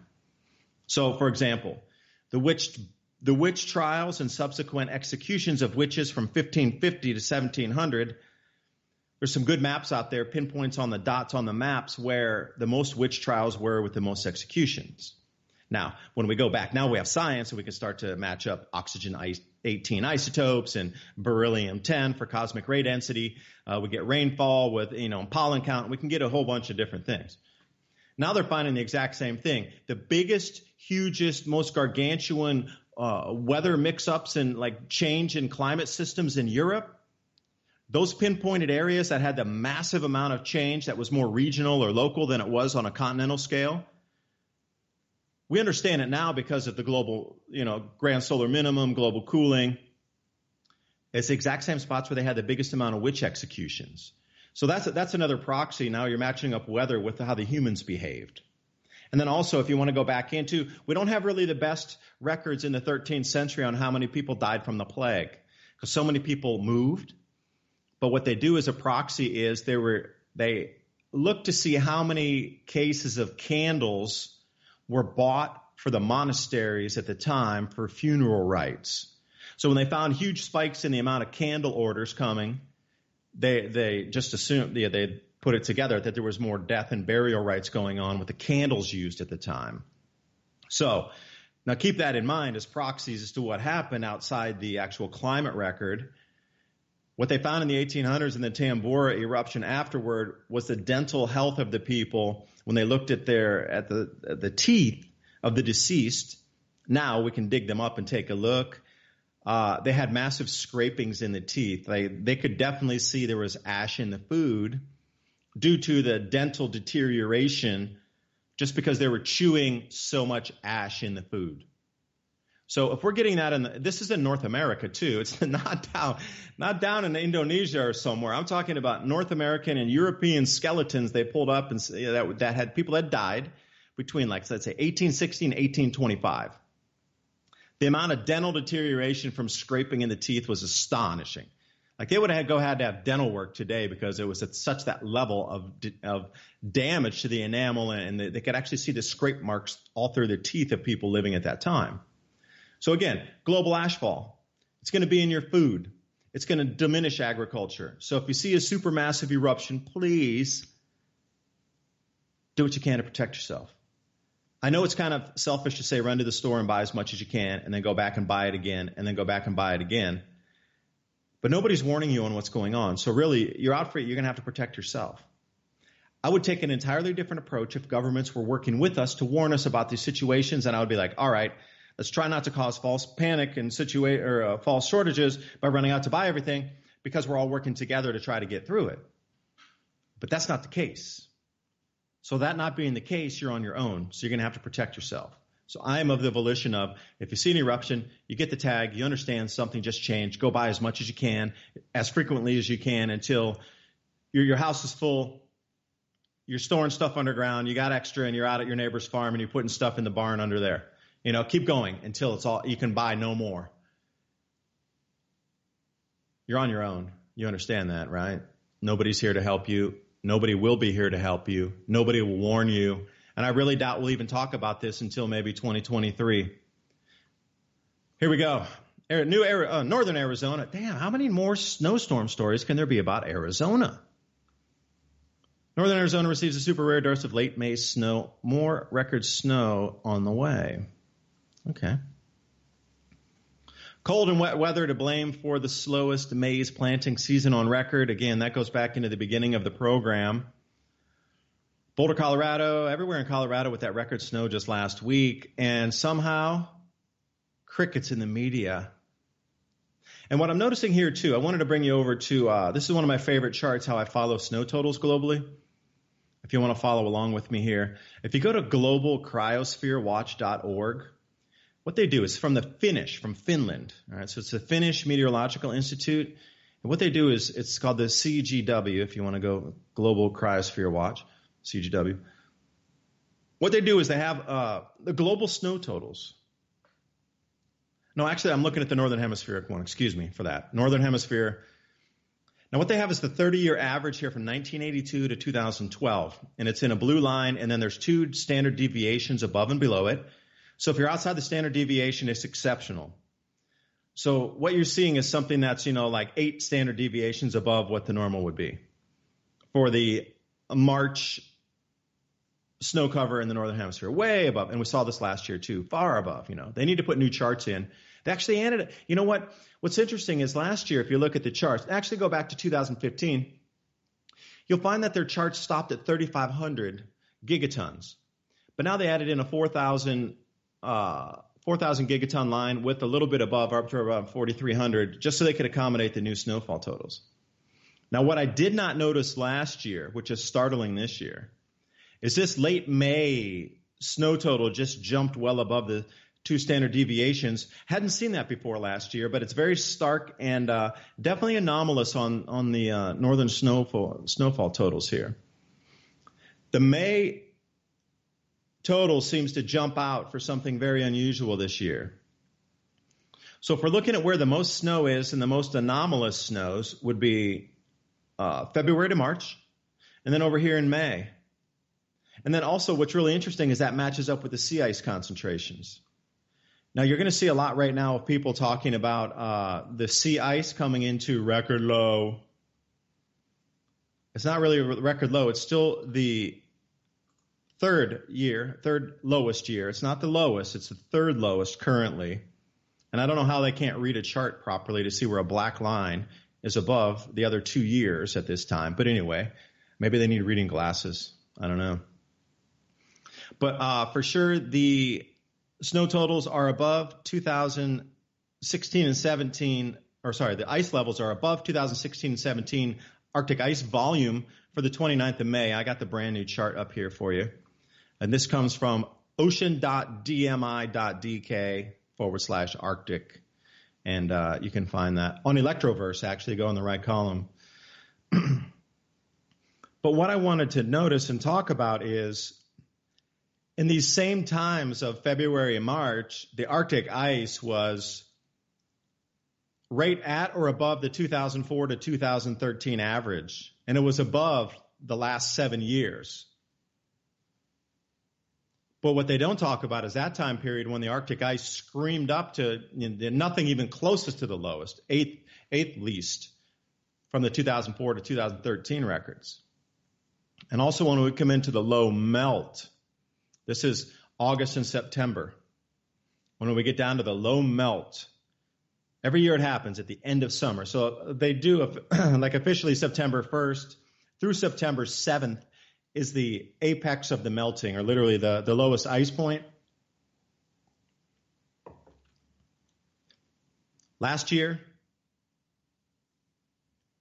7th least amount of ice.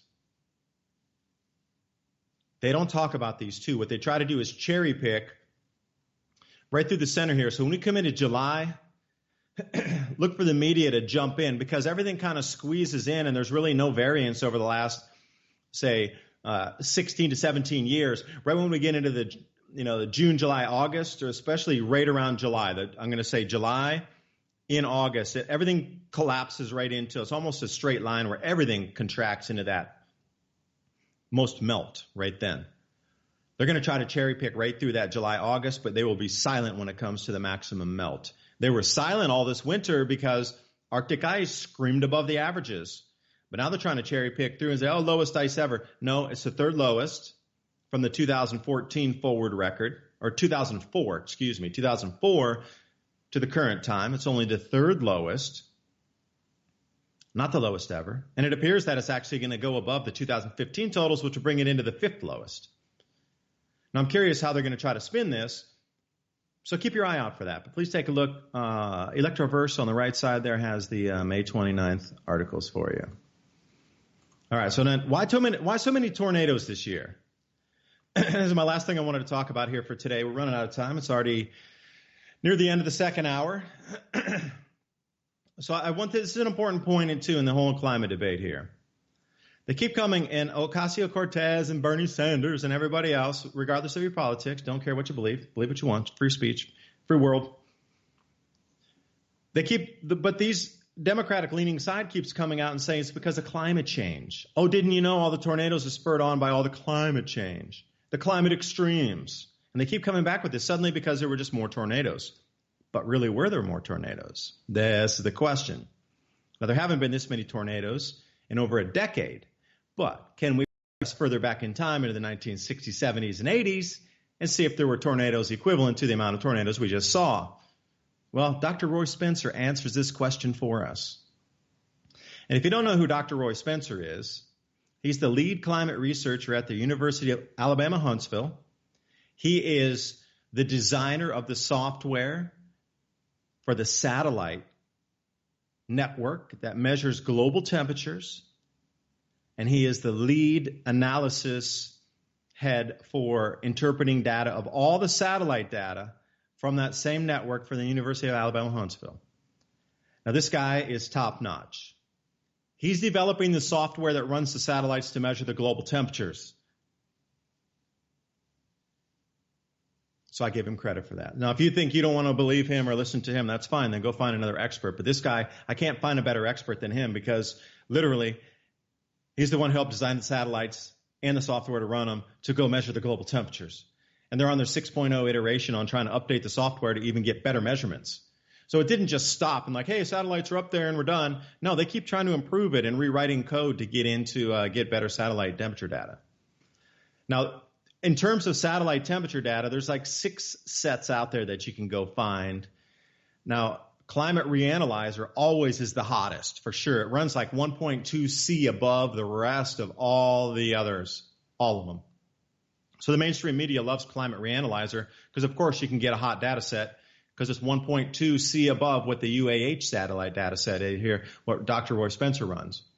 Now, there's some cooler sets out there, too, RSS, remote sensing systems, generally a little cooler than, like maybe 0.2 of a degree, something a little cooler than the UAH set. So it's pretty balanced in the middle. There's cooler data sets out there. There's warmer data sets, but UAH kind of runs in the center. So that's the one I like because I don't want to skew the data either. I could fake it and just go pull the coolest data set, but that's of no value to you. And the global warming crowd pulling the hottest data set out there that they could possibly find, Climate Reanalyzer, that's not valuable to you either. They're skewing. They don't give you 5 data set points to look at. Why not? Why do they always choose Climate Reanalyzer? I don't get it. But anyway, I try to stay right in the middle of the road. So why do you think so many tornadoes this year?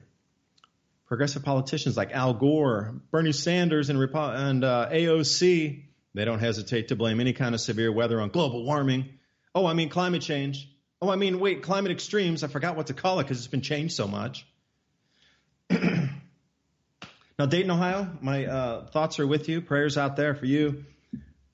I got an aunt who lives up that way, and it was terrifying for everybody there because they didn't know where the tornado systems were moving to. They had some general varying, like 40-degree arc of where this stuff could transit to, but it was a terrifying night for so many people up there. And I really hope you can get it together, get your lives back together, that less people are hurt during these next iterations and everybody heals up psychologically, spiritually, and physically as well. Now, what's happening is these cooler air masses are colliding with these warmer air masses. Pure and simple. Hot meets cold equals tornadoes in the springtime. Now, the slowdown in the recent decades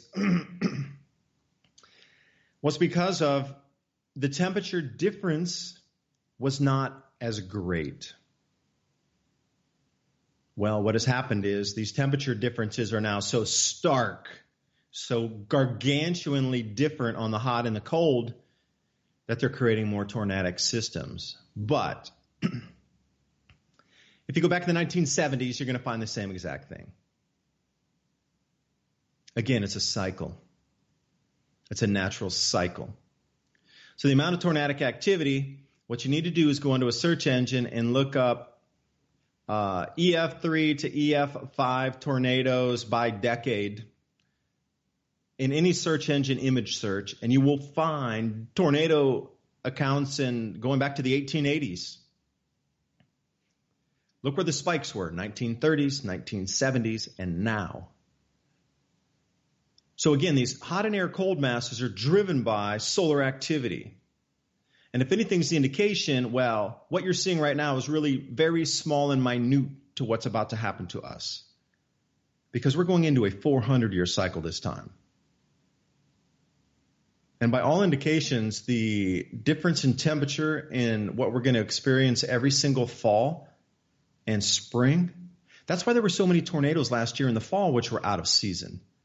Because the temperature air inversion was so different in the temperatures that it's now causing tornadoes in off season. Now, of course, they'll blame it on global warming. I mean climate change. I mean climate extremes, whatever they call it now. But we're going to see more temperature inversions that are going to be so starkly different. You know, I would imagine some days where we'll get in the future, and I'm not kidding when I say this, this is a no joking matter. You know, they had 500 tornadoes in the month of May. But as we move in through, I'm going to say the 2024, that might be about 3,000 tornadoes or something. Because the amount of change that we're seeing, the pressure, the solar wind pressure, the bend in the magnetosphere, the weakening and mixing of the cloud cells due to our Earth's magnetosphere weakening on its polar wander, temperatures are decreasing. Arctic amplification in terms of cold, not hot. Sorry, that little blocking pressure that's 300 miles wide is not going to displace the entire Arctic and send record cold to the entire northern hemisphere. It doesn't work that way. Like you're saying a marble, you're going to flick it against the basketball and expect the basketball to roll completely across the court. It doesn't work like that. But the changes in our entire system of our climate on the planet, the way it's been held into place so tightly for the last 100 years, you got to realize we are so lucky as a species. Our Earth has been in some of the most benign climate in the last 100 years that it has for the last 5,000. That is ending right now, and we are coming back to some of the most extreme climate that we will ever experience in centuries, if not millennia. So thousands of tornadoes in the month of May is very foreseeable in the future coming up. Thousands, not 500, thousands.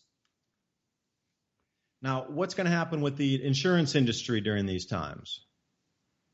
This comes back to governments are going to have to try to, pick up the bills because private insurers are going to go out of business left, right, and center.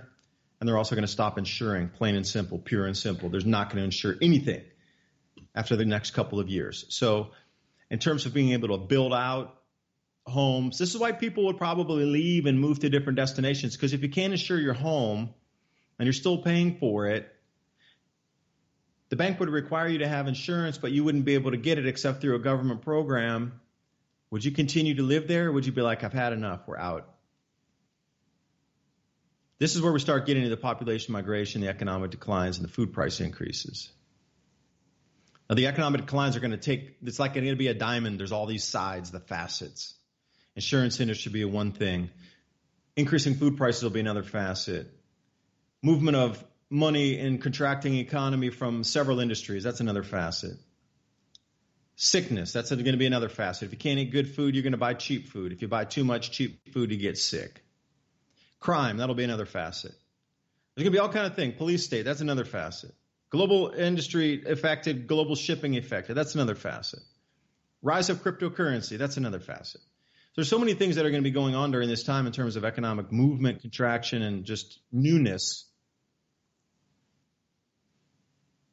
So put your eyes to the skies and keep your eyes on the markets, because that's kind of the only way you're going to get a crystal ball into the future. Like, I'm trying to do my best to correlate and collate all of these things together,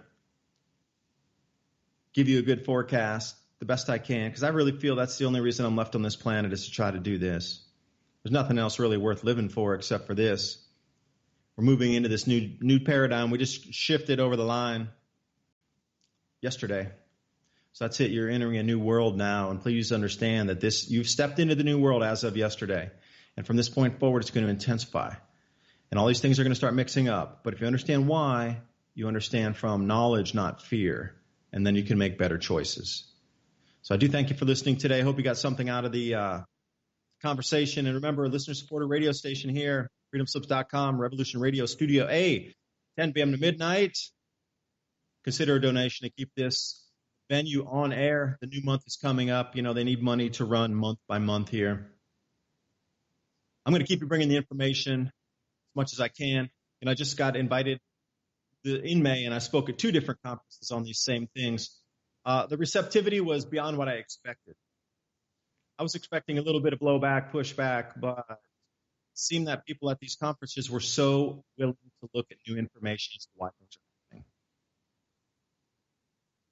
I presented an entirely different look as to why politically, agriculturally, and economically things are shifting compared to what it's generally in the mainstream media out there. I'll tell you what, open minds and open ears, they were so thankful that I brought this information out. Wow, I never thought about that before. You put it together really succinctly. Now it makes way more sense why things are changing, and I am going to look at different causations for the effects that we're seeing globally. So that was great. That it reaffirmed that I'm on the right direction. So I will not stop. I will continue to bring this information. As long as freedomslips.com stays on the air, I will continue to come here every single Friday morning for me in Asia, Thursday night for you, 10 p.m. to midnight, Studio A, Revolution Radio. Please remember, donate to the station, keep it on air. Take a look at the futures markets. Oats, again, specifically being the canary in the coal mine for all of us here in terms of how food prices are going to shift. Now, since I have 1 minute left, another rain event. Accra, Ghana, a year's worth of rain in minutes. Atmospheric compression. People almost drowned walking on the street because they couldn't breathe in the air. I read this account and I say, what? I need to reread it, because I hadn't really gone into the whole entire account here, so I didn't talk about it too much. But it's just a ticker that I got to delve into for tonight's video that I'm going to do on Adapt 2030. If you want to learn more about that, jump in and check out the video later today. Sign off right now. David Dubine, Revolution Radio. Next week, many Ice Age conversations. Wish you the best of luck. Bye.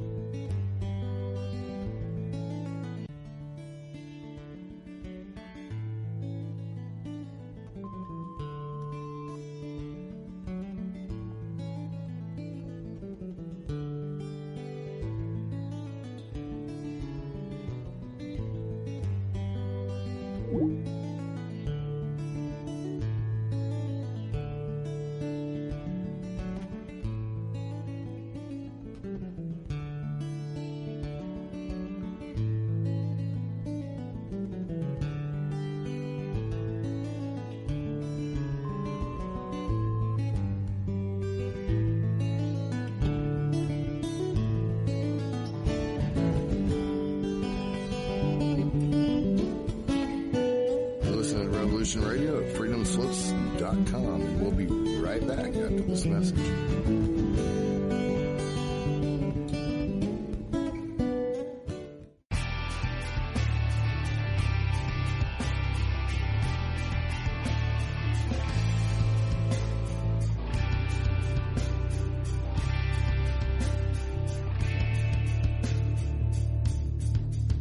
Welcome to Revolution Radio, where you, the listeners, are in charge.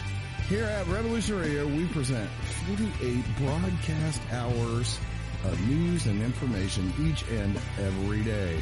Revolution Radio never sleeps. Revolution Radio is worldwide and borderless information. Revolution Radio is also commercial-free. Revolution Radio is supported 100% by you, the listeners. And that's why we appeal to you to donate and support this station and its expenses. You can support us in many available options like archive subscriptions, our seed pack selections, or even my woodworking store. And we also even have Revolution Radio's swag at the Revolution Radio Zazzle store, in which you can get t-shirts, coffee cups, even a baby onesie. Or you can just plain donate to the cause. We cannot continue without your support, and your support is what helps pay the bills. So please, if you wish us to continue, please stop by our station support page and drop a dime on us. Revolution Radio, where information never sleeps.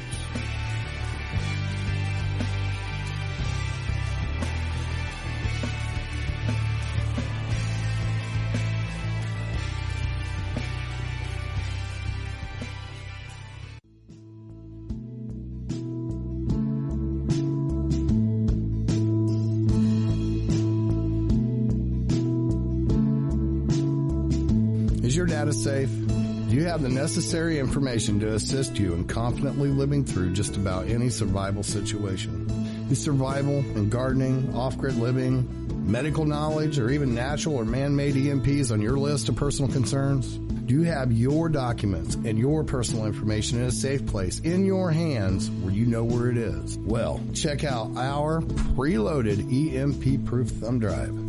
Over 3 gigs of survival documents and how-tos, plus the USDA offline food preservation website, and much, much more, including a surprise bonus we just can't tell you about here. With plenty of room left over to store your most important documents. Imagine if a megavirus or a computer failure took out your bank, or all the banks for that matter. Are your banking records safe in your hands? So when they get things fixed and repaired, you can say, hey, look, this is what I had. You have it. I want it back. Is your personal data safe? Family records, addresses, phone numbers? Well, squeeze on over to freedomslips.com. Yes, that's www.freedomslips.com. Click the banner on the homepage for the EMP-proof bullet drive to get the full scoop of everything that we offer. So, folks, keep your data safe for your peace of mind. Revolution Radio, freedomslips.com. You don't need to expect us. We're already here.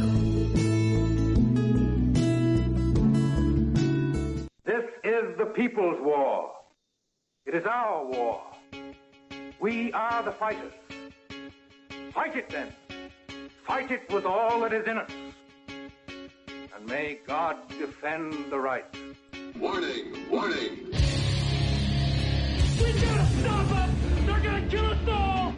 See how the trouble you've started? Be they the government, be they industry, be they organized labor, be they anyone, or human beings. Time when the operation of the machine becomes so odious, makes you so sick at heart that you can't take part. You can't even passively take part. And you've got to put your bodies upon the gears and upon the wheels, upon the levers, upon all the apparatus, and you've got to make it stop. And you've got to indicate to the people who run it, to the people who own it, that unless you're free, the machine will be prevented from working at all. Revolution Radio at freedomslips.com, the #1 listener-supported talk radio station, throwing ourselves upon the gears of the machine. Revolution Radio, where information never sleeps. You called down the thunder, well now you got it. Right! You tell them I'm coming! And hell's coming with me, you hear? Hell's coming with me!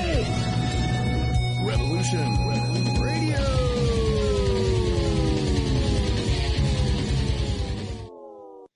Extend your life with Extendovite. When your doctor tells you have bad cholesterol or blockages in the arteries, what do you do? When diet and exercise is not enough, we try medications and hope for the best. For the last 2 decades, I have been telling people about a natural method to help solve these problems and more. Extendovite can help maintain cardiovascular health and lower blood lipid levels in adults. The 7 herbs in Extendovite are known to work together synergistically to get the results we hope for. There are many testimonials on Extendovite's effect on circulatory-related ailments. Get Extendovite today to start your journey back to a healthier life. To order, call 1-877-928-8822 or visit heartdrop.com or see us on amazon.com. Extend your life with Extendovite. The opinions expressed on this radio station, its programs, and its website by the hosts, guests, and call-in listeners or chatters are solely the opinions of the original source who expressed them. They do not necessarily represent the opinions of Revolution Radio and FreedomSlips.com, its staff, or affiliates. You're listening to Revolution Radio, FreedomSlips.com, 100% listener-supported radio, and now we return you to your host.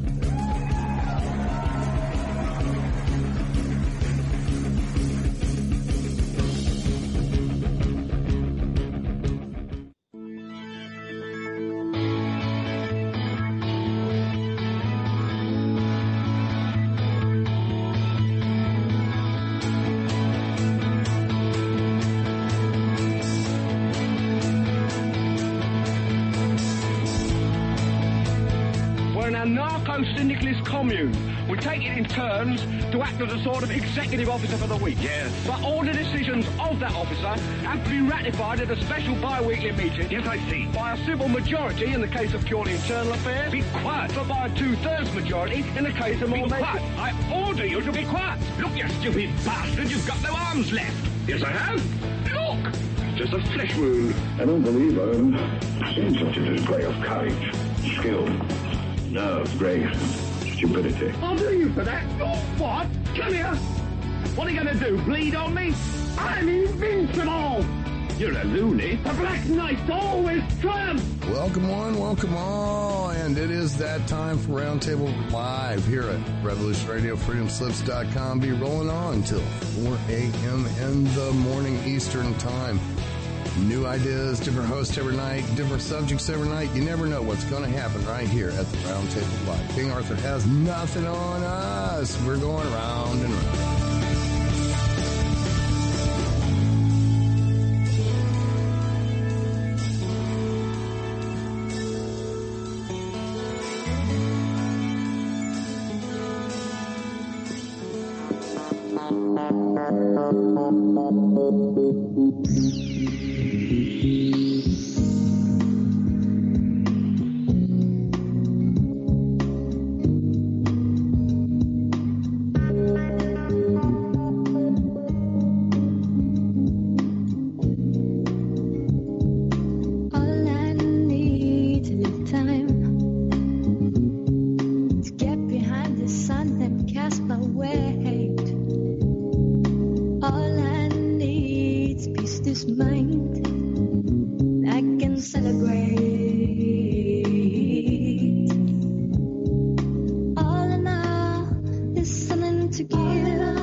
Getting some echo here.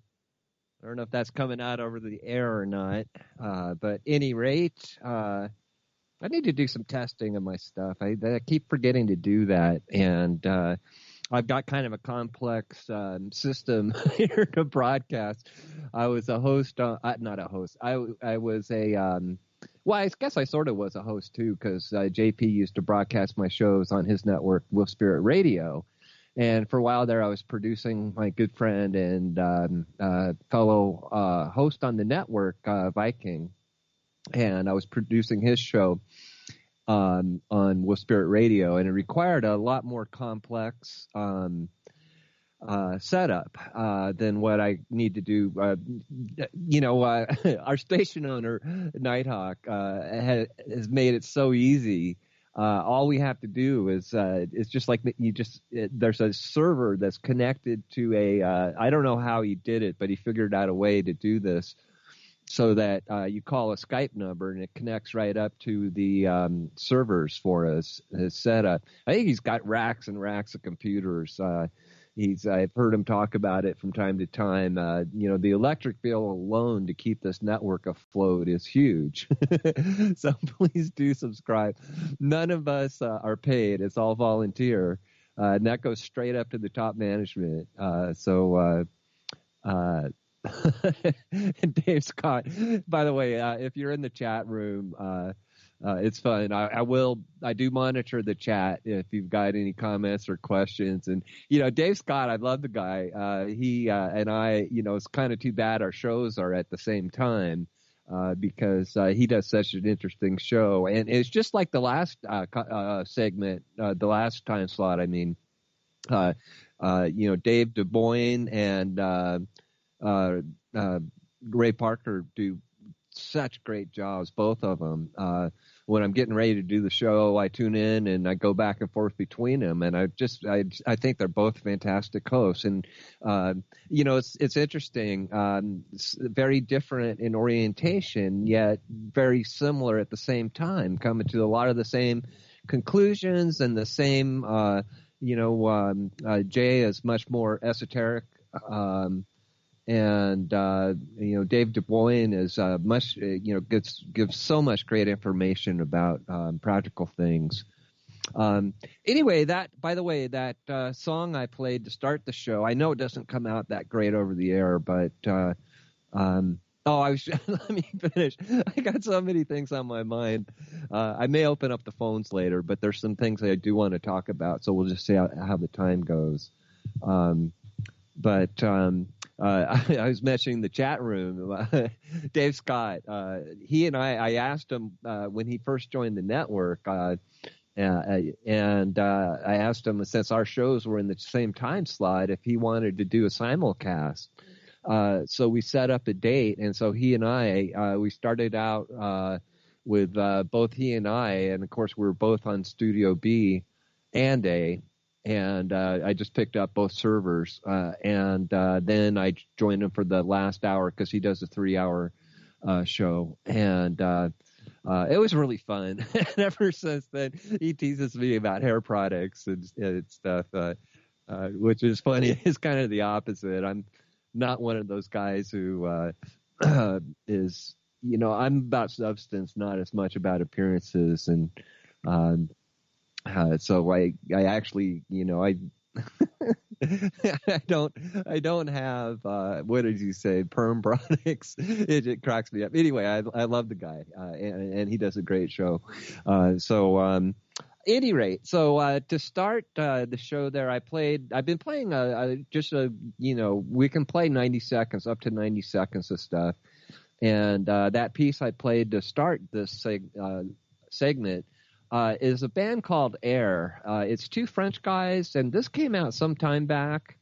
It's called All I Need, and it's really, the whole album is very good. It's called Moon Safari, but that song just stands out. That's one of those songs that I had to buy the CD for, and it's not one of those CDs where there's like one or two good songs on and the rest of it is filler material. It's a very excellent album, and I'm sure their other material is really good. But I was living in California at the time when that came out, and I was just caught it on the radio one day and said, I got to find out who that is. That song just really struck me. So Air, All I Need was the music. That is correct. The song called All I Need off the Moon Safari album.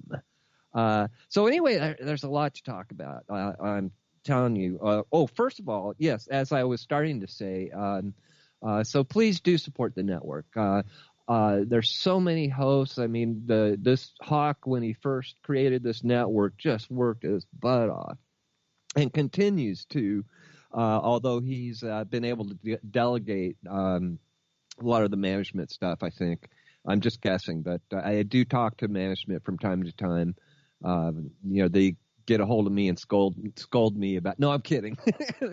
That's always fun. I love the management on this, the people, Richard, also known as Monsters 383, Mr. Rowe, and also Ahmad Painter. I talk to him from time to time too.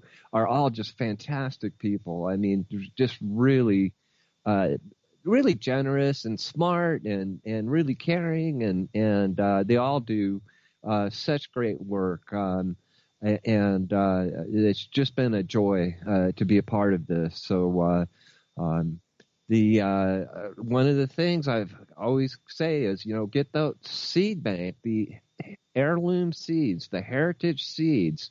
They're not GMO, but they're not even hybrid. These are seeds that will produce viable seeds year after year after year. And so you never need to buy any again, unless you want to, unless you're, I mean, maybe you will. I shouldn't say that. Many people, when they buy the really large packages of seeds, will give them to people, as gifts and or do community garden. I mean, there's just all kinds of things. And that's one of the predictions I have for y'all is that if we're not global warming's ridiculous and climate change is stupid. But there are changes happening. It's the thing to look at is the sun. I think David Du Bois points this out often too. But it's not just the sun. Our whole solar system has, we're in a neighborhood. And part of what's happening for us now is Jupiter, of course. I think that the sun has 99% of the, what is it? I forget the exact percentage. It's like it's over 95%, but I think it might be 99%. It's something like that, 98% of the mass in the entire solar system. And of the rest of the mass, Jupiter's got like almost all of it. And then the rest of the gas giants, and then the smaller planets. Jupiter is gigantic. I think you could fit like 24 Earths just inside the red spot on Jupiter. That's how big it is.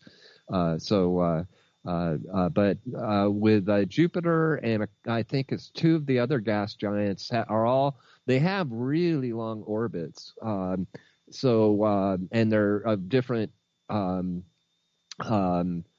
speeds. The ones further out are slower, obviously. Well, maybe that's not obvious, but Mercury. That's why people are always saying we're at Mercury retrograde. I think Mercury's orbit around the sun is like 3.5 months or something like that. I don't know. If anybody wants to look that up, you can. But that's why Mercury keeps going retrograde on us, because its orbit is so fast around the sun. So it keeps lapping us. And then all of a sudden it's coming up behind us. And then now it's in front of us. And now we're retrograde in relation to it. But at any rate, so Jupiter and several of the other gas giants are on the same side of the solar system as we are right now, and are pulling the Earth a little bit. And also, Brooks Agnew told me that we're losing atmosphere because the sun has been so quiescent, I think, for about a decade or more. They thought we were moving into a solar maximum again after minimum. It's got, a 7-year cycle, I think. And so we should have been seeing increased solar activity. And so far as I know, still now we haven't. And according to Brooks Agnew, who is a brilliant man, by the way, I have enormous respect for him. He and James McCanney, I think, are the two smartest people I know. They're both scientists. And they both have doctorates, I forget what they're in, but James McCanney used to be a professor at Cornell University of astrophysics and mathematics. So his degree has got to be in one or both of those. I should ask him. He is such a humble guy too. God, he's I swear to God, I even got to meet him in person once when he was passing through this way. I met him at a restaurant and he bought me lunch and it was, but he's just I don't know. I just can't say enough about him. He is in the process of negotiating, and he says things are going well, but he's getting interfered with his wing generators. But this is a very, very advanced wind harnessing technology for wind power. And So it's very exciting. You can plop these things down on a desert island and hook up. He's direct coupling them to atmospheric water collectors. And he says the thing, when he first got the proof of concept prototype built, he knew it was going to work really good. But until you actually have the thing and start to measure its horsepower and efficiency, you just never, you never know. And he said it worked even better than he thought it would. So if, with the main problem we have are barriers, vested interests that don't want, how many stories have you heard of? I've met many people. One of them has been on my show many times, our good friend Dan Willis. And, anytime there's this, an advanced technology comes out, it's shut down. That's going to change, by the way.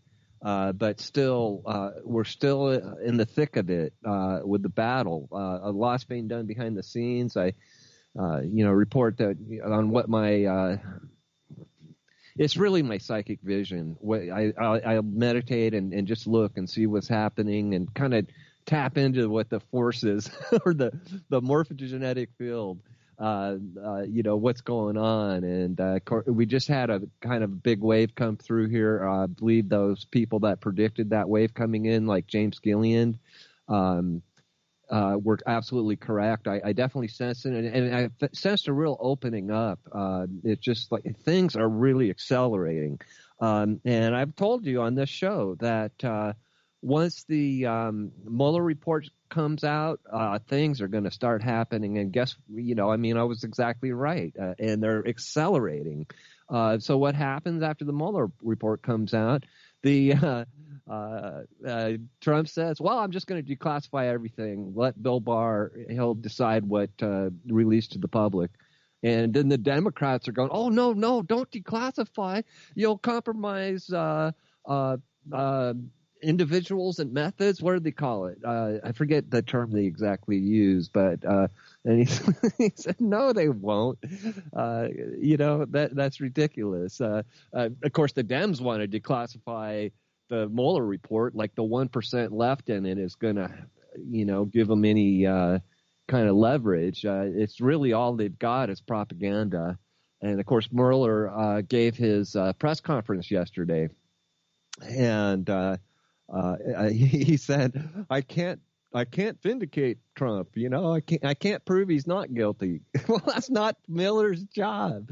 He was his investigation was to find if there was any crimes and then refer them for criminal prosecution. Right? That's his job. That was his job. But Bill Barr's comment after Mueller's press conference was that.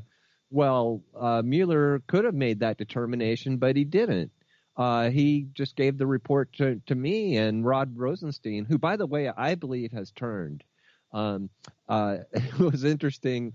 I don't know if you remember Rod Rosenstein's comments about Jim Comey last month. It was, but he slammed Comey pretty good, which was kind of fun to see. I'm pretty sure Rod Rosenstein has completely turned because he sees which way the wind's blowing, and he doesn't want to go to the jail for the rest of his life, which is what I think a lot of these people are going to do. Comey will never admit till the end that he did anything wrong, I don't think. But he's going to be criminally referred. Andy McCabe is second in command, already has been. And these guys are going to jail, man. I'm telling you. And a whole bunch of their infrastructure in the dark world, the criminal cabal. I'm talking about the human trafficking, the pedophile networks. A bunch of that stuff has already been smashed. I'm certain that there have been a number of false flag attempts that have been thwarted, and I suspect what they do. This is just how I see it when I look, like I said, psychically. What it looks like to me is the operatives that are sent out to do these things, like the recent event. What was it, about 5 months ago or so? I forget what month it was, but probably many of you saw this. A bunch of helicopters, a tactical squad. Brooks Agnew said he looked at that too, and he said that these guys were the elite of the special forces. He said, based on looking at their how they were outfitted and how they operated and all that. But at any rate, the police cordoned off this intersection, and these big ass helicopters landed, and 24 armed and outfitted dudes ran out, and 4 guys, 2 each carrying big crates, then ran out of the building and jumped in the back in the helicopters and flew away. My suspicion is that was a biological. I thought it might be a nuclear device too. Brooks thinks that couldn't have been carried by 2 guys. He says those things would have been way heavier, and he knows better than I do, but it's all speculation. We don't even, for all we know, it was a training exercise. So I don't want to go too overboard. But my sense is, when I look at these things, that a whole bunch of these things are being thwarted.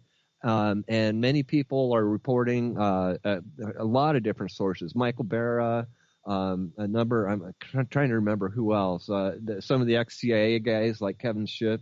But they say there have been a number of attempts, as many as 12. Apparently there was a sniper on his inauguration speech that was thwarted. Again, I don't have, the only proof I have of this is there's a video of Mike Berra showed us that on one of his Tell the Truth Wednesday shows of a car exiting from some cover, some foliage, and was going to ram his car. And he showed another event where there was an attempted assassination of Vladimir Putin. And what they do is they come from the opposite direction of the street and then cross the center divide and slam into the car. And in Putin's case, the attempt was hit the wrong vehicle, but it did successfully ram part of the motorcade of Vladimir Putin's motorcade. So. And so there's a video, I believe it's in Florida, of the same type of attempt being attempted on Trump. And he showed another one where Trump's Air Force One had just flown. It was flying to Asia, and there was what appeared to be a missile. I mean, you could see this big column of flame, and then the news dismissed it. This was caught, by the way, on how there's all these different cams that you can search the internet, and if you want to, the space station even has one. All those people that say the Earth is flat, and that's why you never see pictures of the Earth from outer space. Well, the space station has been running a live feed forever.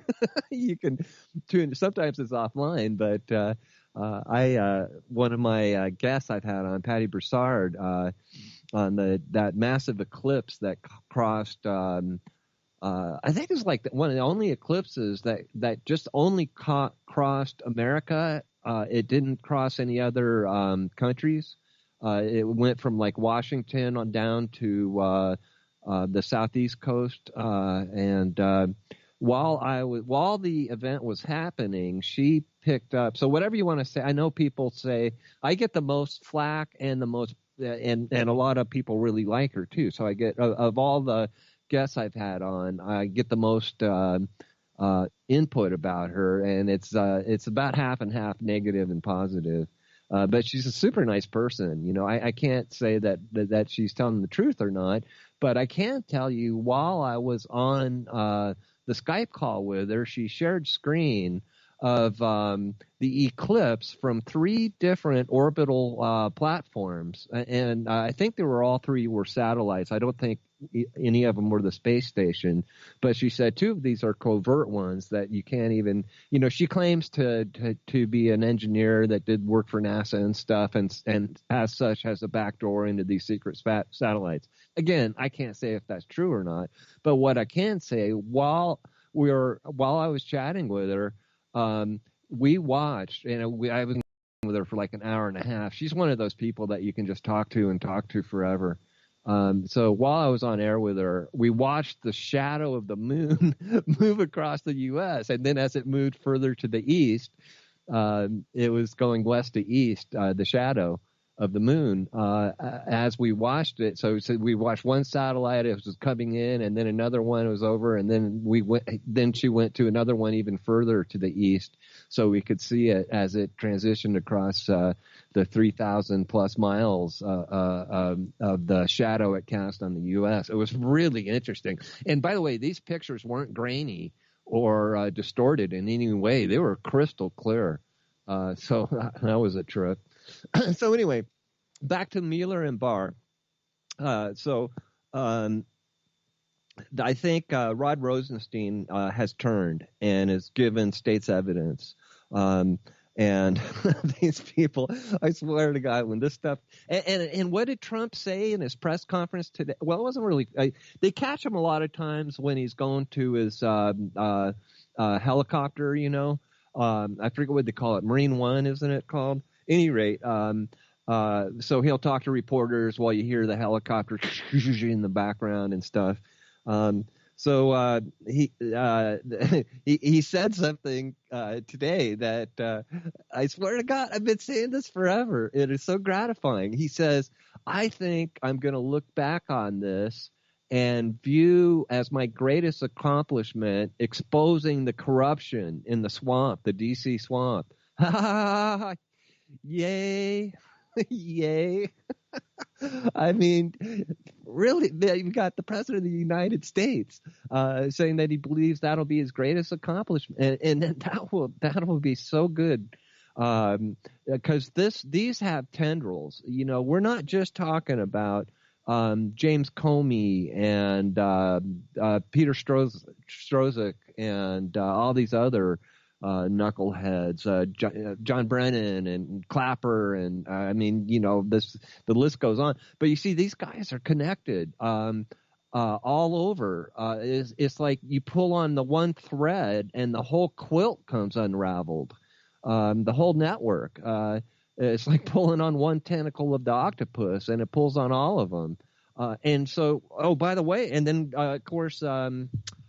Oh God, what's his name? The guy who just won the Brexit in England, Nigel Farage. I love that guy too. He's, speaking truth of power, man. That guy's right on. He got, I think it was 32% of the vote.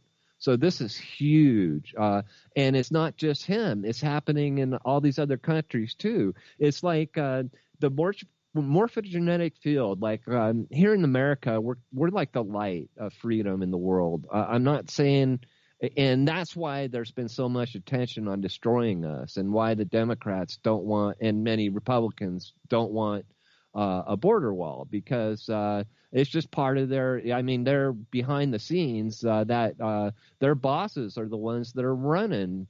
Because the for the most part, I mean, the Schumers, Pelosi's, Schiffs, all those people, they're just puppets. They follow orders, as did Obama, as would have Hillary. And I don't believe Trump is. I believe Trump's actually in an alliance with some very positive forces, including military, NSA, patriots, and actually extraterrestrials too, for that matter. According to James Gillian, he says there are UFOs that follow Air Force One, and that may be why they haven't been able to shoot him down. There's been reportedly 2 different missiles have fired on Air Force One from submarines, when he's flying over oceans. And that's why it may just be that our military is so good that they can thwart a missile attack. I mean, wouldn't surprise me a bit. It may have jamming or other types of technology, but it may also be that he's getting protection from above. That would be my prayer, of course. So at any rate, so Mueller, he does his press conference, and did any of you hear him? I mean, his voice, man, that guy, Oh man! Of course, Trump said he's a deeply divided person and all this stuff. No, he's evil, and he is hell bent and determined to stay on the team that's losing, that's going to go down. Let me just look at something. There's a new thing they're doing when I call into the server that's really cool. It shows the stream time and some other windows here. I should ask Mr. Rowe. Mr. Rowe, if you're listening, I don't know that I can do. I think it's just giving me the ability to monitor. Yeah, it's nothing I could click on. Yeah, it's a Skype connection, duh. But it gives the stream time, which that's really cool. I mean, that's an upgrade that Hawk has completed for the network. That makes my job easier because I both produce and host. So, at any rate, so Mueller, and I listened to a couple of things on one of them. There's one of the YouTube channels I check out every once in a while if the title of it interests me, of what the report is. There's this woman who studies the body language of people like that, and she did a study of Mueller and said that he was very nervous, and I forget what else she said, but obviously the guy was under mega stress. He said, the report is done. It speaks for itself, and I'm not going to testify before Congress because he can't do anything under oath or else he'll get destroyed. I'm telling you. If you get a Devin Nunes or Mark Meadows or some of those other, people, Lindsey Graham even. Lindsey Graham's another guy who I'm sure has turned. He appears to be fully aligned with Trump. Because he's kind of a shady character. I'm pretty sure he's gay. Not that matters, but leading a double life because for public consumption, they always got to have what they call a beard. Is one term for it, meaning they have a wife to appear to be a good old American boy, But at any rate, particularly if somebody like Jordan, what's I forget his first name. Jim Jordan. That's right. That guy I really like. He and Devin Nunes and Mark Meadows, those guys, if Mueller gets under oath and gets questioned by those guys, he's going to have some problems. So I think, anyway, so I got some other things to move on to, I've made these predictions. I said these guys are going to jail. For one, I don't see any other way because now that Trump has ordered the declass, the thing is, I will say, perhaps I can't rule out that I've been fooled, okay? And because the dark cabal hits you from the left and hits you from the right.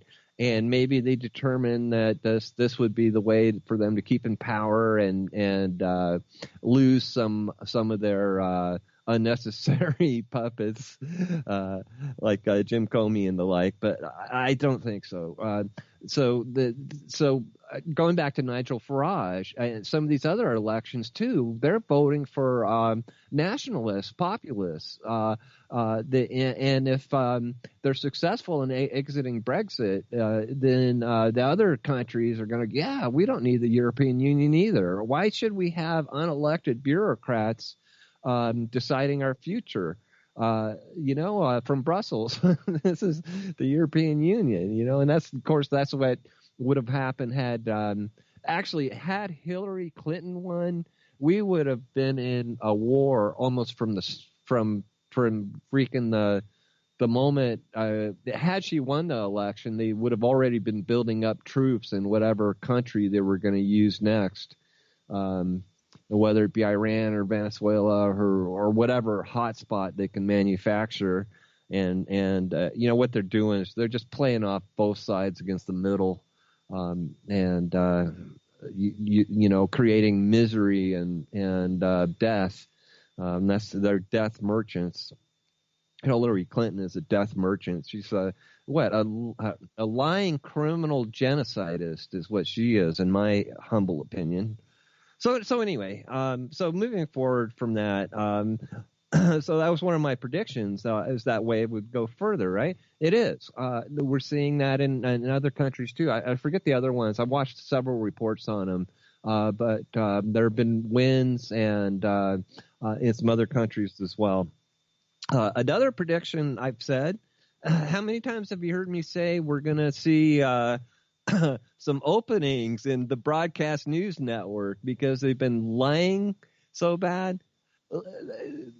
Listen, Basement 5, I'm not a big fan of Lindsey Graham, but he has said some interesting things, and he does seem fully aligned with Trump at this time. I think his past is shady. I'm not going to say he's not a slimy character, but Jim Jordan and Devin Nunes and Mark Meadows, to me, and there's probably a few others I'm not thinking of. What's that guy, Matt Getz in Florida? I forget. At any rate, there's a few people that look like they're fully aligned and are really going to be instrumental. Devin Nunes is what do you call it? He's the head of the investigate for Senate. I forget what they call it. The investigative panel.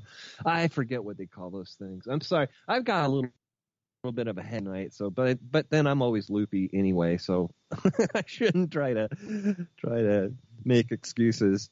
I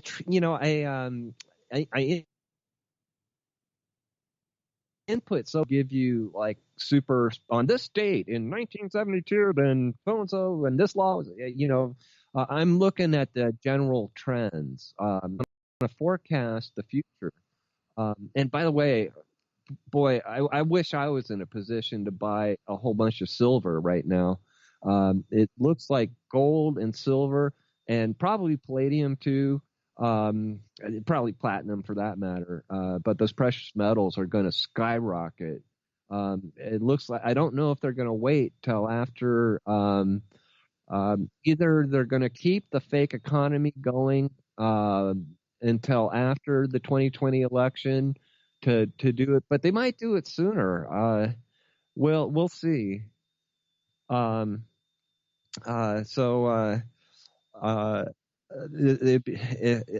would suggest if you're in a position to, that's something you might want to consider looking into.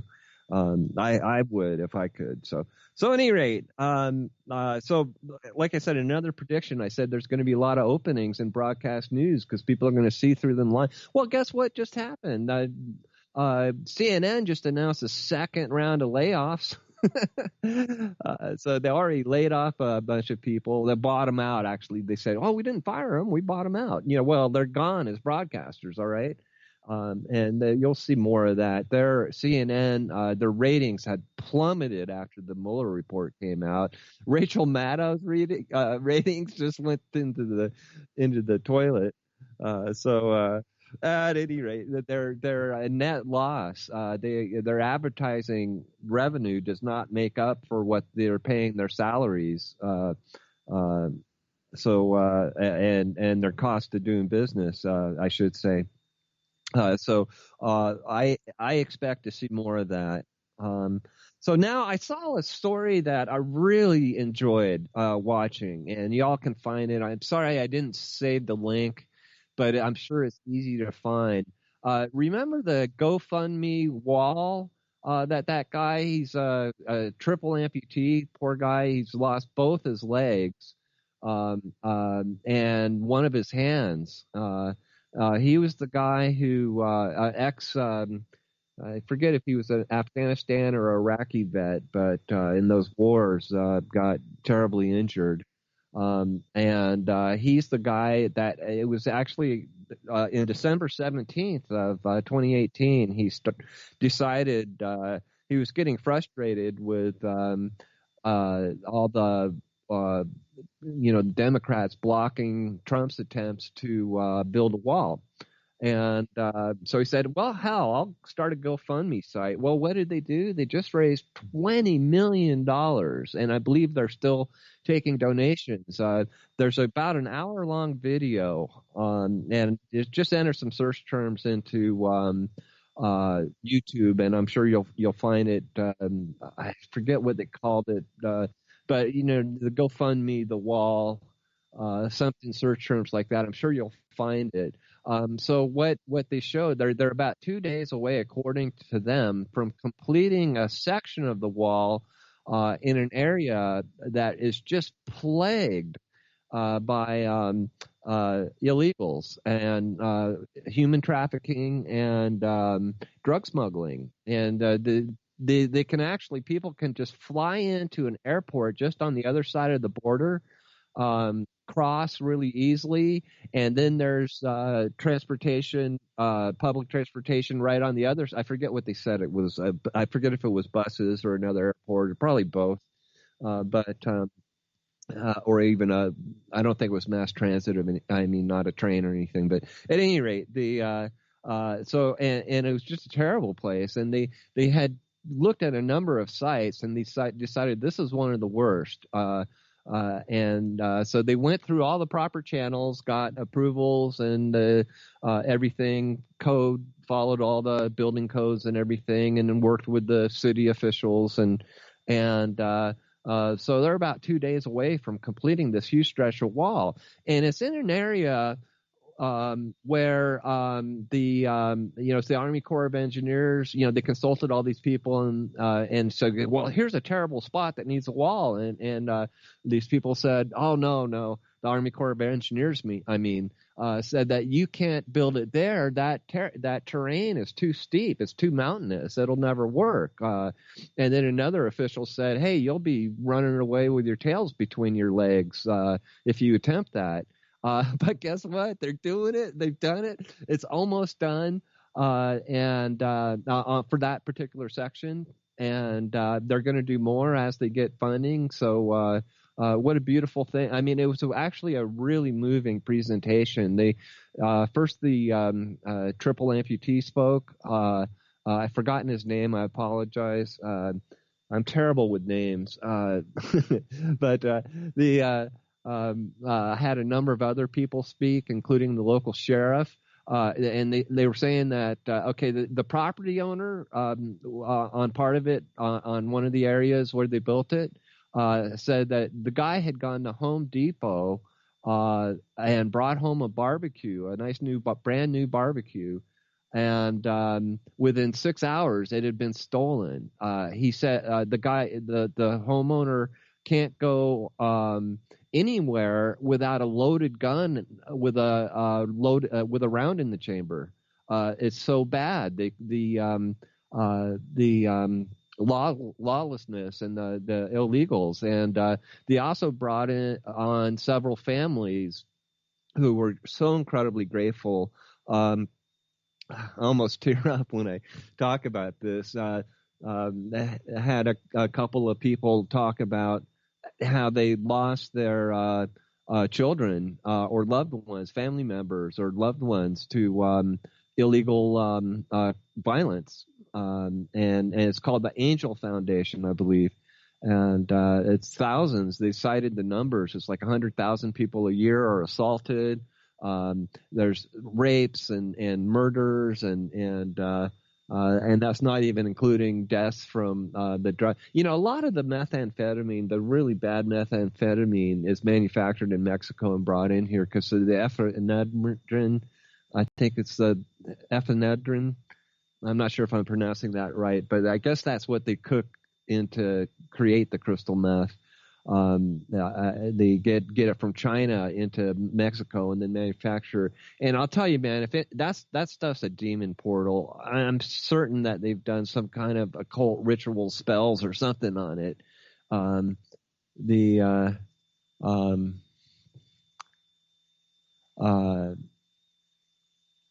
At any rate, it appears to me to be that you only need to use it once to become addicted to it. Probably many of you listening know this, but it takes down people really fast.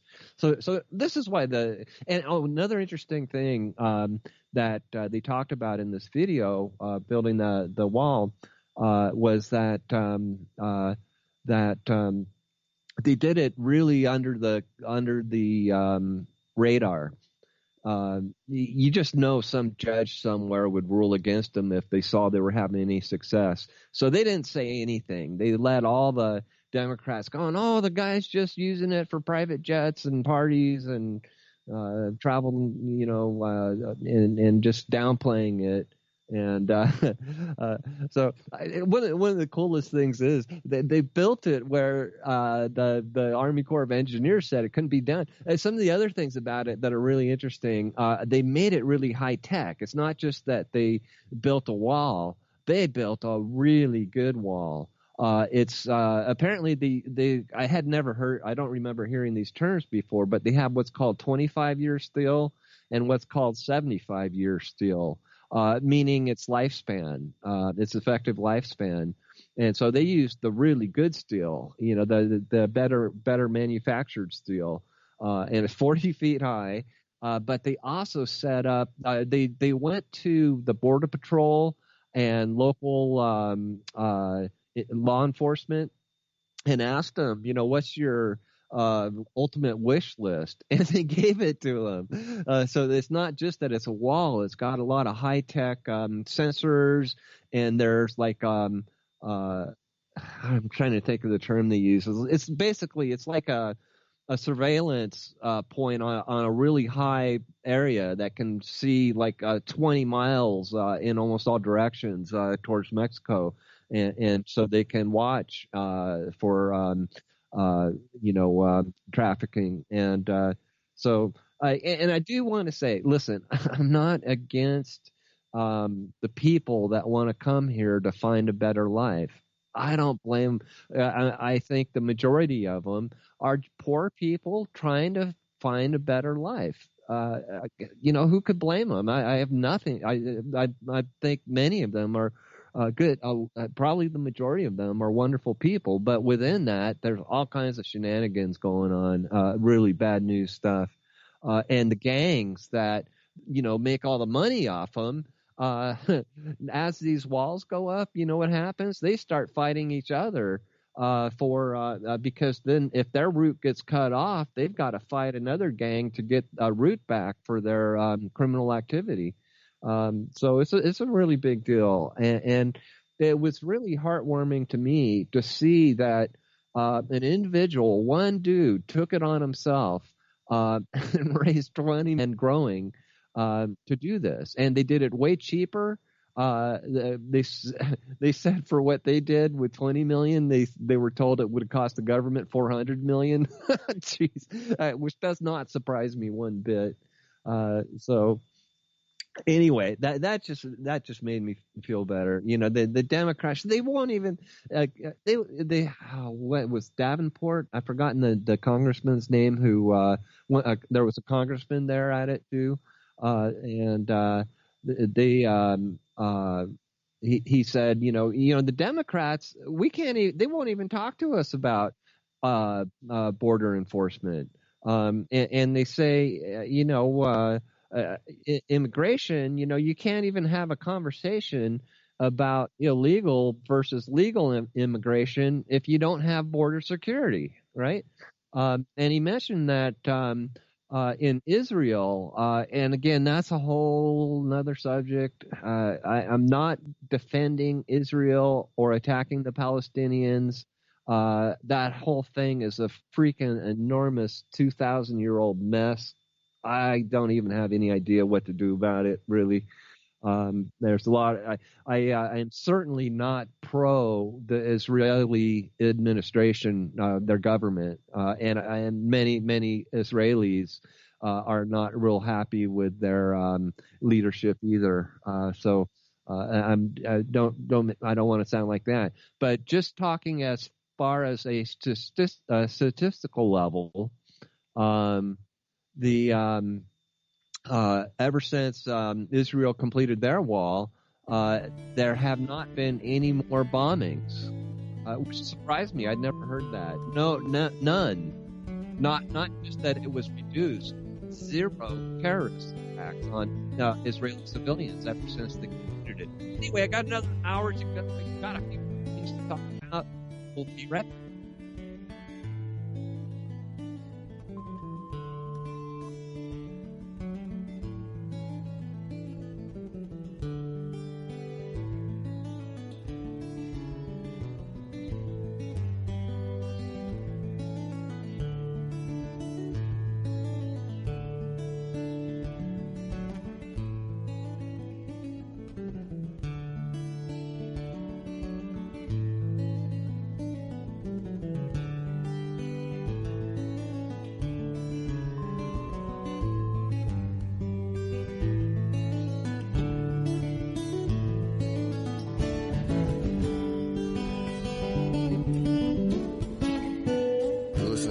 Revolution Radio at freedomslips.com. And we'll be right back after this message.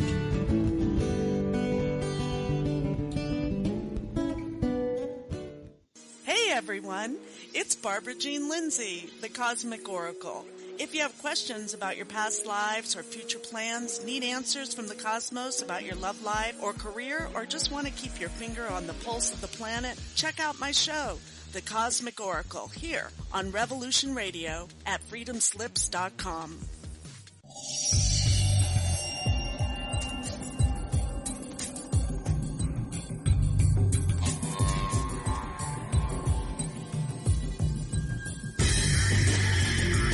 It is no secret that the so-called mainstream media is best described as controlled propaganda.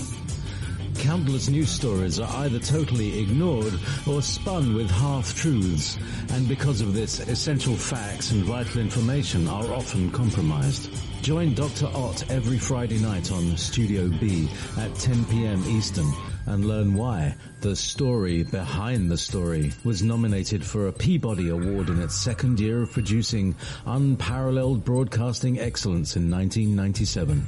That is, if you really care about learning the truth.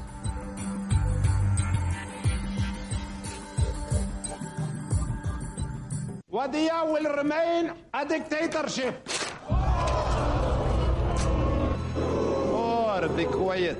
Why are you guys so anti-dictators? Imagine if America was a dictatorship. You could let 1% of the people have all the nation's wealth. You could help your rich friends get richer by cutting their taxes and bailing them out when they gamble and lose. You could ignore the needs of the poor for healthcare and education. Your media would appear free, but would secretly be controlled by one person and his family. You could wiretap phones. You could torture foreign prisoners. You could have rigged elections. You could lie about why you go to war. You could fill your prisons with one particular racial group, and no one would complain.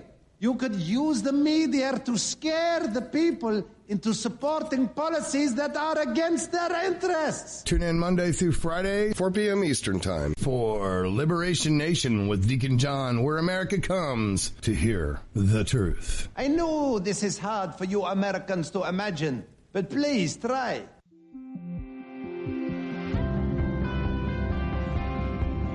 Ohio Exopolitics will be on from 4 to 6 p.m. Eastern on Studio A. Mark Schneider will have guests on that will discuss many important topics, including the state of the world today. However, much of the show will be dedicated to the writings of Edward Albert Meyer. Let me read a short passage from one of his writings. Love is the highest principle of creation, and through it, everything exists in absolute logic. All of nature in its indescribable splendor is nothing but the love of creation, which is expressed visibly. The love of creation is everywhere, because without it, nothing at all would be able to exist. Please join Mark on Ohio Exopolitics from 4 to 6 p.m. Eastern on Studio A. Extend your life with Extendovite. When your doctor tells you have bad cholesterol or blockages in the arteries, what do you do? When diet and exercise is not enough, we try medications and hope for the best. For the last 2 decades, I have been telling people about a natural method to help solve these problems and more. Extendovite can help maintain cardiovascular health and lower blood lipid levels in adults. The 7 herbs in Extendovite are known to work together synergistically to get the results we hope for. There are many testimonials on Extendovite's effect on circulatory-related ailments. Get Extendovite today to start your journey back to a healthier life. To order, call 1-877-928-8822 or visit heartdrop.com or see us on amazon.com. Extend your life with Extendovite. The opinions expressed on this radio station, its programs, and its website by the hosts, guests, and call-in listeners or chatters are solely the opinions of the original source who expressed them. They do not necessarily represent the opinions of Revolution Radio and freedomslips.com, its staff, or affiliates. You're listening to Revolution Radio, freedomslips.com, 100% listener-supported radio, and now we return you to your host.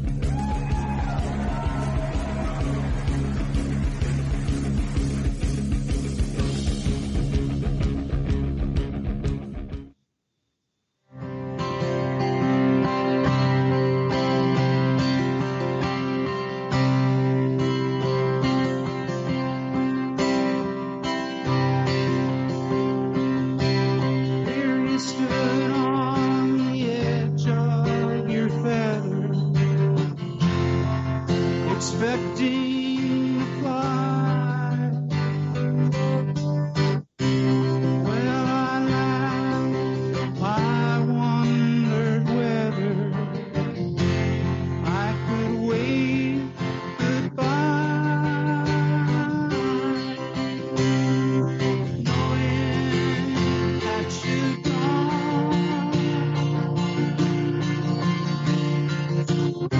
By the summer was healing, we had said goodbye. All the years we spent with feeling ended with a cry.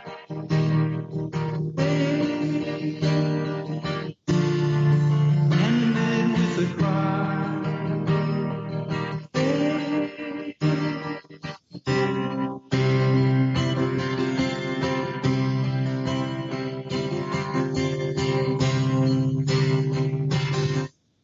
I hope that was coming over the air okay. I love that song. That is one of the biggest musical influences on me of anybody. That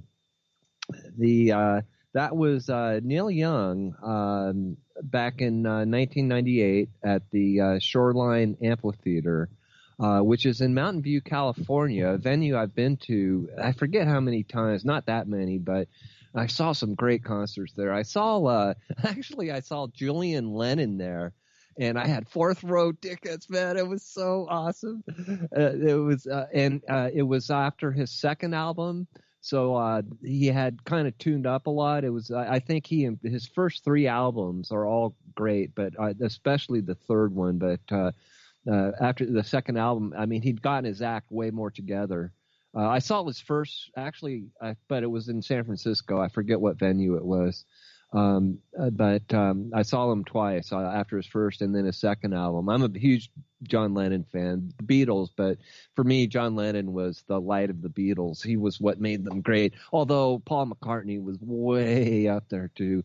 Either one of them individually are incredible. Actually, all of them, of course, and there's a whole, I could go into some stuff about that too. But anyway, let's keep with, I always go off on my brain thinks spherically. I could just go any direction. So anyway, I don't know why I'm describing brain function to you. At any rate. So Julian Lennon, man, his band was so good that I'm sure I'm sure he had lots of Beatles fans that were delighted to play with him, and especially his first two albums were very successful.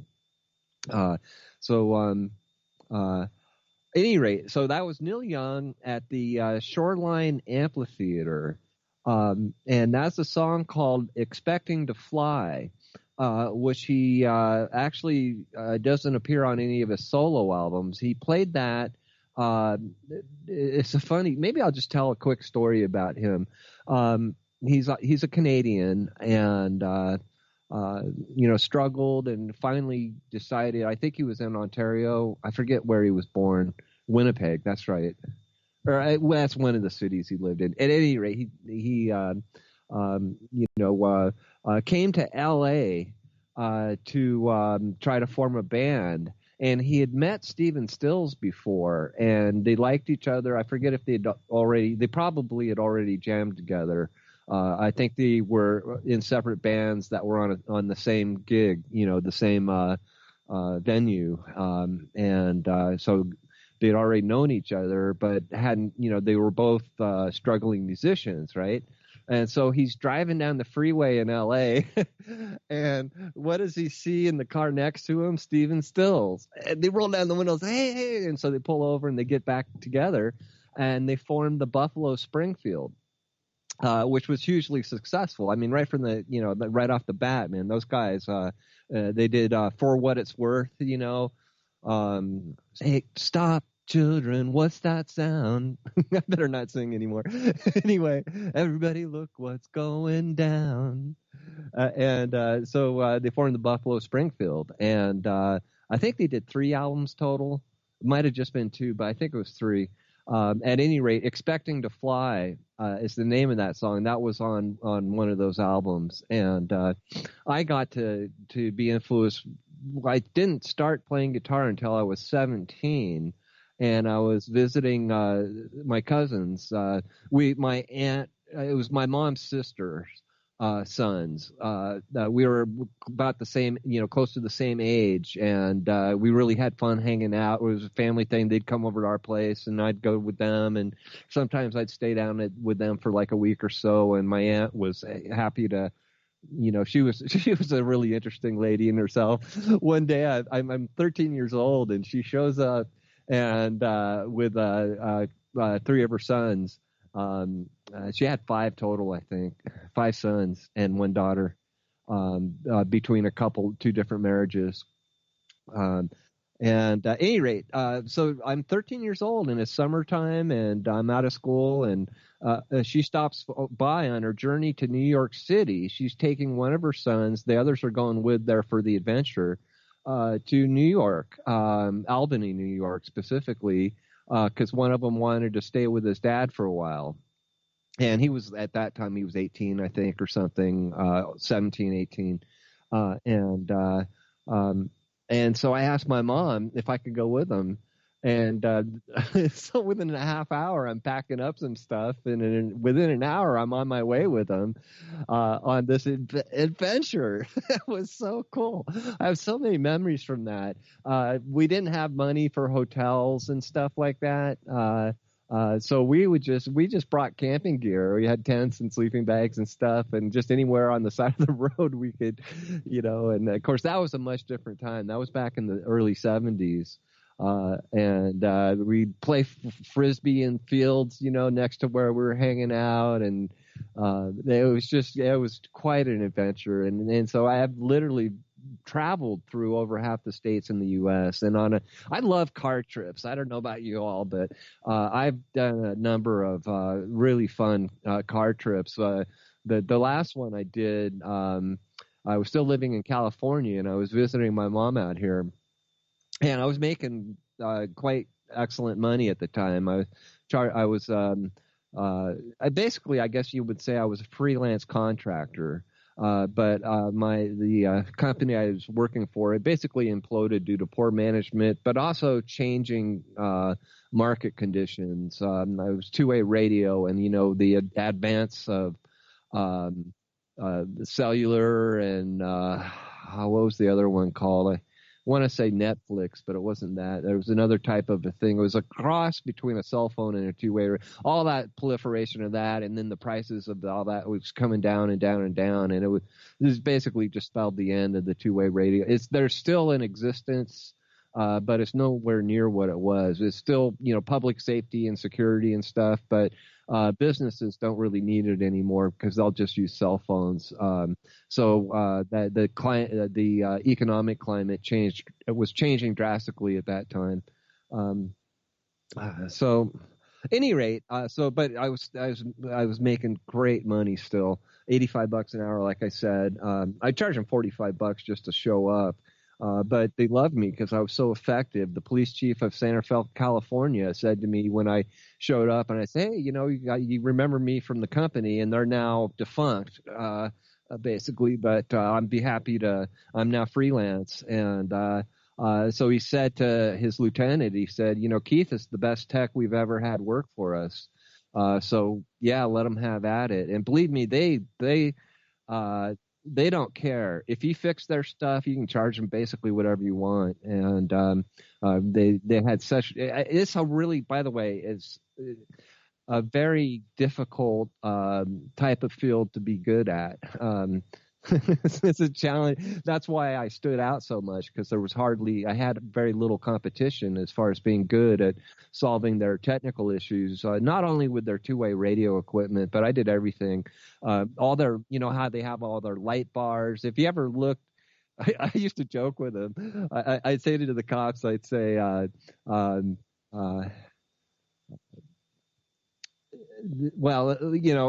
geez, I forgot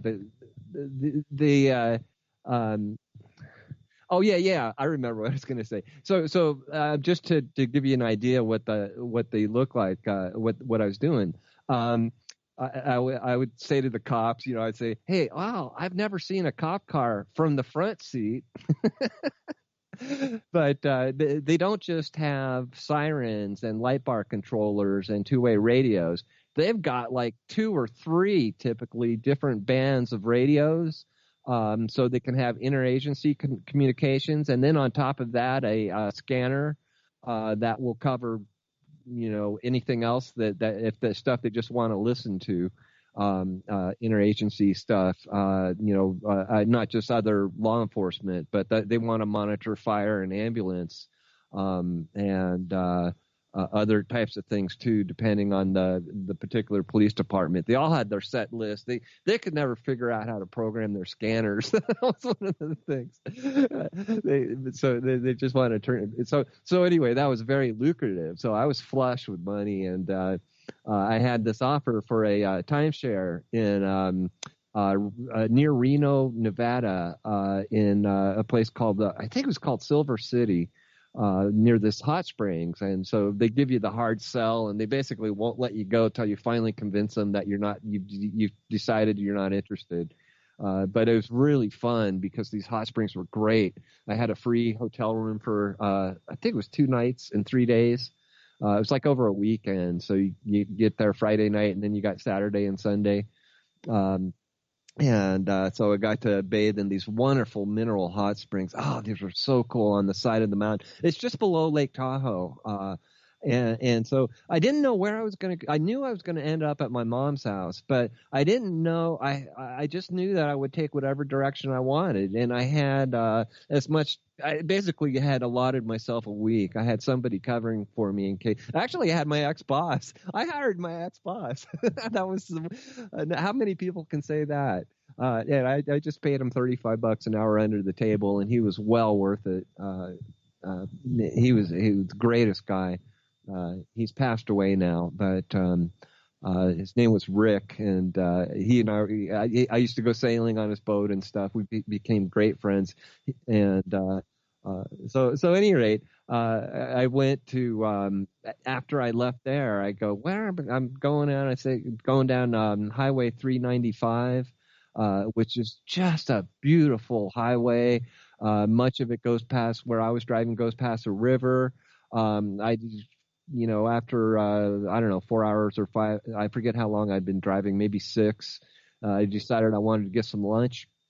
And so I stopped by Mono Lake, which many of you, I think one of the Pink Floyd albums has a photograph of Mono Lake with the really cool rock formation sticking out of the surface, and somebody who's just dove in, and you can see from, I think, his swimming trunks up to his, legs and feet. Diving into the water, pretty cool photo. Anyway, that's Mono Lake. And I'm looking at the map and I go, wow, there's Death Valley. I remembered my parents took me once there as a kid. Couldn't have been more than 6 or 7, pretty young, maybe even 5. But I did still, I remember, I thought, oh, that might be interesting. I asked the waitress, hey, I see Death Valley here. Maybe I'll check that out. So she goes, oh, yeah, Death Valley's great. You should definitely check it out. It's like, okay, great, I will. So I go, the turnoff for Death Valley is not that far ahead of me, right? I'm looking at the map going, well, do I want to keep going south, or maybe I want to cut east now? Because either way it would be fun. It's so fun to try in those mountains. They're just so beautiful, and the huge granite and the forests and the greenery and the lakes and rivers. And I was much of that 395 I drove by was this big river that was just flowing down. So I go, I take it, and it's this nice big flat drive, and I'm not even thinking about it, but it's already starting to get late, right? And the sun's going down. I'm driving it's pretty long. I was still a ways away, but it's all straight and flat and nice, high speed, 50 or 60 mile an hour speed limit or something, on this 2-lane highway. And it's almost entirely deserted. Like there's nobody. I can't even remember if I saw. I'm sure I saw at least a few cars, but hardly any traffic at all. So I was just cruising. I had a Chevy S10 extra cab with a sunroof. And so it was a great vehicle to travel in. I'm coming up to, I see the terrain starting to change and get a little bit more hilly. And I hear the sound, I hear, so I go, and then it gets louder and louder and louder and louder. And right as I'm coming up over the edge of the summit, because it's flat and then it started rising a little bit, and then I'm coming right over the top. And as that's happening, the sound gets super loud and rocks my car as this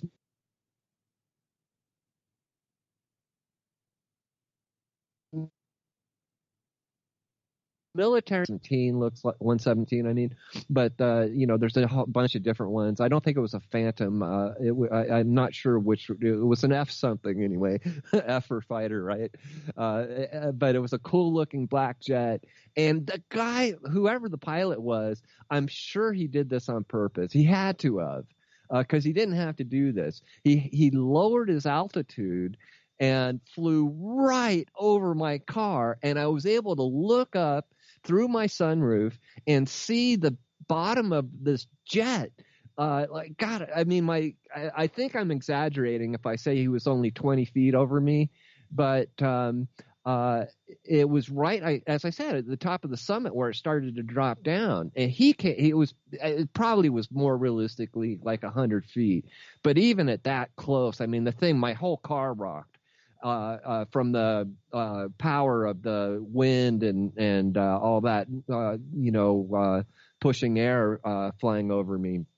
I think it was lower. I think it was more like 40 feet. I mean, because I remember vividly looking right up at the underside. He purposely flew right over my car. And so as I'm coming over the ridge, right? And so then obviously he's going really fast. He goes down. Because now what's happening is I've come over a summit and it's a drop up. Remember, Death Valley is below sea level. So now I've got to start descending. I'm not sure how many thousand feet, but I was probably at least 5,000 feet elevation below me to this valley. And so he goes screaming down. And he's descending and I've got the perfect view of him because there's no trees or anything obscuring me. I'm at the top of a summit, and it's twilight too, and that makes it even more cool. It's still enough light, but it's right at that boundary layer of day and night. And he goes screaming down the valley, and then and the other side of I don't know how many 20 miles or 40 miles away, but the mountain, then it rises back up. He was headed to. There's a number of military bases around there. I doubt it was Area 51, but it was in that sort of direction because he was flying east and slightly north. I judging by because the sun was directly behind me. I was heading from west to east, and so he was flying north and mostly east and slightly north. So he goes screaming down the valley, and then I see he has two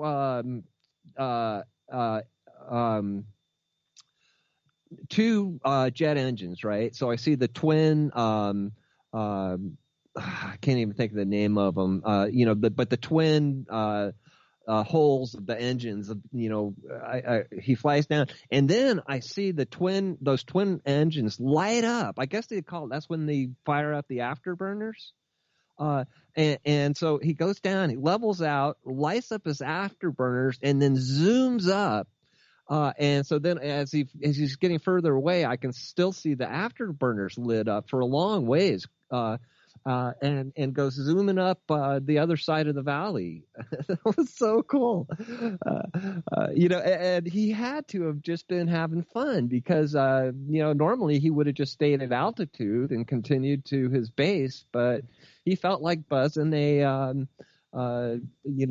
somebody. I think fighter pilots, by their nature, tend to be, how they're portrayed in Top Gun is probably very realistic, very competitive, aggressive, show-offy kind of people, which for me was just a delight. I think fighter jets are cool. I used to build fighter bombers and stuff like that as models as a kid. And the SR-71's like my favorite jet ever. That's been declassified. It's one of the coolest, most beautiful looking aircraft ever built. That's a whole interesting story too. So anyway, so then I'm going, wow, that was a blast, man. I'm just delighted. And I go, and I'm looking at the map now. As I'm descending into the valley, the road becomes a bunch of switchbacks with sheer drop off edges. It's a very steep decline that I've got to negotiate now, and I can't go 60 miles an hour now. In fact, going much over 30 or 25 around many of these sharp corners down the switchback is kind of scary because I can't remember if there were guardrails or not. I'm sure there was, but they were just sheer steep, too steep for much in the way of vegetation. And it was still at the high desert. I've got to descend a long way. And so I go down and down and down. Now I'm looking at, wow, I'm still a long way from my destination of Death Valley, where I've got to find lodging. But I wind through and I see a few places which look like I might, small motels, but they didn't look that fun. I wanted more of a resort type hotel, not just an overnight like Motel 6 kind of thing. I wanted to find because resort hotels are so fun. But eventually I get to this, the center of Death Valley, the real touristy part of it. And there's a couple of different resorts. I got in there 8:45. It was right before the front desk closed. By 15 minutes. And, so I get checked in, and it's this really fun old resort. Looks like it was built in the 50s. It's all, everything single story, and it's probably has a capacity of maybe 35 or something units like that. Not that big, not that small either though. And so I go into the bar and I see, some, about 6 or 7 people men hanging out.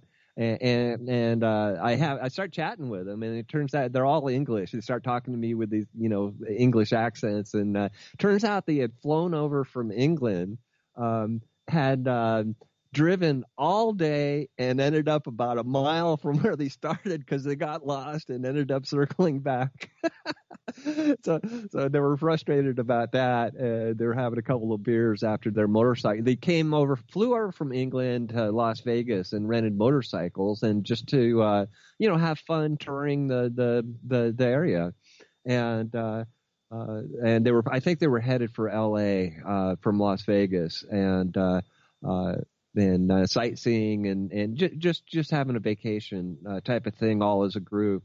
And so I ended up hanging out with them till like 2 a.m. I had my 12-string guitar and jammed with them, and it was just a blast. Anyway, I don't know why I told that. It's just a fun story.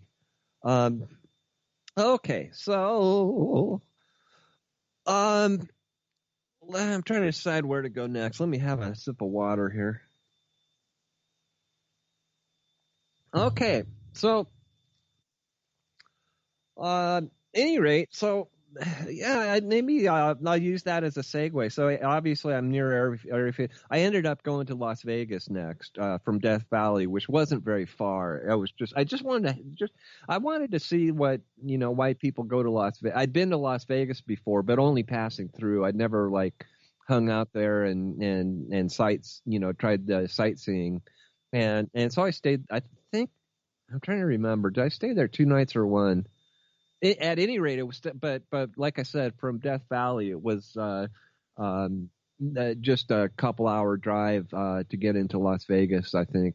I don't remember exactly, but something like that. So at any rate, I sightsaw. I tried gambling, to see what the thrill was, and found that you can lose money very fast that way. And it's kind of fun.